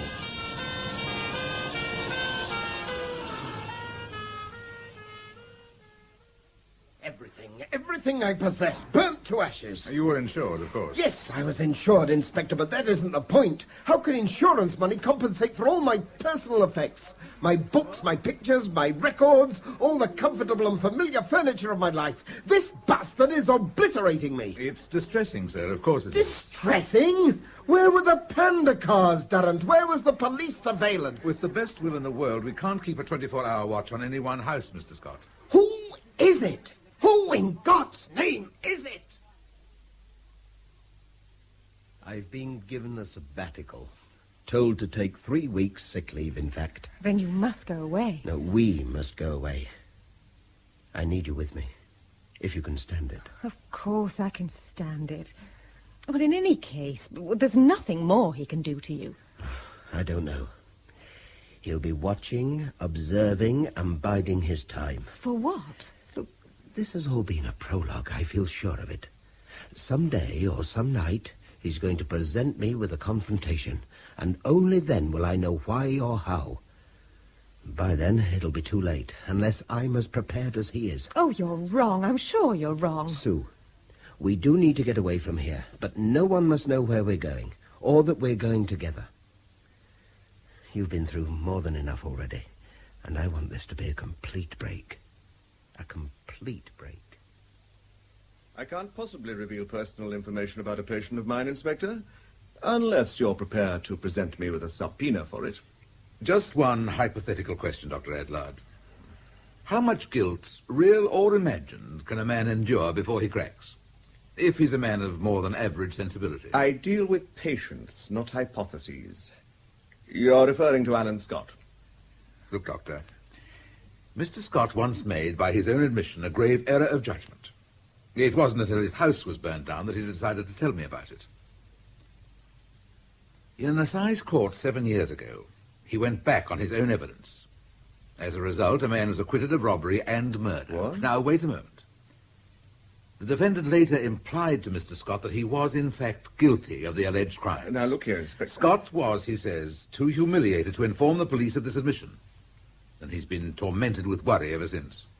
I presume you have a reason for divulging this highly privileged information? I know perfectly well that you're only a country GP, Dr. Edlard. Yet at least half the problems you deal with must be of psychosomatic rather than physiological origin. You have a remarkable vocabulary, Inspector. Thank you, Dr. Edlard. But what I want to know is Scott's state of mind at present. All I can tell you, Inspector, is what you've already observed for yourself, that Mr. Scott is emotionally exhausted, but he is not neurasthenic or paranoid or manic-depressive. His nerves have taken a beating, but he'll recover. At the moment, he's on 4 sedative tablets a day, and if I know him, he'll be recovered within the month. Has he told you everything that's happened to him? I believe so. I see. Yet nothing about that sensational misprision of justice 7 years ago? Not a word. Then I'm putting it to you that he's carried his feelings of guilt so long that he's started to punish himself for it. Dr. Edlard, to the best of my knowledge, every one of these acts of persecution, including the destruction of his own home, could have been engineered by Scott himself. I was very sorry to hear about the fire. Dreadful business. Any idea what caused it? At the moment, the police are more anxious to find out who caused it, Mr. Bennett. So, it was deliberate? A carefully planned act of arson. Appalling. Look, do you mind if we change the subject? I've had it up to here over the past few days. Oh, yes, of course. I'm sorry. Very sorry. Well, then, what can I do for you? Could you supply me with a car and a driver this Friday? Car? Yes. Driver tricky. Where would you be going? Heathrow. I've to meet a friend there. I shall probably go on to London with him, so I shall only need the car for the outward journey. Yes, I see. Well, I could probably manage it myself with a bit of shuffling of the staff here. Well, I'd be very grateful. What time do you have to be at Heathrow? 10 o'clock. Well, we'd better leave Ferrier's not later than 7:30, eh? Be on the safe side. Then I'll be here at 7:30, Mr. Bennett. And thank you. Come. We could be on to something, sir. Relative to what, Franklin? Hope, sir. Daniel Hope. Hope? The fellow who killed the postmaster and bragged about it to Scott after he was discharged. That's the one. I had a telex from Central Records this morning. The trial took place in '68, and nothing more was heard of Hope until 5 years later. Must have kept his nose clean for a change. Yes, get on with it. In August '73, Daniel Hope was found drowned in a weir in Gloucestershire, and the coroner returned an open verdict. I want a complete transcript of that inquest as quick as you like. On its way, sir. I thought you'd need it. Good. August '73. You know, it'd do absolutely no harm at all to discover exactly where Alan Scott was during that period, and what he was doing there. If he's evasive, if he can't come up with substantial proof that he was elsewhere, then he's going to find himself across a whole new barrel of fun. British Airways flight BA506 to Corfu is now boarding at gate 13. All passengers who will be moved by this flight should go to gate 13 immediately.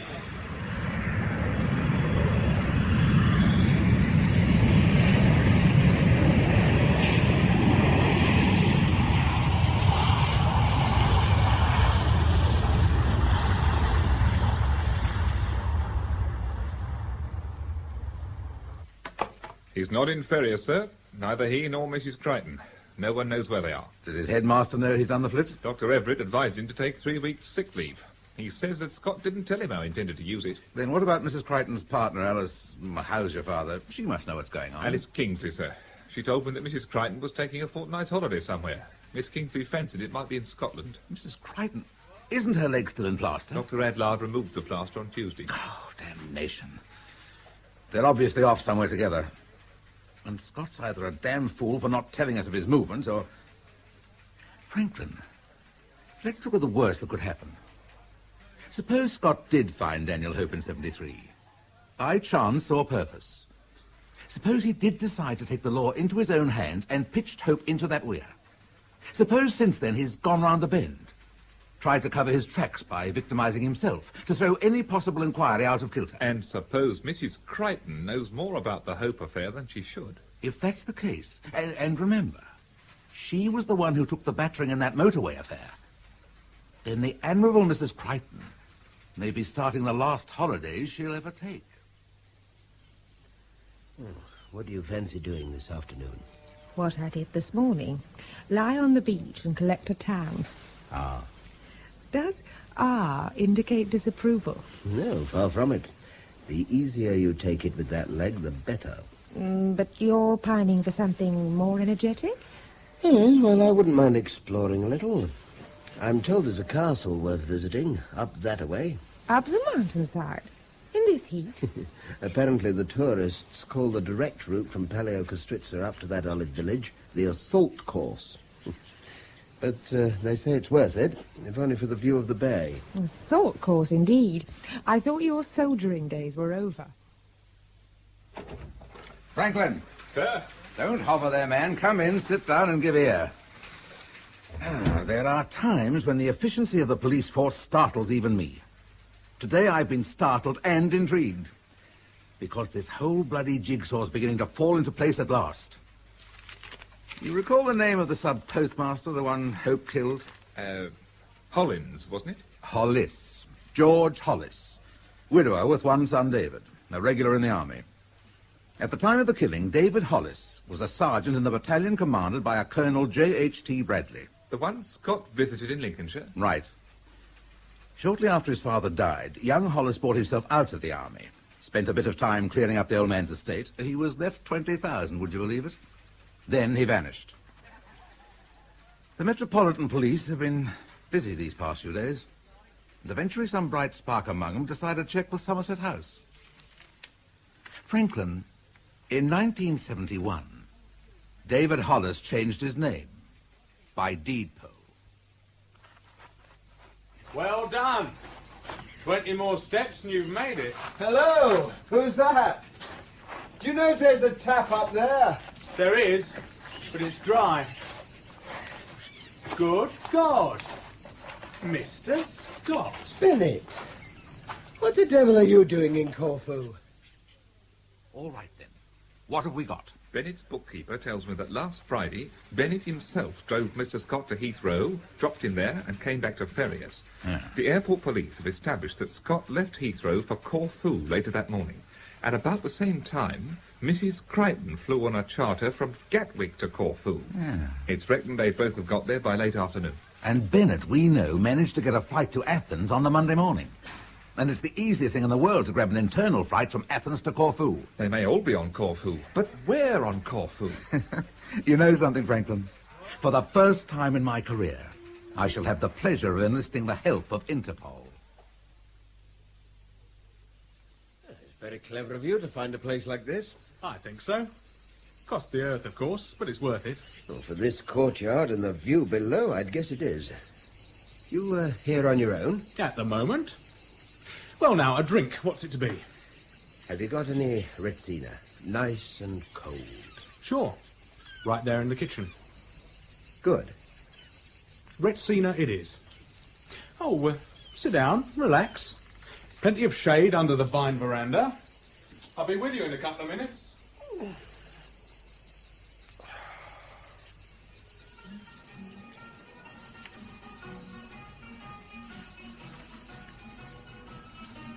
Well, so here we are.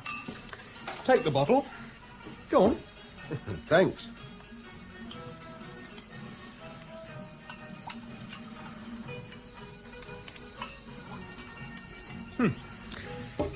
Cheers. Cheers. Oh, this is good. Yeah, I must have lost about half a stone coming up that track. Yes, a real killer-diller, that one. Have you been to Corfu before? No, this is the first time. What made you choose it? Oh, impulse. All started when I took you to Heathrow last week. People going all over the world and Joe Soap heading back to Ferriers. No, I haven't had a real holiday for years. So as soon as I got home, I booked a flight to Athens. Athens? It's a long way round to double back to Corfu. Oh, impulse again. I got talking to some people in a cafe in Piraeus. They said Corfu was the place where you could be sure of sunshine and shade. So I fell for it. And you're not regretting it? Well, I must say, I was finding it a bit quiet till you came up the assault course. You need someone to talk to once in a while. Where are you staying?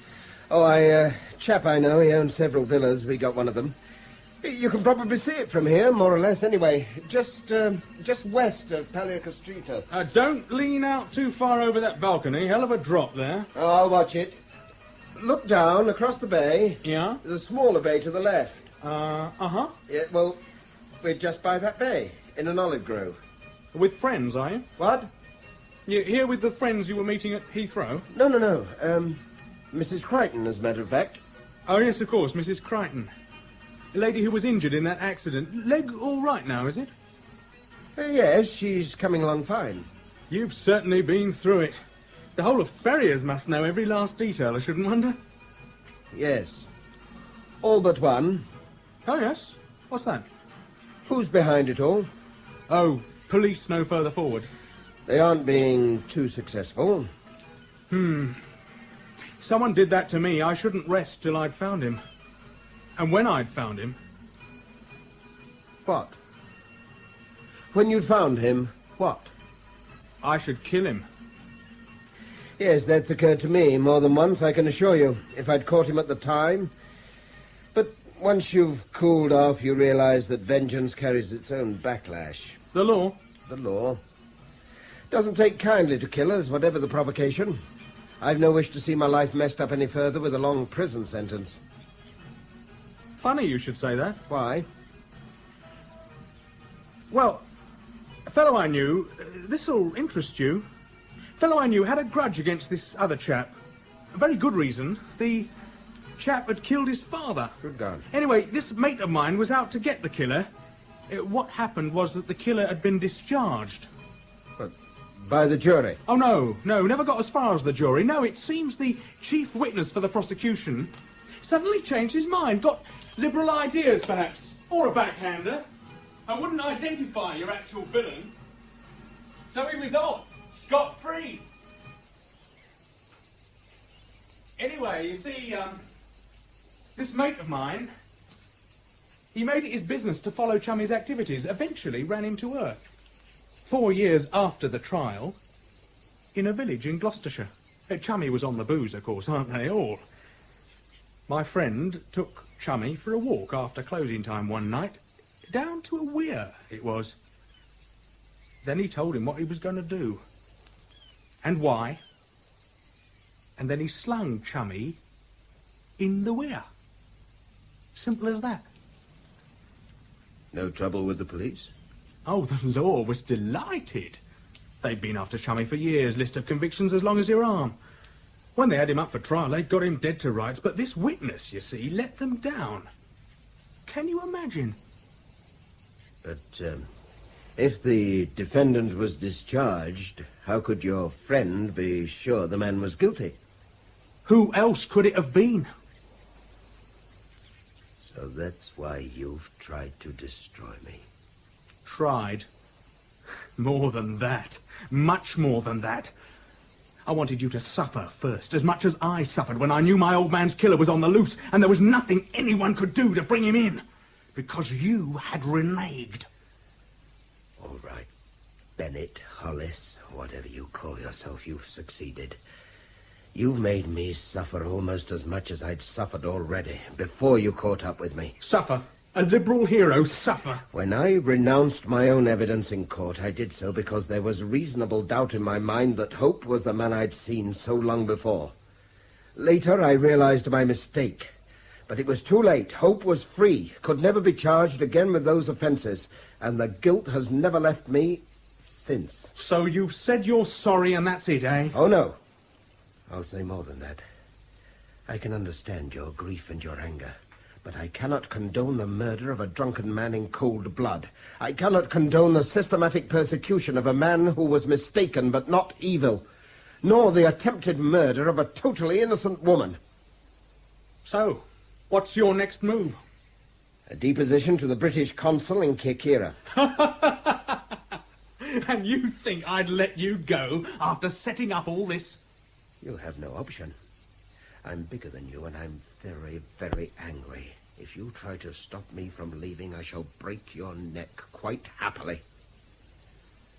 Now, get out of my way. This may change your mind. You're naive as well as insane. A pistol shot here would be heard for miles, and a great many people know where I am. Scott, I'm going to kill you anyway. But unless you take a high dive from this balcony, I shall also kill your charming friend, Susanna Crichton. Do you imagine I haven't thought this out 100 times a day, 1,000 times? You want me to take a 500-foot drop to serve your notions of justice? You know the alternative. And you know I mean it. I'll tell you what, Bennett. Run! If I'm going, you're going with me!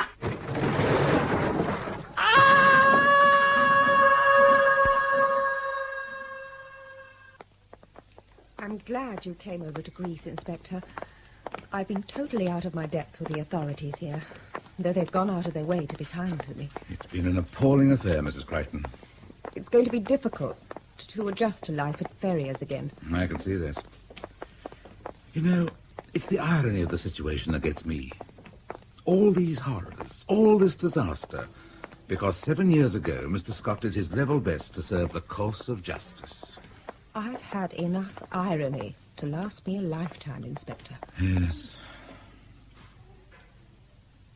Shall we go inside? Well, Mr. Scott, how are you? You were lucky, sir. Very lucky. Yes. I feel lucky, Inspector. Strapped up in an Athenian hospital with every bone in my body cracked or broken. Count your blessings, bruise by bruise. Bennett wasn't so fortunate. He died before the ambulance reached him. Blessings? I've been responsible for 2 deaths, Hope's and Bennett's. I'd have thought you'd taken enough punishment by now. Give it a break, will you? You can't spend the rest of your life wringing your hands. If I have any hands to wring when they take the plaster off. That's the ticket, sir. Keep smiling. Is that the end of the lesson for today? I can see you're well on the road to recovery. The right word for every occasion. Inspector, will you take your platitudes where they belong, up to the Acropolis, and give me 5 minutes alone with Susanna? I think I forgot to warn her that she's in grave danger of becoming Mrs. Scott. Oh. And I want no prosecution witnesses around in the event that one of us changes our mind. In Let It Come Down, by Michael Robson, Alan Scott was played by William Lucas, Sue Crichton by Ross Drinkwater, David Bennett by Christopher Bidmead, Chief Inspector Durrant by Kevin Brennan, and Sergeant Franklin by William Slay. Michael Shannon was Dr. Adlard, Garrard Green, Colonel Bradley, Godfrey Kenton, the headmaster, Hayden Jones, Frank Lawler, Deborah Page, Christine Lang, and Douglas Blackwell, her father. Clennet was played by David Graham, Tony Parrish by Anthony Smee, the restaurant manager by Leslie Heritage, Mrs. Clayton by Jean Mockford, Daniel Hope by Roger Snowden, Moira Scott by Margaret Robertson, and the prosecuting counsel by Peter Woodthorpe. The ward sister was Eva Haddon, and the Heathrow flight announcer, Peter Craze. The play was produced and directed by John Cardy.